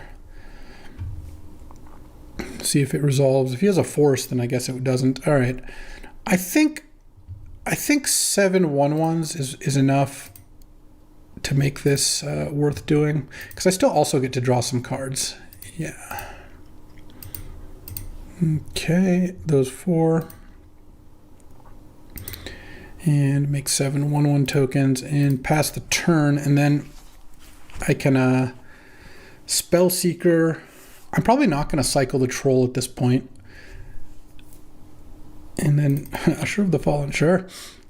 And then I'm going to Spellseeker for like maybe a Goryo's Vengeance or something like that is a play I could make here, and I could Goryo's Vengeance back Torsten. This is one of those games where if I find Raugrin Triumph and Jetmir's Garden, I could definitely cast Atraxa here. Oh, there's one of them. Just going to send with these. And I think just cast the Spellseeker here.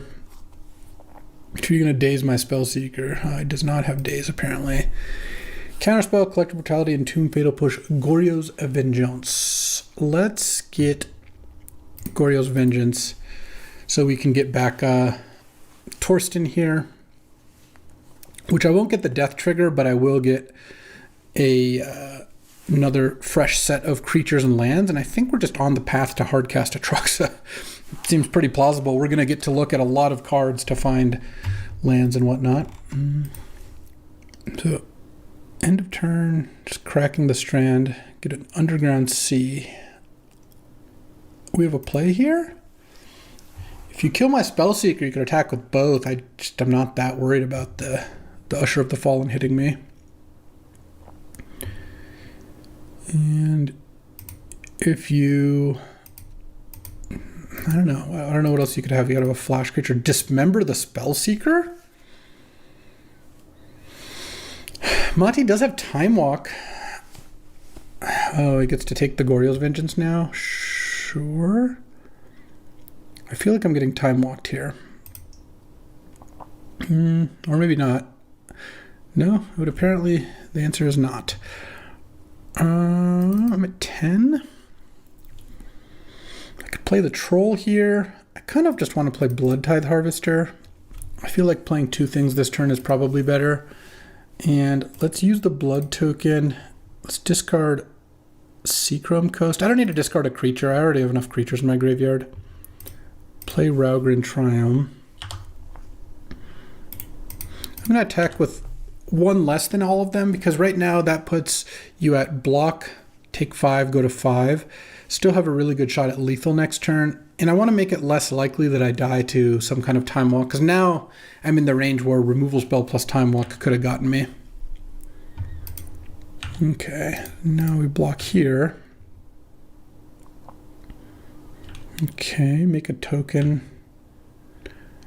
And if you have Time Walk, it's like a close race. If you don't, you still have to do something or you die. Still don't really want to cycle the Troll. Okay.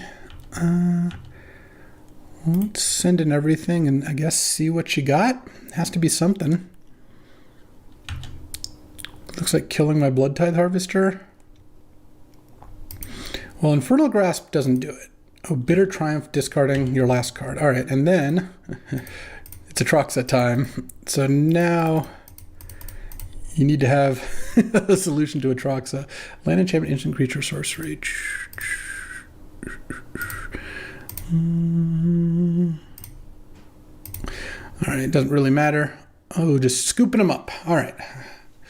We got game one. Playing against Esper mid. Kind of makes me want Dark Confidant, but definitely makes me want Cut Down. I guess I shouldn't put a Dark Confidant if my life total's getting attacked here. I do think Liliana's still fine. What do I want to cut then? Oh, Spell Pierce looks kind of mid. Let's just do that. And I don't want Sarah Emissary. All right, game two. Ooh, another Spellseeker and another Mox. Also, Lingering Soul's looking excellent here. And Hardcast Atraxa. We got to do that.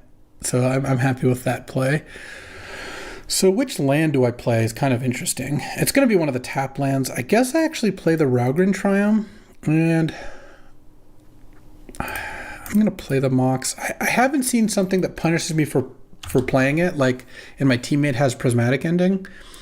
And if I didn't play the Mox and Mati went land Mox, flip curtains, take your Mox because you have 2 3-drops in hand, that would be pretty annoying. So I played a Raugrin Triumph so I can play a Lingering Souls next turn if I want. I could also cast Spellseeker. Also, Time Walk. See, look, there you go. Time Walk is basically like playing a Mox to let you flip curtains on turn 2. And I actually realized I actually do want to cycle this Troll, I think. Because if I cycle the Troll, I guaranteed untap land on 3, untap land on 4 to cast Sneak Attack. And I mean, I assume the Concealing Curtains is getting flipped pretty hard not to. I'm not going to cycle the Troll in response because if you take Troll, well, I will cycle the Troll in response to that.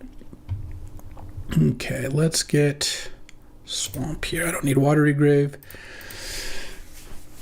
Yeah, I mean, I guess you can take Lingering Souls now if you want. I'm gonna, and then you could have Concealing Curtains to flip whatever I Spellseeker for. Elite Spellbinder is pretty strong against me. I've got a lot of cards that I don't want exiled and I don't intend to cast. So like taking the Lingering Souls here, for example, which I assume is the right play because otherwise I just cast it and the Spellbinder's bricked, is pretty annoying because now then I go Spellseeker, this flips and I get hit for 6. And I'm still 2 turns away from casting Lingering Souls. Yeah, Time Walk's a good card. So is the Mox. Without the Mox, I think this game would be really difficult for me to win. With the Mox, it's still possible. Okay. Flash is kind of interesting. I mean, I will cast the Spellseeker here. And I think... What do I want to get here? So if I get Vampiric Tutor, then you flip Curtains. Yeah, I actually like getting Vampire. I'm still at a healthy life, though I know I'm going to take a beating here. But if you flip Curtains, now you have to take either Flash or Vamp. You can't take Sneak. And let's say you take Vamp, then that's fine. You could it leaves me with Flash and Sneak and then a draw off the Curtains.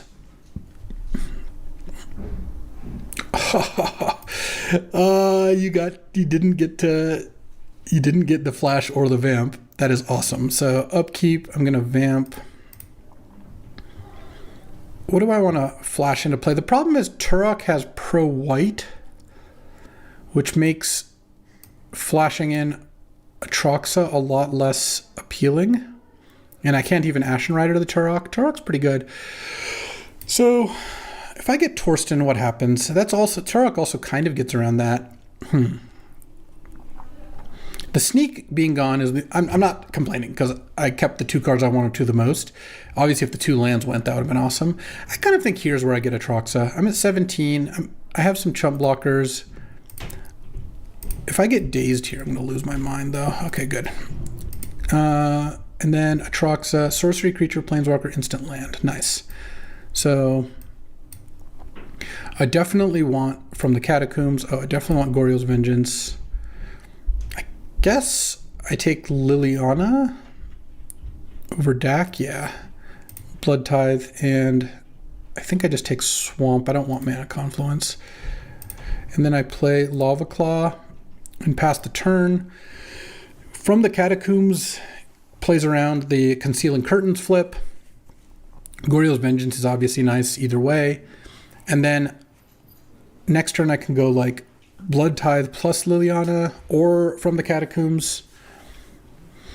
I'm going to chump Turok here, take 6, go to 9. I mean, I guess I'm potentially in a spot where I lose to a removal spell on Atraxa if I Catacombs it.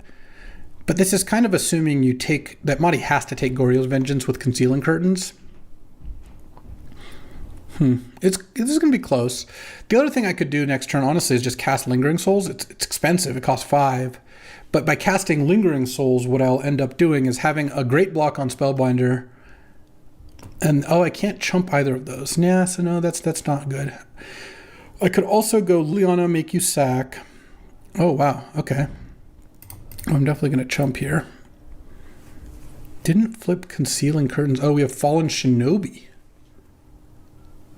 All right. I mean, as long as you don't hit one of my giant things left. Frantic Search, Watery Grave. Yeah, that's like not terrible, but not nothing. Like, it's not game over for me, but it is pretty good because now you get to also Concealing Curtains here because it's Goryo's Vengeance is the card I wanted to do most. I might be in a spot where I just have to Catacombs back Atraxa and just hope that there's no interaction. I mean, if you're not flipping Curtains, I guess I'm a little surprised. Maybe you've got some other play in hand, of course. You could have a counterspell or something. Reprieve would be annoying. I mean, look, I played against basically turn 2 Elite Spellbinder, turn 3 Turok, turn 4 Shinobi with a Curtains potentially as well. It's a lot of disruption, so this has been a close game. If Monty has one more piece, I probably lose. And I'm okay with that. Like, you can't beat everything. He knows my whole hand, so if he's flipping Curtains, it's to take specifically Goryo's Vengeance, I would imagine. Okay, so what is my best draw here? It's not like I really even need a draw here exactly. Turok even gets bigger. Okay. Yeah, Palantir doesn't do anything. Yeah, I mean, it's probably just from the Catacombs, I would imagine. So, and then lose to a removal spell. What is my other option? I can literally on a sat, make you sack, you lose the eye, then I play Blood Tithe, and I still lose to a removal spell. So, sure. Let's hope this works out. I don't think Lingering Souls really makes sense. All right, let's do this first. Get a swamp. Atroxa. Planeswalker land, instant creature. Planeswalker. Instant land and creature. And then discard, I guess, a mountain at this point. And lose to any number of things. Turok gets to hit me for 7 here. Oh, I guess I maybe shouldn't have taken one of the... Oh, I did. No, I didn't need to take the land, I guess. Oh, wow. Wait, I just died now. There's a lot I would have lost to anyway. In fact, I think I'm just dead here to whatever this is. Yeah, this puts me at 17. No, now I don't die. I just died to Turok plus the eye. It's not over now. It is pretty close, but it is not over. He just could have attacked with those two. Oh, what a mistake on my part. And then he missed on the ninja. I'm at 2. Okay, hold on. Let's get back in there. One sec. All right. So I think I still am going to lose here. But what can we do? We're at 2. Those are all lethal. And I don't have anything I can Catacombs for. All right, well, funny game. Going to game 3 here. Clearly I shouldn't have discarded 2 cards to Atroxa, but even with that, I think I would have lost. That Elite Spellbinder on the Lingering Souls really got me. Of course, Time Walk was like the real culprit there, but yeah, I can't do much about that. Do I want Serra Emissary in? No, I think that's weaker than most of the other options, so let's get in there. All right, time for game 3. I'd like to play first. Gotta mulligan that. Yeah, we'll keep this hand. Put a mountain on the bottom. All right, don't have daze, don't have turn 1 disruption. Just let me be, play like a non-island on turn 1. Oh, okay, that works. Pass. Crack that fetch. Ah, yes. Flash. Don't have force. Oh, and there's a Torsten. Flash Torsten is so good. All right, now I get to get 1, 2, 3, 4, 5 lands. And now I have to discard, but I just didn't want to get dazed. So what am I going to discard here? Honestly, it's probably just Lava Claw Reaches. Yeah, I don't want to discard Mana Confluence because I can cast Lingering Souls. And I don't want to discard Lingering Souls because I think just casting it is going to be great.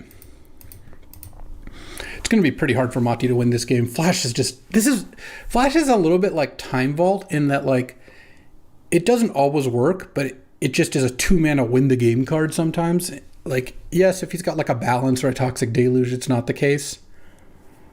But if you don't, this is pretty difficult to come back from.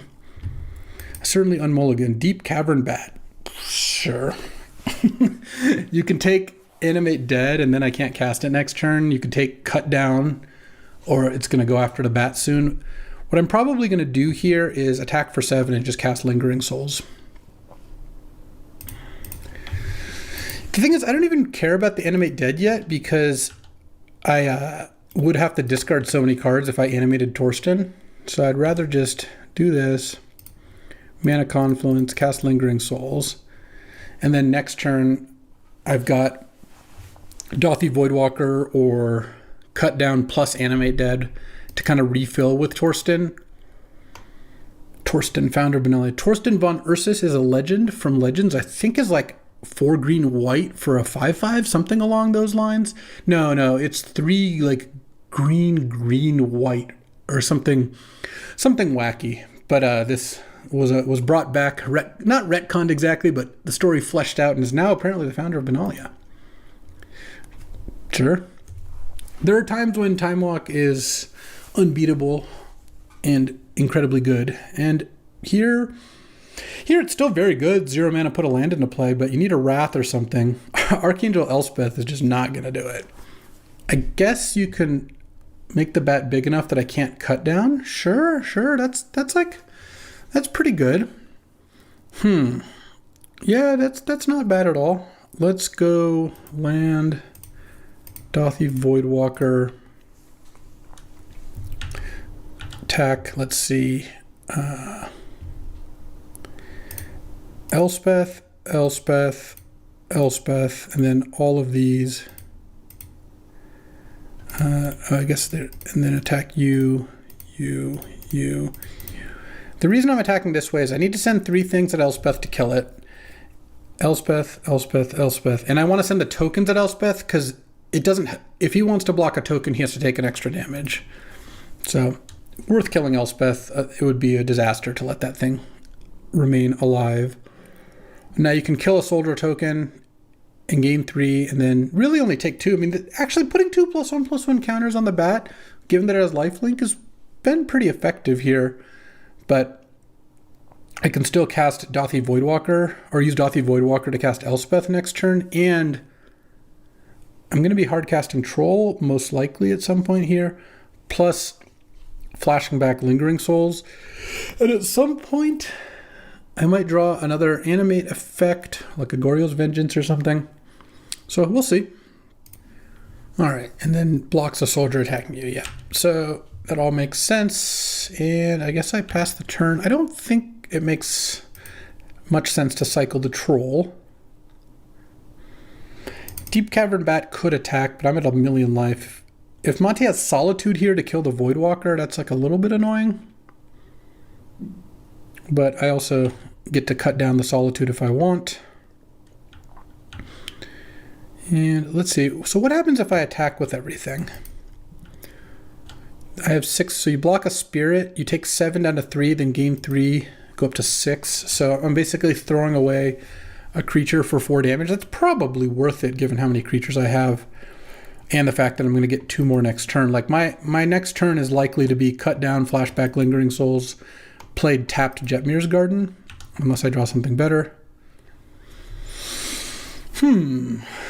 Vampiric Tutor. And I could even technically access it right now.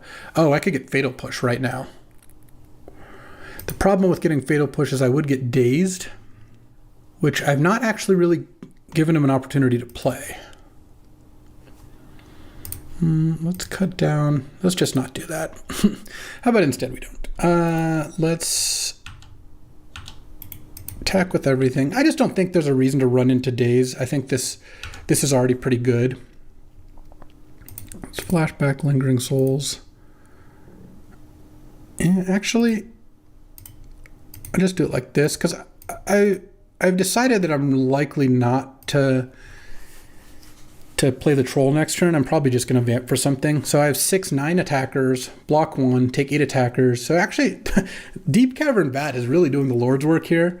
It is technically keeping Mati alive, though I assume that vamp is going to be enough to kind of end the game. Because right now I can vamp, can't get dazed, probably still just get Fatal Push because I go Fatal Push the Troll, or the Bat rather, get back Animate Dead, Animate Torsten. Concealing Curtains, but no black mana. Also, Concealing Curtains actually wouldn't even be good if you could flip it here because I'm going to vamp in response. Okay, Staff of the Storyteller. So we have now 2 blockers. Going to draw here because I don't think Mati's played a land yet. Yeah, I played Solitude off 5 mana last turn. Plays a Plains. And pass. And then Fatal Push is also lethal here. And that is what I want to get, right? 6, yeah. I imagine so. I could also get... No, getting back from the Catacombs for Solitude just seems insanely greedy. So let's just Fatal Push the Deep Cavern Bat. Attack with everything, and then you're probably just dead. All right. 1-1. J-Bro's 2-0, and Dan is 0-2. So we're tied going into the last round. J-Bro's going to win. It's going to be on me because Dan does not appear to be on track to win a match. Should have gotten round 1, but we could still win this draft very easily. All right, time for some red zone action. I really wanted to watch J-Bro roll and exploration on turn 1. This is perfect. Untapped breeding pool box. This is why J-Bro's the champ. Lightning Greaves. All right, here it is. I'll let J-Bro kind of sell me on Lightning Greaves. J-Bro, you got a turn 1 exploration Mox Lightning Greaves. What is that going to do for you this game? Let's find out, huh? Okay. Probably doesn't have another land, or he would have played that last turn. Greaves Raphaelos. Okay. That's pretty good, actually. Cycle Lorien revealed. Get an island. And bash for 2. Well, the attack for 2 part is not the most interesting or exciting, but having an unkillable Raphaelos in play is pretty good. And hopefully we don't get Deep Cavern batted here. Oh, but this actually looks like a Time Walk instead, unfortunately. Nope, it's a Luminarch. All right, so J-Bro cycled Lorien revealed with a lot of mana out. No double blue. I'm kind of expecting his last card to be something pretty decent. Esika's Chariot. Okay, that qualifies. Oh, and Esika's Chariot with Lightning Greaves. Okay, Lightning Greaves looks like it's doing pretty good work here. I will admit that. You can't daze it. Mati's got to have daze in hand.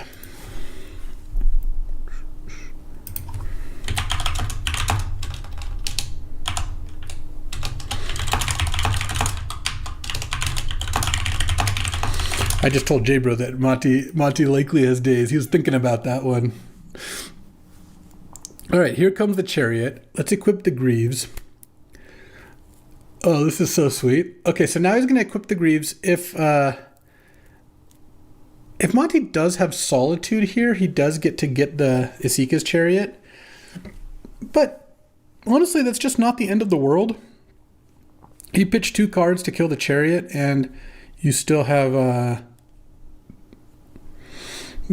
two cat tokens out. It is gonna be close. Good attack by J-Bro. Because Luminarch's gonna be big enough to block the cats now. But J-Bro's got a lot of mana, and Mati doesn't have a lot. Mati has more cards in hand.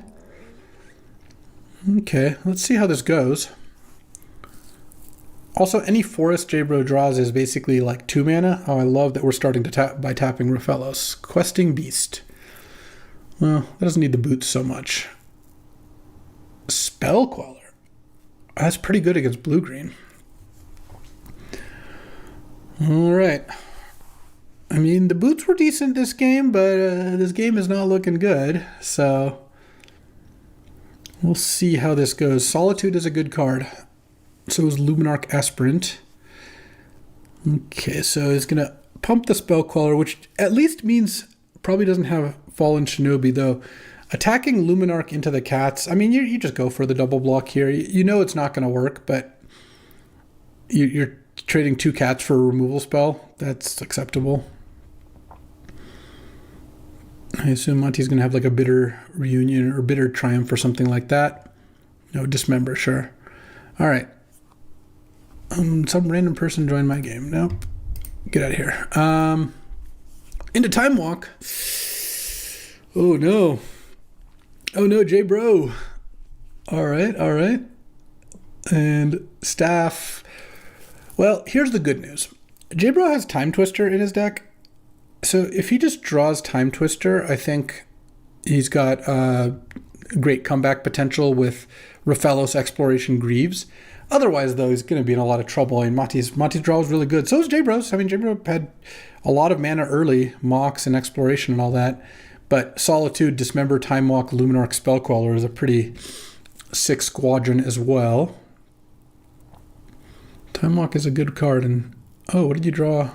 You just played a Turok, sure, just to get another creature into play. And now it's basically kind of like Time Twister or Bust here. Ramanop Excavator. I mean, you don't die this turn, but you still aren't going to win this game without a Time Twister. So Mati has no cards in hand. Played a library, which means that the Time Twister is going to be a little bit more of a liability. And you can double block the Aspirant here. So that's interesting. So if you double block Luminarch, you lose both your creatures and you take a bunch of damage. I think I like J-Bro's plan of just drawing Time Twister. And we're going to find out very quickly if he does. He did not. All right. Game 1 for Muddy. All right. Time for game 2.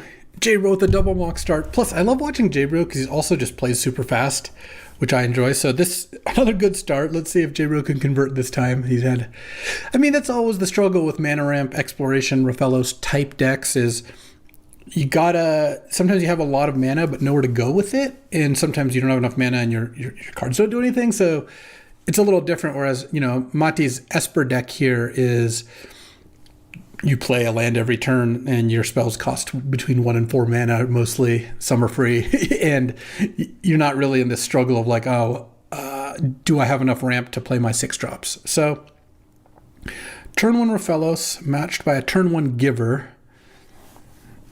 I'm hoping that J-Bro has a big follow-up here. Currently on 4 mana, but obviously a forest makes that more. Island, Exploration. Okay, 2 cards left, J-Bro. Let's hope Time Twister is one of them. Oh, that is sweet. Let's go sweetness. If Mati has a Solitude, then that's something. It looks like he was thinking about maybe dazing, but look at that. J-Bro just cast a 3 mana draw 7 that drew Mati like 1 card. Okay, Elvish Reclaimer, and J-Bro's got Strip Mine in deck. And then I'm going to pass, probably not offer the Raphellos trade here. And now we've got, let's see, untapped next turn, 7 mana on board. Every forest counts for +2. Exploration out, so it could have up to like 11 mana next turn. And Mati's on 2 mana. That's the thing. The non-ramp decks don't really have the capability of these explosive starts, you know, or like more like the fair decks. And you know, what's Mati's best play here? Maybe like Deep Cavern Bat, hope that J-Bro's got 1 piece of action. That's one of the weaknesses of the blue-green deck. Or maybe like Bitter Triumph, kill the Raphellos, something like that. But Elvish Reclaimer for Strip Mine is a really good way for J-Bro to leverage his mana advantage here. Still takes a turn or 2 to get going because the Strip Mine comes in tapped, but being able to do that next turn would be pretty good. I kind of feel like one of Mati's best outs here is just Time Walk. Yeah. And then he gets to play a 3-drop, so it's not even like crazy good, but now he could maybe leave up Spell Queller, though J-Bro is going to be quite aware that that's what that is. If Mati goes land, 6 cards in hand, go, you can basically guarantee a Spell Queller at that point. He doesn't have a Vamp or anything, so he's not going to Vamp on upkeep. But looking at what Mati's options are here, I'm just looking at the cards we've seen him play so far. Killing Raphellos or dealing one of J-Bro's plays next turn seem to be his best outs, and neither of those seem like enough this game. All right. I guess the best case scenario, this might be one of the best case scenarios for Mati. He gets to Dismember for 1 mana and then leave 2 mana up for maybe a counter spell of some kind that we haven't seen much. Reprieve, I guess, is the only 2 mana counter we've really seen. Let's see what J-Bro's got to start here. Oracle of Moldaya. Yeah, we're probably going to get reprieved. Oh, we didn't. Okay, land. Oh, it's even a fetch land. That's really nice because then you get to shuffle the top, look for a land. Well, he didn't find one. It's going to play a bunch more lands and play a Chariot. Okay. And then he gets dazed. Yeah, that's actually a play I don't love from J-Bro's side. Not that I'm like a mind reader and knew that Mati had days or anything, but I think given that you have Oracle out, getting to revealed Scalding Tarn, getting to shuffle away the Tri-Builder and get a Strip Mine seems pretty good. Though, this worked out. Duress missed. J-Bro's last card, Scalding Tarn. You draw the Tri-Builder. Oh, he actually gets to upkeep Reclaimer. Oh, no, never mind. I like J-Bro's play. I kind of spaced on that. And then draw Brazen Borrower, that's fine. Oh my god, Lightning Greaves. Can we Scalding Tarn away this Lightning Greaves, please? Please, J-Bro, you don't want Lightning Greaves. Alright, good. Scalding Tarn away Lightning Greaves. Ulvenwald Oddity on top. Oh, what did we pay life? Oh, we paid life. Yes, that makes sense, because now we can Brazen Borrower, bounce the Giver of Runes, and also recast the Borrower. And then next turn, we're going to get to go Strip Mine your Tundra, play Ulvenwald Oddity. Yep, that'll do it.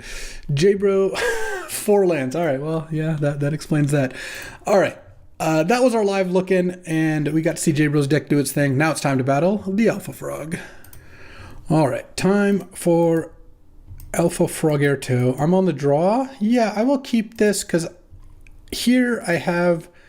If I want, I could discard on turn 1 to set up Goryo's Vengeance. I'm not going to do that. I'm probably going to... Oh, wow. The Soul Ring I passed Froggerto. I don't love it. Played Lava Claw. Really hope to draw Flash or Mox Sapphire. Frog did mulligan, but he's probably going to play an Urza here. Oh, that's... Oh my god. An abomination of a 1 ring here. And I'm going to pass. I'm going to Goryo's Vengeance at some point, but I'm going to play Liliana on +1 at first is my plan. All right. I assume I'm just going to lose here to turn 2 1 ring, turn 3 Golos for Academy. Yeah, I guess I probably have to just Liliana minus here to start with. Luckily, the 1 ring protection has worn off. All right, get Golos out.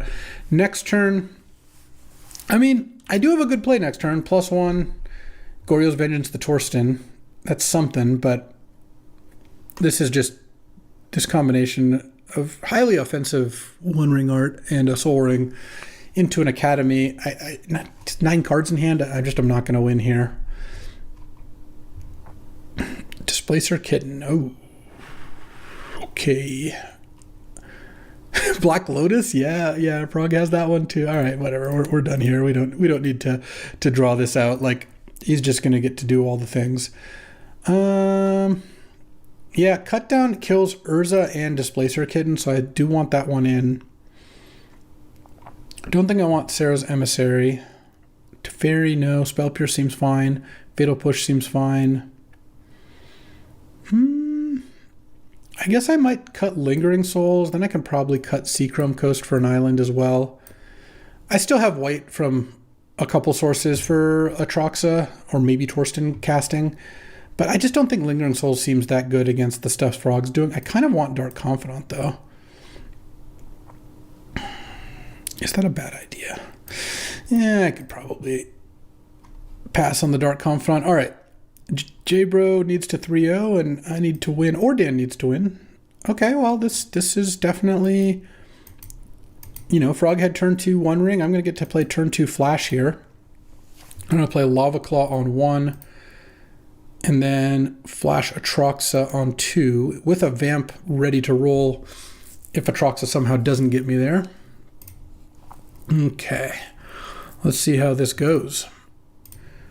All right, play Lava Claw, and Frog did mold a 5, so this might be about as lopsided as game 1. We'll see. If he leads on Soul Ring, that's not necessarily the case. Yeah, I'm going to upkeep Flash Atroxa, because I actually don't... I have enough discard outlets that I don't really need to discard a hand size here. Okay. What do we got? Off Atraxa here. Artifact, land, enchantment, instant, creature. Oh, only planeswalker. So, land. I think I still probably just want island. Torsten seems nice. And I think Do I want Cut Down or Mystic Confluence? Mystic Confluence here. Seems good. All right. And then next turn, I could Frantic Search and Animate Dead if I want. Let's just play Palantir, because if I get Pacatrox, I'll have to discard a bunch. Don't really want to do that. Play Palantir of Orthonk. That takes a little time to get going. Oh, I'll put them both on top because I want to draw Mox next turn. And I think I discard one of my lands. Raugrin Triumph or Jetmir's Garden? Actually discard Raugrin Triumph.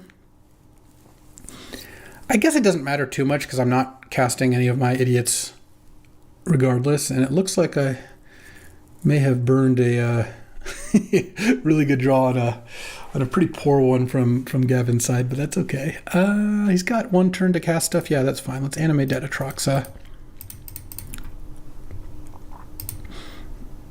And put land, sorcery, creature, enchantment. So enchantment, nice. Creature, nice.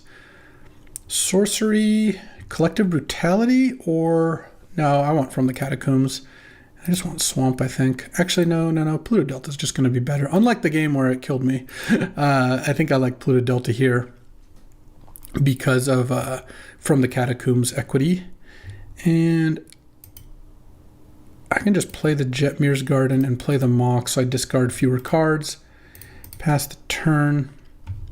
Put these both on the bottom. Don't really care what he ends up doing with the Palantir. And I discard Island and probably Swamp.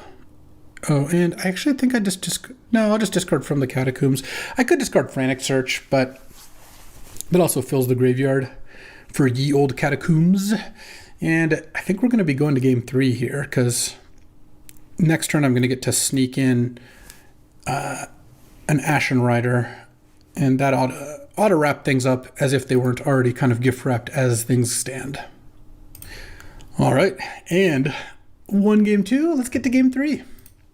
All right, I don't think I want Dark Confidant. That's like the last card I'm just really debating. I think Blood Tide is going to be better. Yeah, let's roll.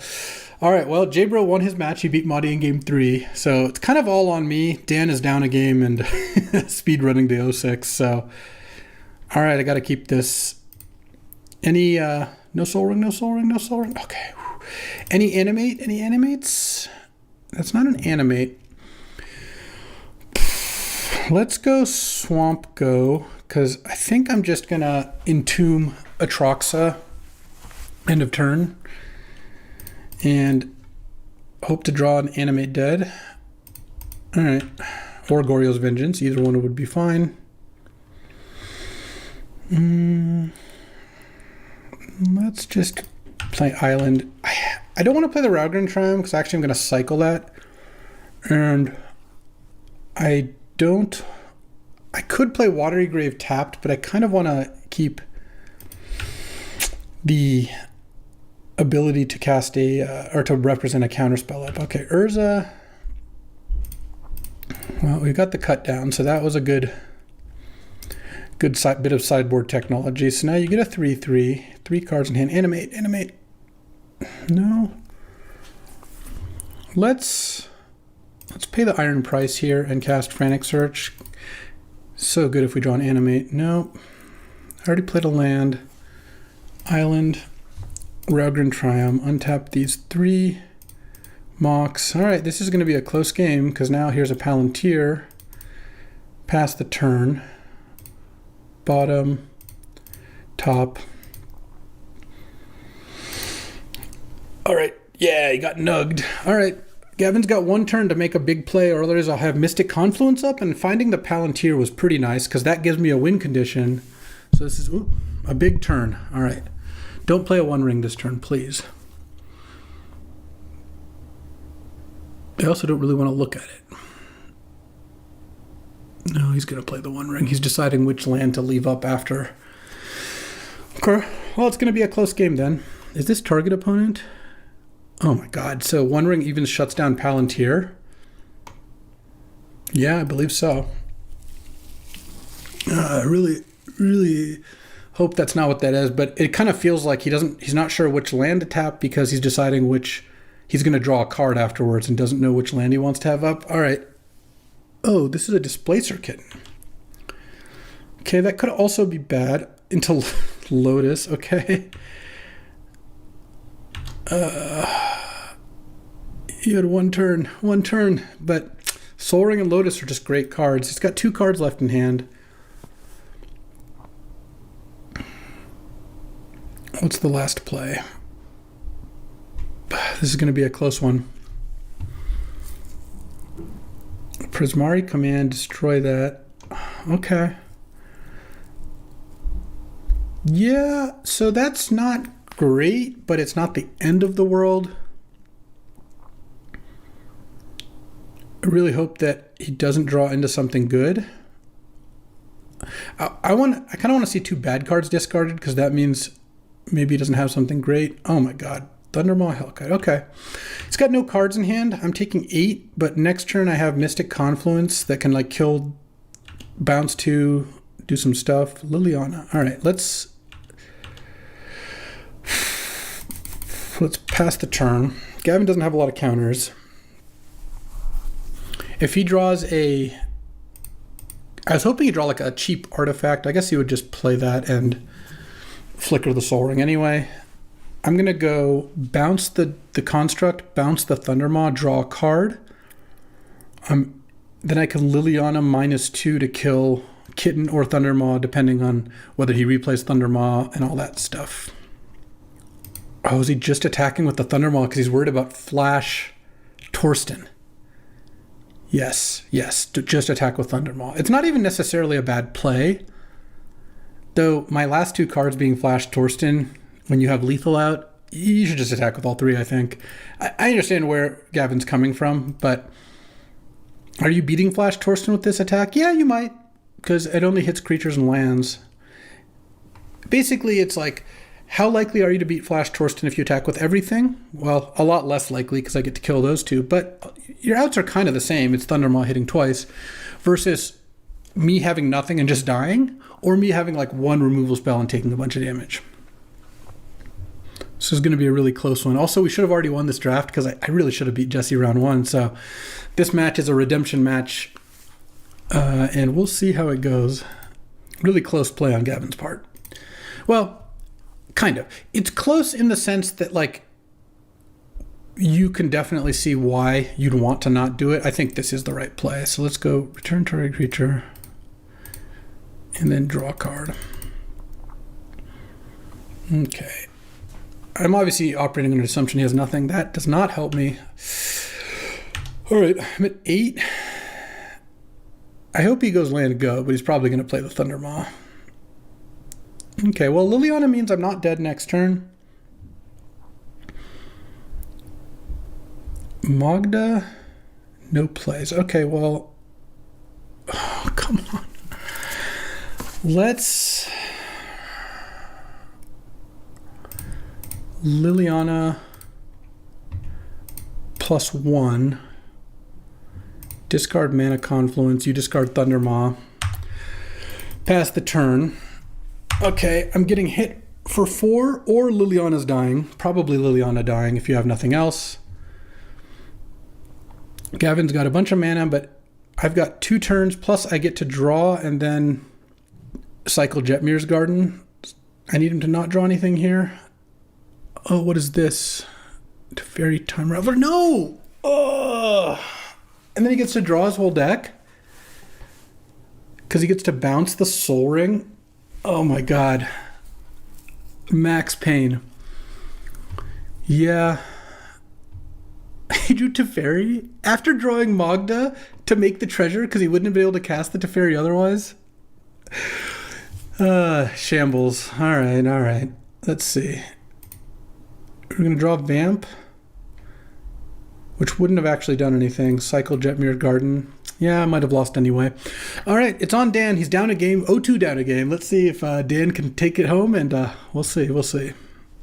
All right. Unfortunately, J-Bro 3-0'd. I 1-2'd, and Dan did in fact scoop up the 0-3, which means we lost the draft in large part, well, in small part, but meaningful, to that polluted delta. So I want to walk through that turn once again because I was thinking more about it. And the way I look at it is when you make a game, match, and draft losing mistake, it can be interesting to see what you can learn from it.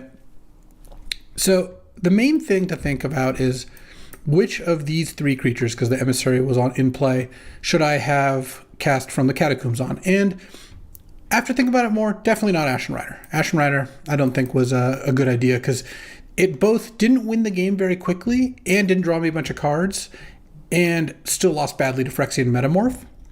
I'm pretty happy with the decision to get Atraxa back. I think Serra Emissary, the main problem with Serra's Emissary is that it loses to 2 burn spells over the next 3 turns. That's how long it takes to kill Jesse. And Atraxa gives him 1 draw step, after which the lifelink kind of seals the deal for me. Plus, all the extra cards means next turn I was also going to be able to animate Emissary, which is a fairly predictable outcome. So, the main thing I did wrong was I played Polluted Delta instead of Swamp when I had Fatal Push, which is a very natural play, and that's a sign of heuristics gone wrong, where I was like, well, maybe I'll need the Revolt. I'm at 7. I do think it was pretty unlucky to lose to Mind Collapse plus Fiery Confluence. He needed a way to kill Atraxa and deal 6 to me for like 5 mana, which is really hard to do. But even so, I think the main error is I don't need Revolt on Fatal Push from Polluted Delta, because if Atraxa stays on board, I'm winning. And if Atraxa leaves play, then I have Revolt. And as we saw, I was 1 life short. I would have survived at 1 if I had played Swamp. I would have still cast Fatal Push on the Raptor. Then I would have cast Animate Dead on Serra's Emissary. I would have named Creature, and I wouldn't have necessarily won, but Jesse would have had to draw another burn spell in like the next 2 turns. And I had counterspell as well, I believe, at that point. So brutal mistake for a brutal loss, but you know what? That's how it goes sometimes, and it was certainly an exciting and interesting game. So that'll do it for this time. Sad we didn't win, but I enjoyed the draft anyway, and going 1-2 with this deck was a bit of a travesty, though. Sometimes you get Lotus Soul Ringed out, even though I did pass the Soul Ring, which I would do again. I think the Sapphire is so much better in this deck. Alrighty, welcome to another Vintage Cube draft, where we've got a 4v4. You love to see it. I've also opened a Mock Sapphire. You also love to see it. Passing to Timrod, who probably takes Library of Alexandria out of this pack, is my guess. So my team is myself, Alpha Frog, Jujubine, love it. Jujubine always beats me, and Falero, battling against JDM, haven't played before. Oh, Timrod, you better come back. I'm getting this Mock Sapphire. Battling against JDM, Timrod, of course. Terabad is also very good, and Will Kruger. So solid teams all around, and very happy to snipe a Mock Sapphire. Tim then takes a Library. This leaves either Dark Ritual, Memory Lapse, or Toxic Deluge for Frog, and if Memory Lapse is in the pack, Terabad's taking it. He always drafts blue control, or at least mostly does. All right, what do we got here? Getting passed to by GDM, who I know nothing about their drafting predilections. I'm going to take Scalding Tarn here. It's not the most exciting pick, but a fetch land's still pretty good. Blue-red fetch is the best of the fetches, and I'm not here to take a Talisman over a fetch land or a Mishra's Bauble. Caryatid's not bad. What's going to come back here? Probably not much. Caryatid, Foothills, Talisman, Bauble are all going to be gone. Adversary's probably gone. Yeah, Triplicate Titan might actually be gone too. We'll have to see. But I'm still happy starting with Scalding Tarn and Mock Sapphire. That's obviously a fine start. Third pick, I might just take Emmy here. I would have taken like a Remand or Mana Leak or some blue control card over Emrakul, but there's nothing like that in this pack. I think Zealous Conscript is weaker than Emrakul, like in terms of what these combine nicely with. Fire Covenant's actually the best card, and I do have a red-blue fetch. It wouldn't have been crazy to consider that. I don't think I want to take Titan or Courser, Wall Roots, Druid, any of those. But when you have a blue-red fetch and a Mox, and Emrakul slots in kind of nicely, you're looking for Through the Breach, Sneak Attack, Channel still an option. I think Emrakul is a decent consideration. And in a pack of cards that I just aren't that good, I think taking a very strong combo piece seems fine to me. This pack has Subtlety. I do like Subtlety. There's also Pentad Prism, which is pretty solid. I like Cradle, I like Saheeli, and I like Tireless Tracker, but I don't think any of those fit as nicely here. I'm leaning towards just taking Subtlety. Subtlety works really well in the like blue-red combo decks. And, you know, Prism is good, but I think it is better to take Subtlety. And here I'm probably going to take Bloodstained Mire. Black-red is another good fetch. Could also open me up to Shallow Grave shenanigans with Emrakul. The only other consideration would be Sensei's Divining Top. Try to wheel Mystic Forge, I guess. 1, 2, 3, 4, 5, 6. Oh, there's also a Pest Infestation. That card's really good. I still think I'm going to take Bloodstained Mire here, though. Happy enough to do that. And then now, Chain Lightning versus Time Warp. I do like both of them. Time Warp is not the best in the like sneak attack style decks because they don't tend to play to the board much. Time Warp's at its best when you get like a Planeswalker into play and then cast Time Warp. Whereas Chain Lightning is just a fantastic, cheap, interactive card. So I think I just take that. And, oh, Jace the Mind Sculptor. Well, Jace would have gone well with either Time Warp or Chain Lightning, honestly. And with 2 fetches, I'm happy to take a Jace here. Passing up on Inferno Titan. And 2 good white cards, Skyclave and Elite Spellbinder, are both very strong. This pack has Fiery Islet, Voldaren Epicure, and Troll of Khazad-dûm. I don't think I'm going to take Daretti or Mindslaver. I think I just take Fiery Islet here. I'm looking like blue-red. A blue-red duel that sacks to draw a card is pretty good. Troll is good. I have a Bloodstained Mire, so it wouldn't be crazy to consider taking Troll, moving into Grixis, and also having a little bit of a Reanimator focus, but I think I'd rather just take the blue-red dual buyout and be happy with that. All right, so first 8 picks. This is pretty good. The Emrakul doesn't do anything right now, but even if that doesn't pan out, having Subtlety, Jace, Chain Lightning, Mox, and some really good lands, good start. Now there's a K-Command. I have a Bloodstained Mire. K-Command is a good control card, so Grixis Control, here we come. Maybe with a little bit of a combo aspect with Emrakul, who knows?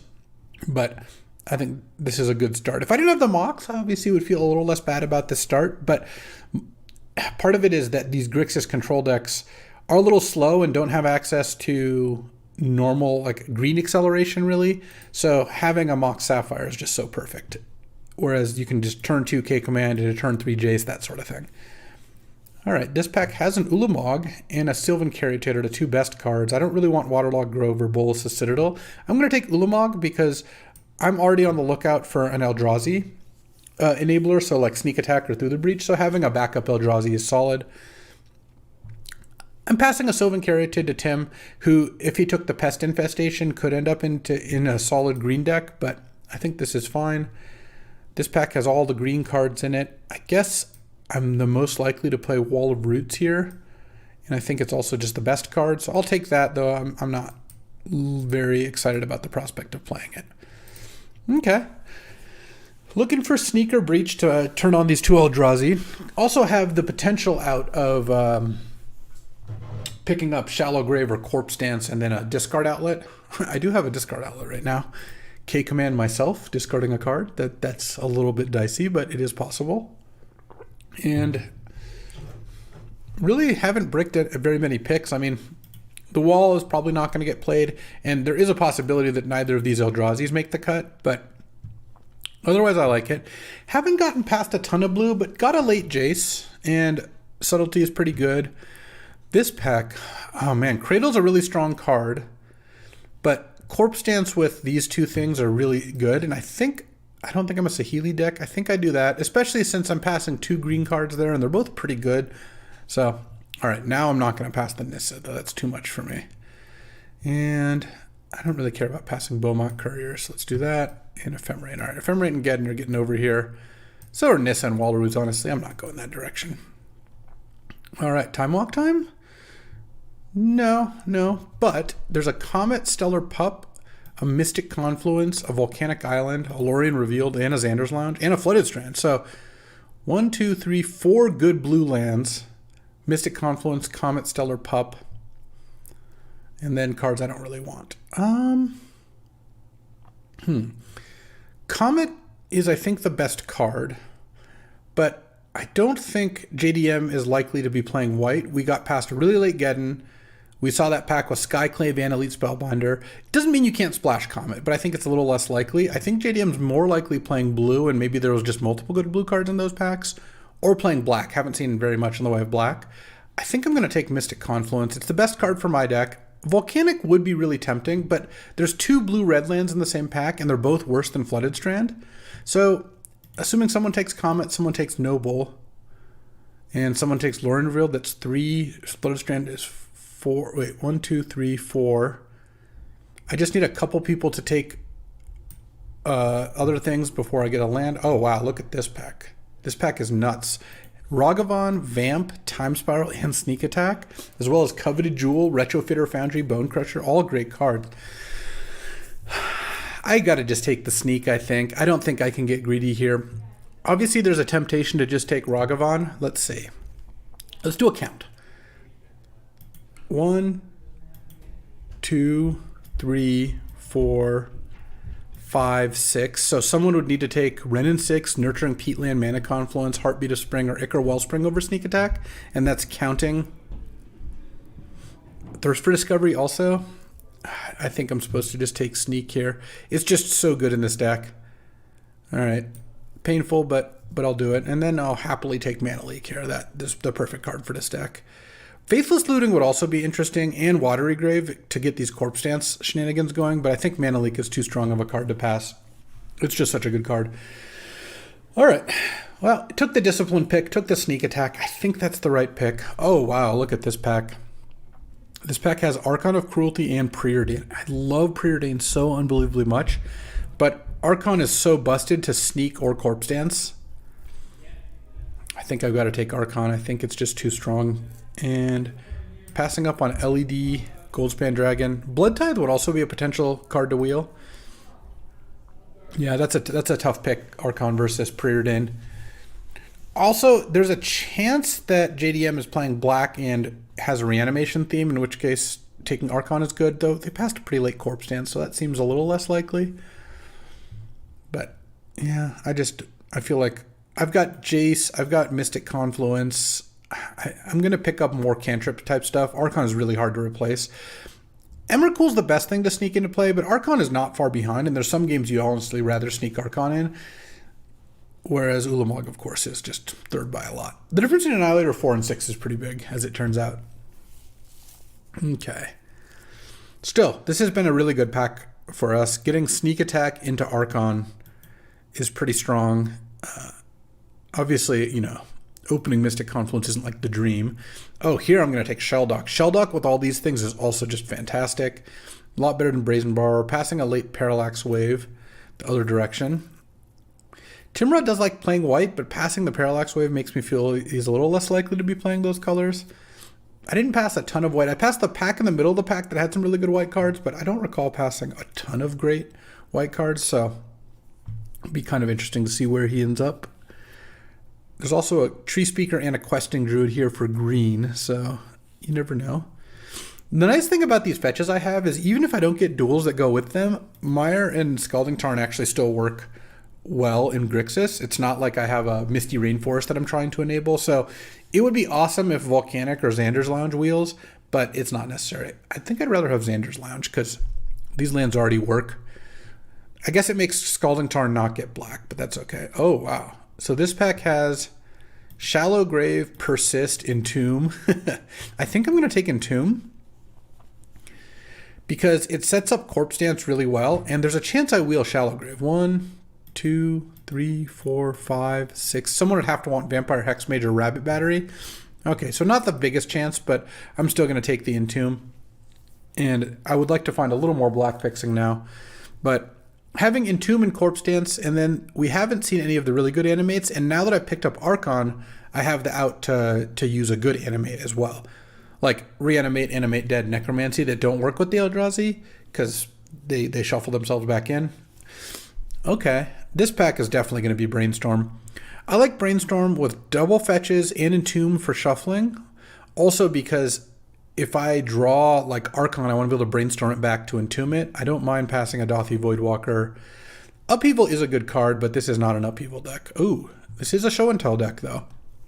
I think I like Show and Tell more than Chart a Course, Show and Tell Archon just does the job a lot of the time. Show and Tell Emrakul and Ulamog is a lot weaker, but I have some pretty good outs here. Also, if you have 4 mana, you can Show and Tell Sneak Attack into play and then Sneak, which is a kind of nice little combo. None of the blue-red lands wheeled. I guess that's not a shocker. I think it's no one took the Noble was the problem. This Sindatha Triumph really does nothing for me. I don't care too much for Brain Maggot. I'm going to take Hallowed Fountain just in case I get a white card I care about. And then here I think I take Thirst for Discovery because it can also discard a creature. And I don't mind passing up on Urtai. Here, oh wow, Watery Grave Wield. That's pretty nice because that makes Bloodstained Mire into blue, Scalding Tarn into black. Yeah, that's got to be better than Faithless Looting. Faithless Looting is also good, but I think the Watery Grave's too important. Here, what am I most likely to not...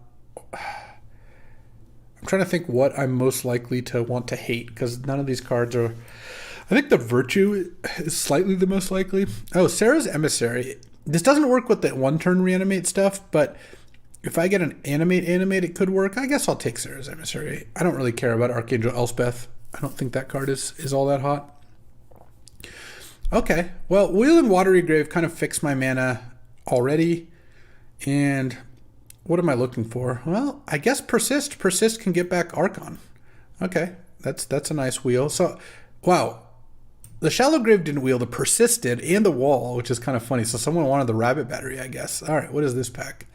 This pack's pretty bad. There's a Windswept Heath that does nothing for me. There's a Balance that I don't love passing, but really does nothing for me. Ketria Triumph is a marginal playable. I guess so is Rafine's Tower. Same with Night's Whisper. There's also an Unmarked Grave that can help me set up Archon, but I don't really want Unmarked Grave very much. This pack is just bad. Oh, there's also World Spine. Maybe I'll just take that. Show and Tell, Sneak, Corpse Dance, can do all those. Can't Persist it because this also shuffles itself back in. Whatever, I'll just take World Spine. Can I get a Flash? Oh, there's Flash. That's exactly what I wanted. Now that I took World Spine, I have World Spine and Archon to flash in.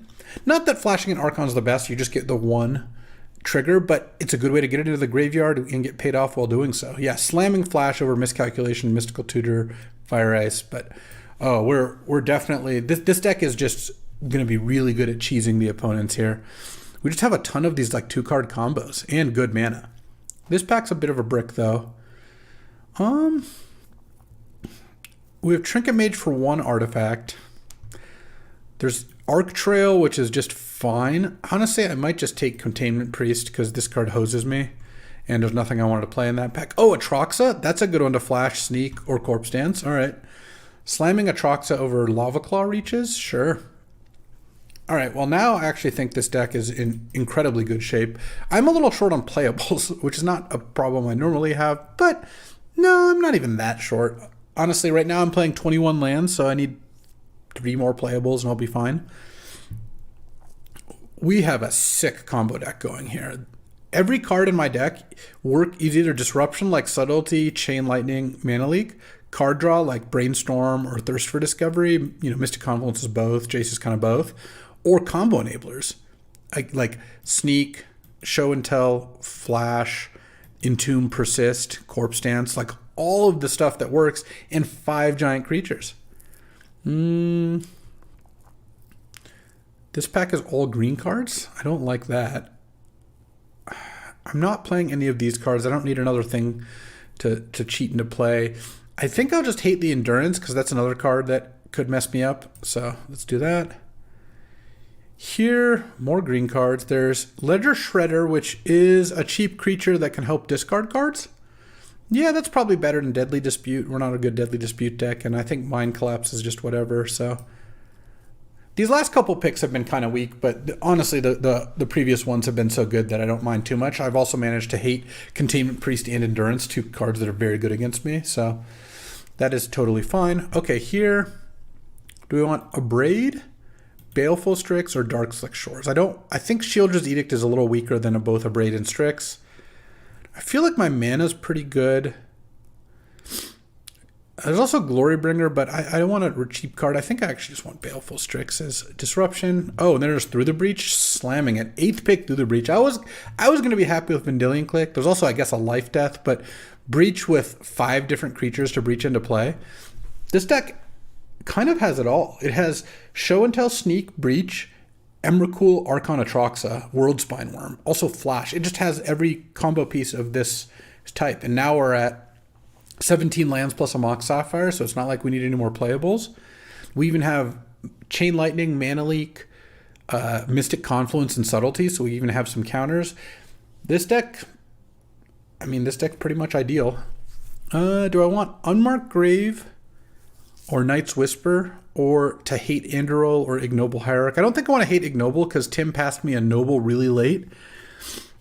I could hate Flicker Wisp as well. How good is Unmarked Grave? I can put Archon into my graveyard for Persist. I can put Archon or World Spine in my graveyard for Corpse Dance. And that's basically it, because I can't put any of the legendary things. Honestly, I think I'd rather just have a Night's Whisper.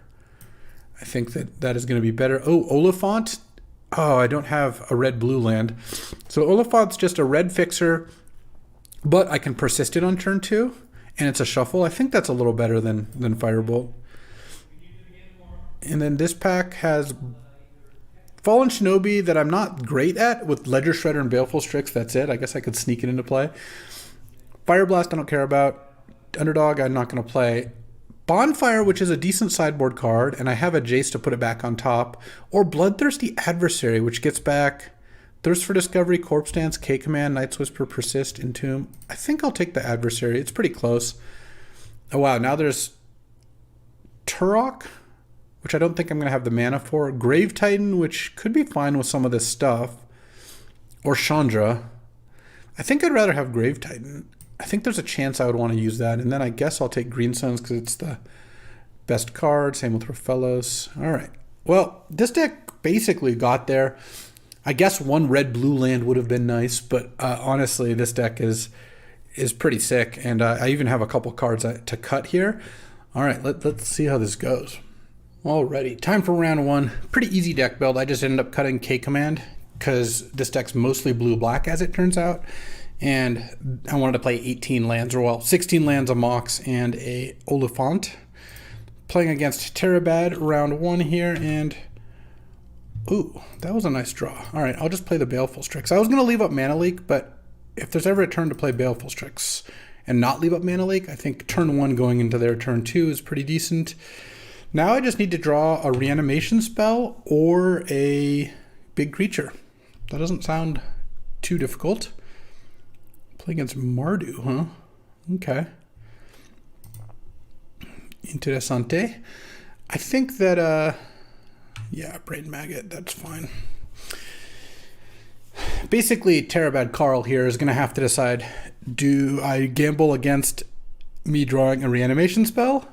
A creature, or do you just take Mana Leak because you have a follow-up play? Yeah, it looks like he's just going to skip the guessing game, take the Mana Leak, and get punished badly. Let's put an Archon of Cruelty into the graveyard, get a Watery Grave, and then Persist the Archon, which I think basically ends the game here. It's going to be pretty hard for him to win this game now.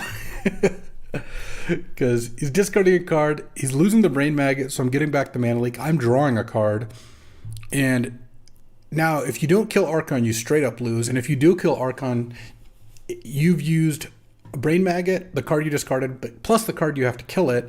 So you're down those 3 cards. I am down 2 cards myself, but then I also draw a card, and now I have all my mana untapped and Mana Leak up. So I'm in a great shape here. There's also a Fiery Islet, which I don't think I want to play quite yet because I don't want to go from play it, go to 4 mana, sack it, go to 3, and then not be able to play Breach on my turn. I think I want to play Mountain, pass the turn, and then next turn, if I don't draw something, play Fiery Islet and start going to town there. But this all also hinges on Terabad being able to kill the Archon. If he can't kill the Archon of Cruelty, the game is just over. Like, I can't imagine anything he could be doing that could be better than an Archon attacking every turn. So I'm assuming that is happening. basically drawing the persist there made it so this game completely got flipped on its head, which, again, I mean, you don't know how... That's one of the sort of things where he doesn't know how many different removal spells or different reanimate spells I have or different creatures, so kind of hard to gamble there. Collective Brutality. Okay, discarding to kill Mana Leak and drain for 2. But that doesn't involve killing my Archon.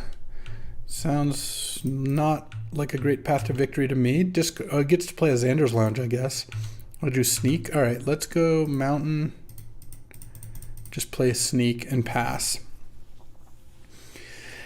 And now we'll see. Oh, Upkeep Vamp. Oh, are we balancing here? All right. Well, I got Sneak into play, so this isn't the worst. That was a good reset. Balance is pretty strong. All right. Let's draw. Let's hold on to the land in case I draw Thirst for Discovery. Now any big creature I draw, I just win the game, assuming he can't kill Sneak. Oh, he put Luris into hand. I didn't even realize this was a Luris deck. Uh-oh, because now next turn he can cast Luris and cast Cathar Commando, or at least be on the pace to do that. All right, I got a Brainstorm. Oh. All right. Yeah, I guess I'm going to lose this game. I didn't really... Had I played Fiery Islet, that would have worked out better, but I didn't really have a huge incentive to do that over playing a mountain, I don't think. All right, draw, miss. The good thing about drawing Flash is at least... Oh, wait. I actually should have... No, it didn't matter where I put the Flash, I guess. He's going to kill the Sneak attack. Yeah. And he's going to play Brain Maggot next turn. I'm just going to play pass. Yeah, losing this game is pretty rough. Balance is a good card. It killed my hand and my Archon. But I don't know. It kind of feels like I had a lot of outs, and then getting Brainstorm locked is pretty brutal. Like just brainstorming and missing. Oh, what is this? Turok. Oh, sure. I guess I cast Flash in response. I'm probably going to draw Anatroxa now. I cast Flash so the Turok only gets 1 counter. Okay. Draw. Of course. Breach and Sneak are both gone. Yep. All right. I'm dead next turn. Well, that was quite the comeback. Yeah, I mean, for that to happen, he had to set up the balance, which was good.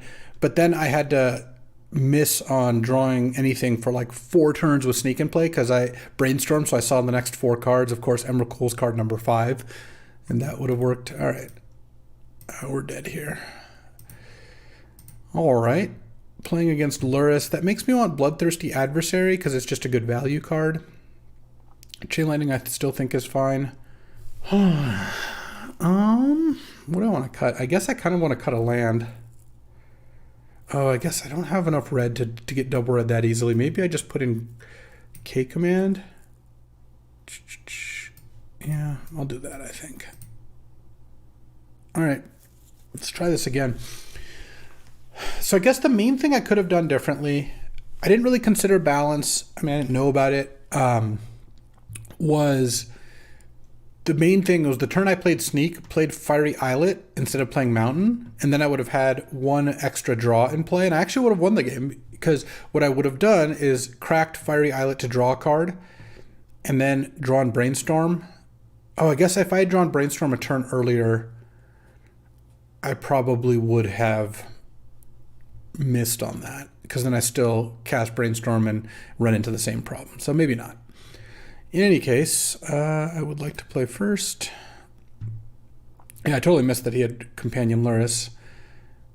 This hand is pretty bad, but Sheldock Isle is great, but yeah, I actually think I keep this because Sheldock really is that good. Let's play Sheldock. I guess we'll put Brainstorm under Sheldock. Not ideal. I have Breach and Sneak in my deck with 2 giant creatures. Oh, Also, if I'm going to get Thought Seized and Brain Maggot and Collective Brutality at every game, just keeping a hand where I just get to play Shelldock and I have 2 big creatures in hand seems totally fine to me. All right, I have Sneak now. That was a good timing on that. Let's hope I don't get discarded again. Dark Confidant, that's a good card. All right, Chain Lightning. No, I'm going to play the Swamp, though. No reason to play the Fiery Islet yet. All right, no Brain Maggot. Cosmic Rebirth. Oh, that's cute. Get back Luris, I guess. All right, take 2. And again, really don't want to get Brain Maggoted. Oh, Mosswood Dread Knight, draw a card. Okay. And Xander's Lounge. All right, land. I guess I have to play this one. Play Sneak, and you got 1 turn to deal with that. Revealed Mox Ruby. Nice. I didn't see much besides Cathar Commando. If he's got Cathar Commando, that's really bad for me. But if he doesn't, then I do get to win with Sneak most likely. If sneaking either of these probably leads to a win. The other option I have is if I draw a discard outlet, I can persist back the Archon of Cruelty. Like if I drew Thirst for Discovery next turn, that would be pretty good. What other discard outlet do I have? I guess I don't have a ton. I have Ledger Shredder with some work. Flash actually would be sick because I would get to flash it in, get 1 trigger, persist it, get another. Okay, do you have a way to kill this thing? Put Luris into hand. That's it? Okay. I'm going to sneak in Archon. I think that's just better here. And because I could also draw red off it. I also am worried that if I sneak in Ulamog, he's just going to ice it. That was the card I was a little more worried about. So let's do this. Let's draw red. Red would be not bad. No, but we drew Knight's Whisper. Yeah, let's Knight's Whisper. Could still draw red off this. No. Let's play a land. Let's attack. I kind of feel like, oh, I am going to get to attack. I guess I shouldn't have played the land first in case I drew another land. And let's see, Worldspine Worm would be a decent one here. I do have to watch out for Balance, but he's got a lot of cards in hand, and Balance also doesn't kill sneak attack, so it seems like I would be okay. All right, drew Jace, that doesn't really do much. All right, take 6, you're down to 2. Pass the turn, and this gets sacrificed. And no plays with that extra mana and all those cards in hand. I am shocked. Discarded Dam as well. Carl loves these Luris decks. He always drafts decks like this. It's good though. This is less on the blue control side, but more on the like bunch of discard Luris, cheap creatures. I do like that strategy. Shelldock's also kind of a ticking time bomb, though he doesn't know that I have something kind of weak under it. Really? Luris is your play? Okay. I guess I'm going to sneak Ulamog into play, and I'll play this and go to attack. Okay. Shielded Edict. Each opponent sacks a non-token creature. So in response, I'm going to cast Corpse Dance. I don't even think I need to buy it back. In response, he's going to vamp. Okay, then just die. Right. Okay. Whew. That was game 2. Going to game 3. This actually seems like a pretty tough matchup. My deck is fantastic. Like this, I'm going to be disappointed if I don't 3-0 because this deck is just like the perfect version of this deck. But a cheap discard Luris deck with ways to blow up sneak attack is definitely tough. Do I want Grave Titan? It's got so much removal. I think the K command is kind of nice against that. It also kills Brain Maggot, Bob. Yeah, I think we're fine here. On the draw, let's just turn 1 flash World Spine Worm. Is that Is that reasonable? Thoughtseize is really good against my deck, and Collective Brutality and Brain Maggot also. Like, all of those cards work very nicely against this strategy. All right, well, I'm going to keep this hand. This hand, of course, could use a Mox, but getting to keep a hand that has Ledger Shredder, Thirst for Discovery, and Night's Whisper is pretty nice. All right, Mana Vault. Sure. Oh, Mana Leak's also not bad. Basically, this hand's pretty good against discard. It has no combo pieces besides a lone Corpse Dance, but I've got 2 ways to discard if I draw a big creature, and if I assume I'm going to get discarded a bunch, just having a handful of quality cards is actually better than having a handful of fast combo pieces. Just play a tap Temple Guard and do nothing else. That'd be nice. Not the best Mana Vault deck in the world. I mean, you can use it to pay for Luris, but that's fine. Dread Whispers, sure. Let's see. Draw. Land. Do I want to play Ledger Shredder? I think I do. I'm also a little bit concerned that Mana Leak is not going to do it for me against Mana Vault. Like, there's a lot of plays he makes that don't involve tapping Mana Vault, and I don't really want to end up in that spot. All right, we're casting Mosswood Dread Knight and playing a tap land. Perfect. That is exactly what I wanted. All right, land. Guess I attack because I'm not blocking, and then pass the turn with Thirst and Mana Leak up. All right, I also have Show and Tell and Corpse Dance, so if I get a creature into my hand or into the graveyard, I'm in good shape. He hasn't decided not to use the Mana Vault yet. So again, I'm thinking that Mana Leak's not really going to do the trick here, but I'm also not...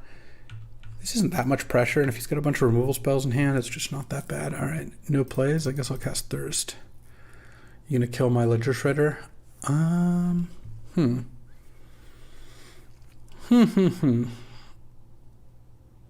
Discard 2 cards, huh? I don't really want to discard Emrakul. This is kind of weird. What do I discard? If I discard Emrakul, like, I could Show and Tell Emrakul, but that's pretty bad against Sheoldred's Edict or Damn. Even Toxic Deluge. Well, Toxic Deluge probably isn't good enough, but I could discard Entomb, but I think Entomb is actually going to be pretty good here. Maybe I just discard the Emrakul and discard, like, the Mystic Confluence because it's so expensive. Yeah, I think so. And see what you got. You're going to kill my Ledger Shredder now? I think that's the most likely thing that he could be doing. I mean, he's not... I guess he could maybe exile my Emrakul from my graveyard. I don't even know what would do that. Or what would make you want to do that. I have the Endurance. I have the Containment Priest. Draw. I kind of want to just Night's Whisper here, because I want to hit a land drop. I need a little bit more land to make my play. So, no land, really? All right. Guess I discard.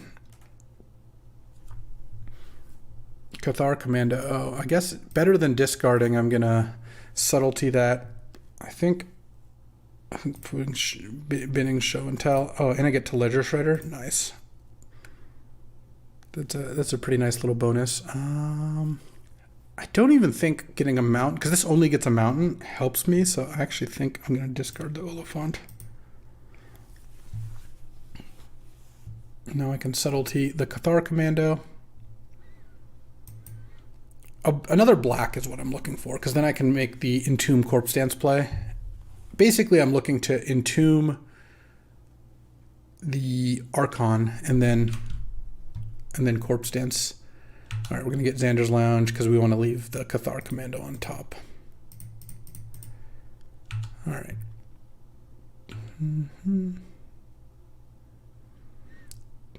Pass the turn. I mean, I assume you put it on top. Let me see. Cathar Commando on top makes sense to me. And what am I hoping? I guess I haven't seen any counter spells, so I'm hoping to just draw a black source to entomb. If I miss on a black source, I'm not sure what I do. The good thing is this Ledger Shredder is now up to a 2/4, so I can actually just hold Ledger Shredder back, and it's like a pretty solid blocker. He's got tons of removal in his deck, so I'm not counting on that working, but what is this? Winds of Abandon. Oh, nice. I can go get my swamp into Mind Twist or something? Or what is this? I don't like this at all. Oh, this is Escape from the Catacombs. Okay. This, I think, is fine. If he doesn't have an answer, then I get to Archon both of his things and take the initiative. All right, let's just hope that's the case. Entomb, Archon of Cruelty, Corpse Dance, Archon of Cruelty. You go down to one card in hand. I get the initiative, and I unfortunately don't get to keep Archon in my graveyard for persist shenanigans, but I think this is still pretty good. This also puts you to, dead to Kolagon's command. Oh, and I get the initiative, so I even get to hit a land drop and get Island. Island, play Island, pass the turn. All right, whew.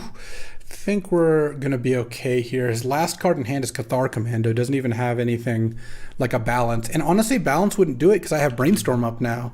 So I would get to Brainstorm and just put K Command back on top. All right, well, this was a tough matchup, but I think I got there. I mean, it's going to take something pretty impressive for that not to be the case. He could flash back from the Catacombs, I guess. Okay. There goes Terabad and Luris. All right. That's also fine. Pass the turn. I'm just not even going to bother brainstorming. I get to scry too. Sure. Bottom, top, land, K command. Target player discards a card, deals 2 damage to any target. Boom. 1-0, and that's got to be the toughest matchup of the three I'm going to face. So, feeling pretty good about this. Let's get on to round 2. Alrighty, time for round 2. Tough round 1. This hand is keepable round 2. It's not the best hand in the world, but I think it is serviceable. I've got Mana Leak and 2 Reanimates. If I draw a discard outlet, I'm great. Obviously, if I draw Entomb, that's just perfect. And if I draw a big creature, I guess I could consider discarding the hand size. I don't really want to do that. So hopefully this works out here. Let's see. What are we playing against? I didn't actually look. Oh, Timrod is on red-green. Yeah, so he did take like the Pest Infestation and stuff like that. All right. Well, as long as this isn't too fast of a start. Oh, I actually don't mind seeing that at all. Archon of Cruelty. All right. I'm just going to discard the Archon here. I don't get to turn 2 it, but I get to turn 3 it. If I draw a Mox, I could turn 2 it. Let's go Island. Pass the turn. And if you play a creature, I'm going to devour it. No, he doesn't get to Skull Clamp it, so he's at least getting a little bit more value back, but I still feel pretty good about persisting this thing. You have to discard a card, but then you get to draw 2, but I also get to draw a card, and more importantly, I've got an Archon of Cruelty in play against red-green. So Tim is going to have to deal with that or lose, and if he does deal with it and I get to Corpse Dance it, that probably also does the trick. Turn 3 Archon is pretty good. Don't mind that. It's got either some white or blue lurking in the deck as well. Also has like a Mox Jet, I think, but I'm not really scared of any of those things. Basically, for me to lose this game, he would need an exile-based removal, which is possible, but not super likely. And he doesn't have it. All right. Easy enough. Let's update the team as usual. Boom. And go to sideboarding here. Against green, maybe Grave Titan, maybe K Command, because it can kill the Skull Clamp here. But I actually kind of like just having more lands in my deck. I'm glad I didn't pass that Endurance. That would have gone right to Tim and would have been good. I feel like against red-green, my deck is just so unbelievably good that I just need to not end up in a bad position. Oh, look at this. This hand's amazing. This is a turn 2 Archon of Cruelty. Just turn 1 Entomb. I didn't even have to play Watery Grave to telegraph it. And let's go Entomb, Archon, untap, draw, persist, Archon. And it's just like, if he has an answer to it, then I get to Corpse Dance it back. I also have Show and Tell if I draw something big. Even like a clone or something, which is typically one of the best answers for Archon. It's really just not going to do the trick here. I gotta do it. Show and Tell. I'll put a World Spine Worm into play. Kogla! Oh no, it fights the Archon. I really wanted to get the Archon attack in and have that work. Yeah, you're not going to beat a World Spine Worm either. All right, I'll take it. I mean, this game is not very close. Let's play around Days, why not? And then cast Corpse Dance. And then you're done. All right, well, there we go. That was about as close a match as I would imagine against red-green, and we're speed running our way to 3-0. Alrighty, time for round 3. I would like to play first, playing against JDM, playing a kind of 4 or 5 color combo-ish deck. With the only thing this hand is missing is a Mox Sapphire. I don't need to turn 1 the World Spine Worm, though. I think turn 2 is probably going to be good enough. Opponent mulled to 6 here. And I am just going to lead on Swamp Go.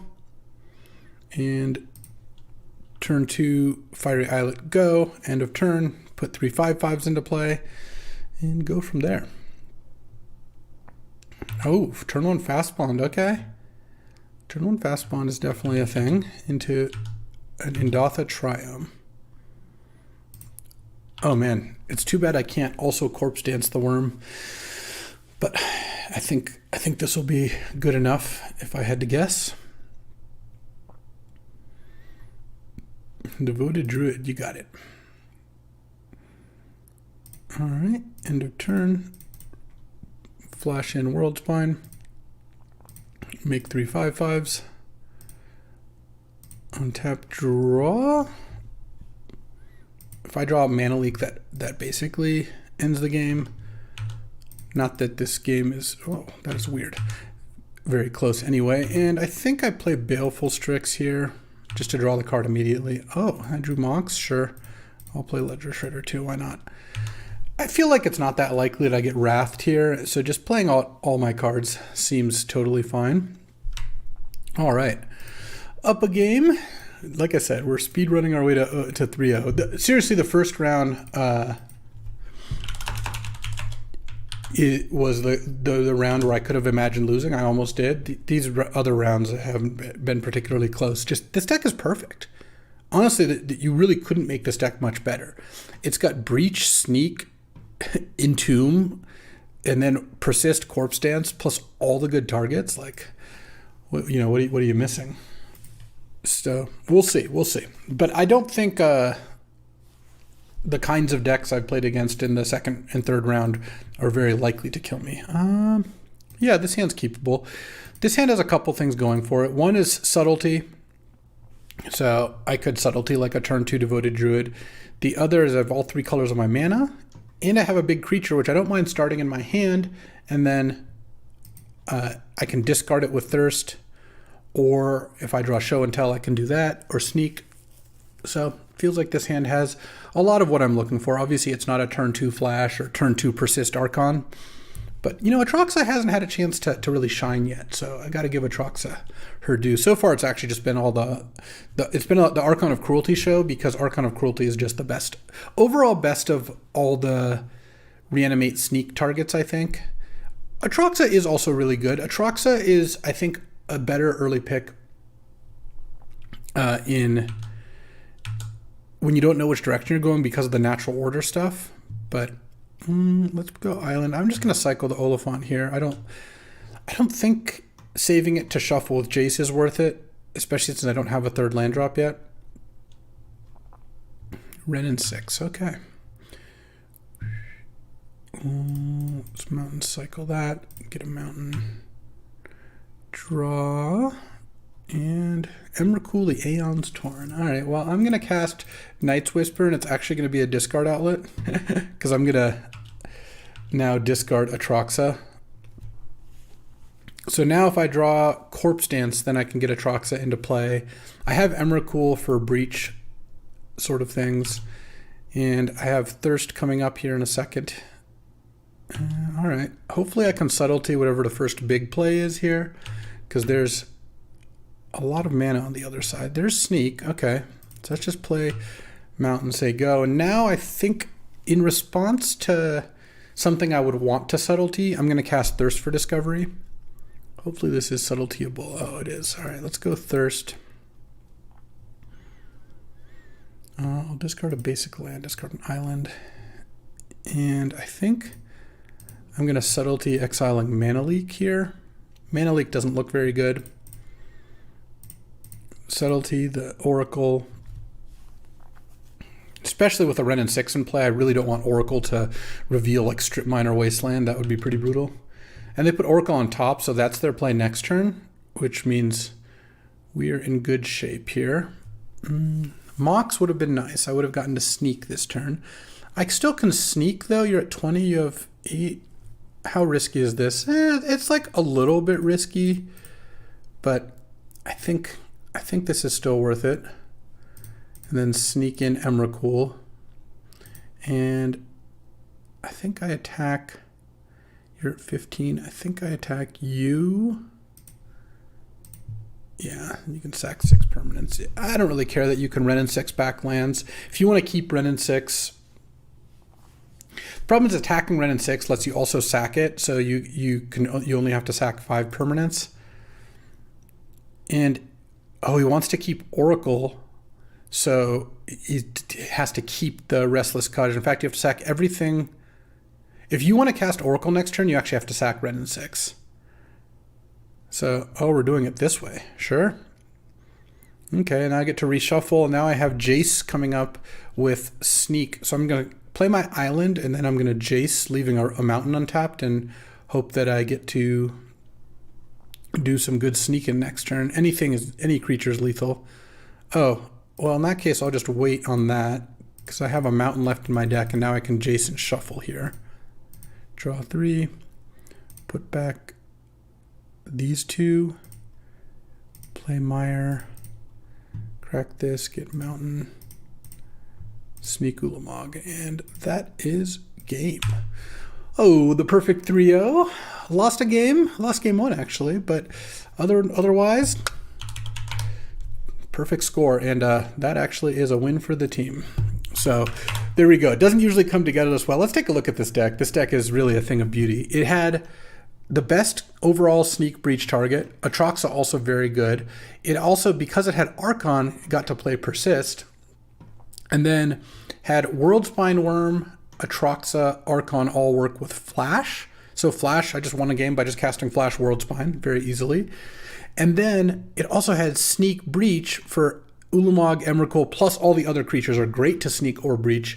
And it had a Mox, that never hurts. Plus Mana Leak, Chain Lightning, and Subtlety, plus Mystic Confluence. Just a bunch of ways to interact. A couple cheap plays like Baleful Strix and Ledger Shredder. And then even a Show and Tell. So it kind of had just everything it needed. Entomb, also just an excellent card in this deck with Corpse Dance. So this was basically a perfect deck. I never even really got to Shelldock anyone, but that was yet another way to do it. This is effectively the platonic ideal of a Sneak Breach Reanimate deck. It just basically doesn't get better than this. And we got kind of rewarded with a 3-0 and a win in the draft. It really, you couldn't have drawn it up more nicely. That'll do it for today. Thanks for watching. I hope you enjoyed the perfect Sneak deck, and I'll be back tomorrow. Maybe not with a perfect Sneak deck, but who knows? It'll be something sweet. Thanks for watching. I'll see you next time. Thanks for watching. If you enjoyed this video, make sure to hit that like and subscribe button. It helps out the channel and you won't miss a single draft.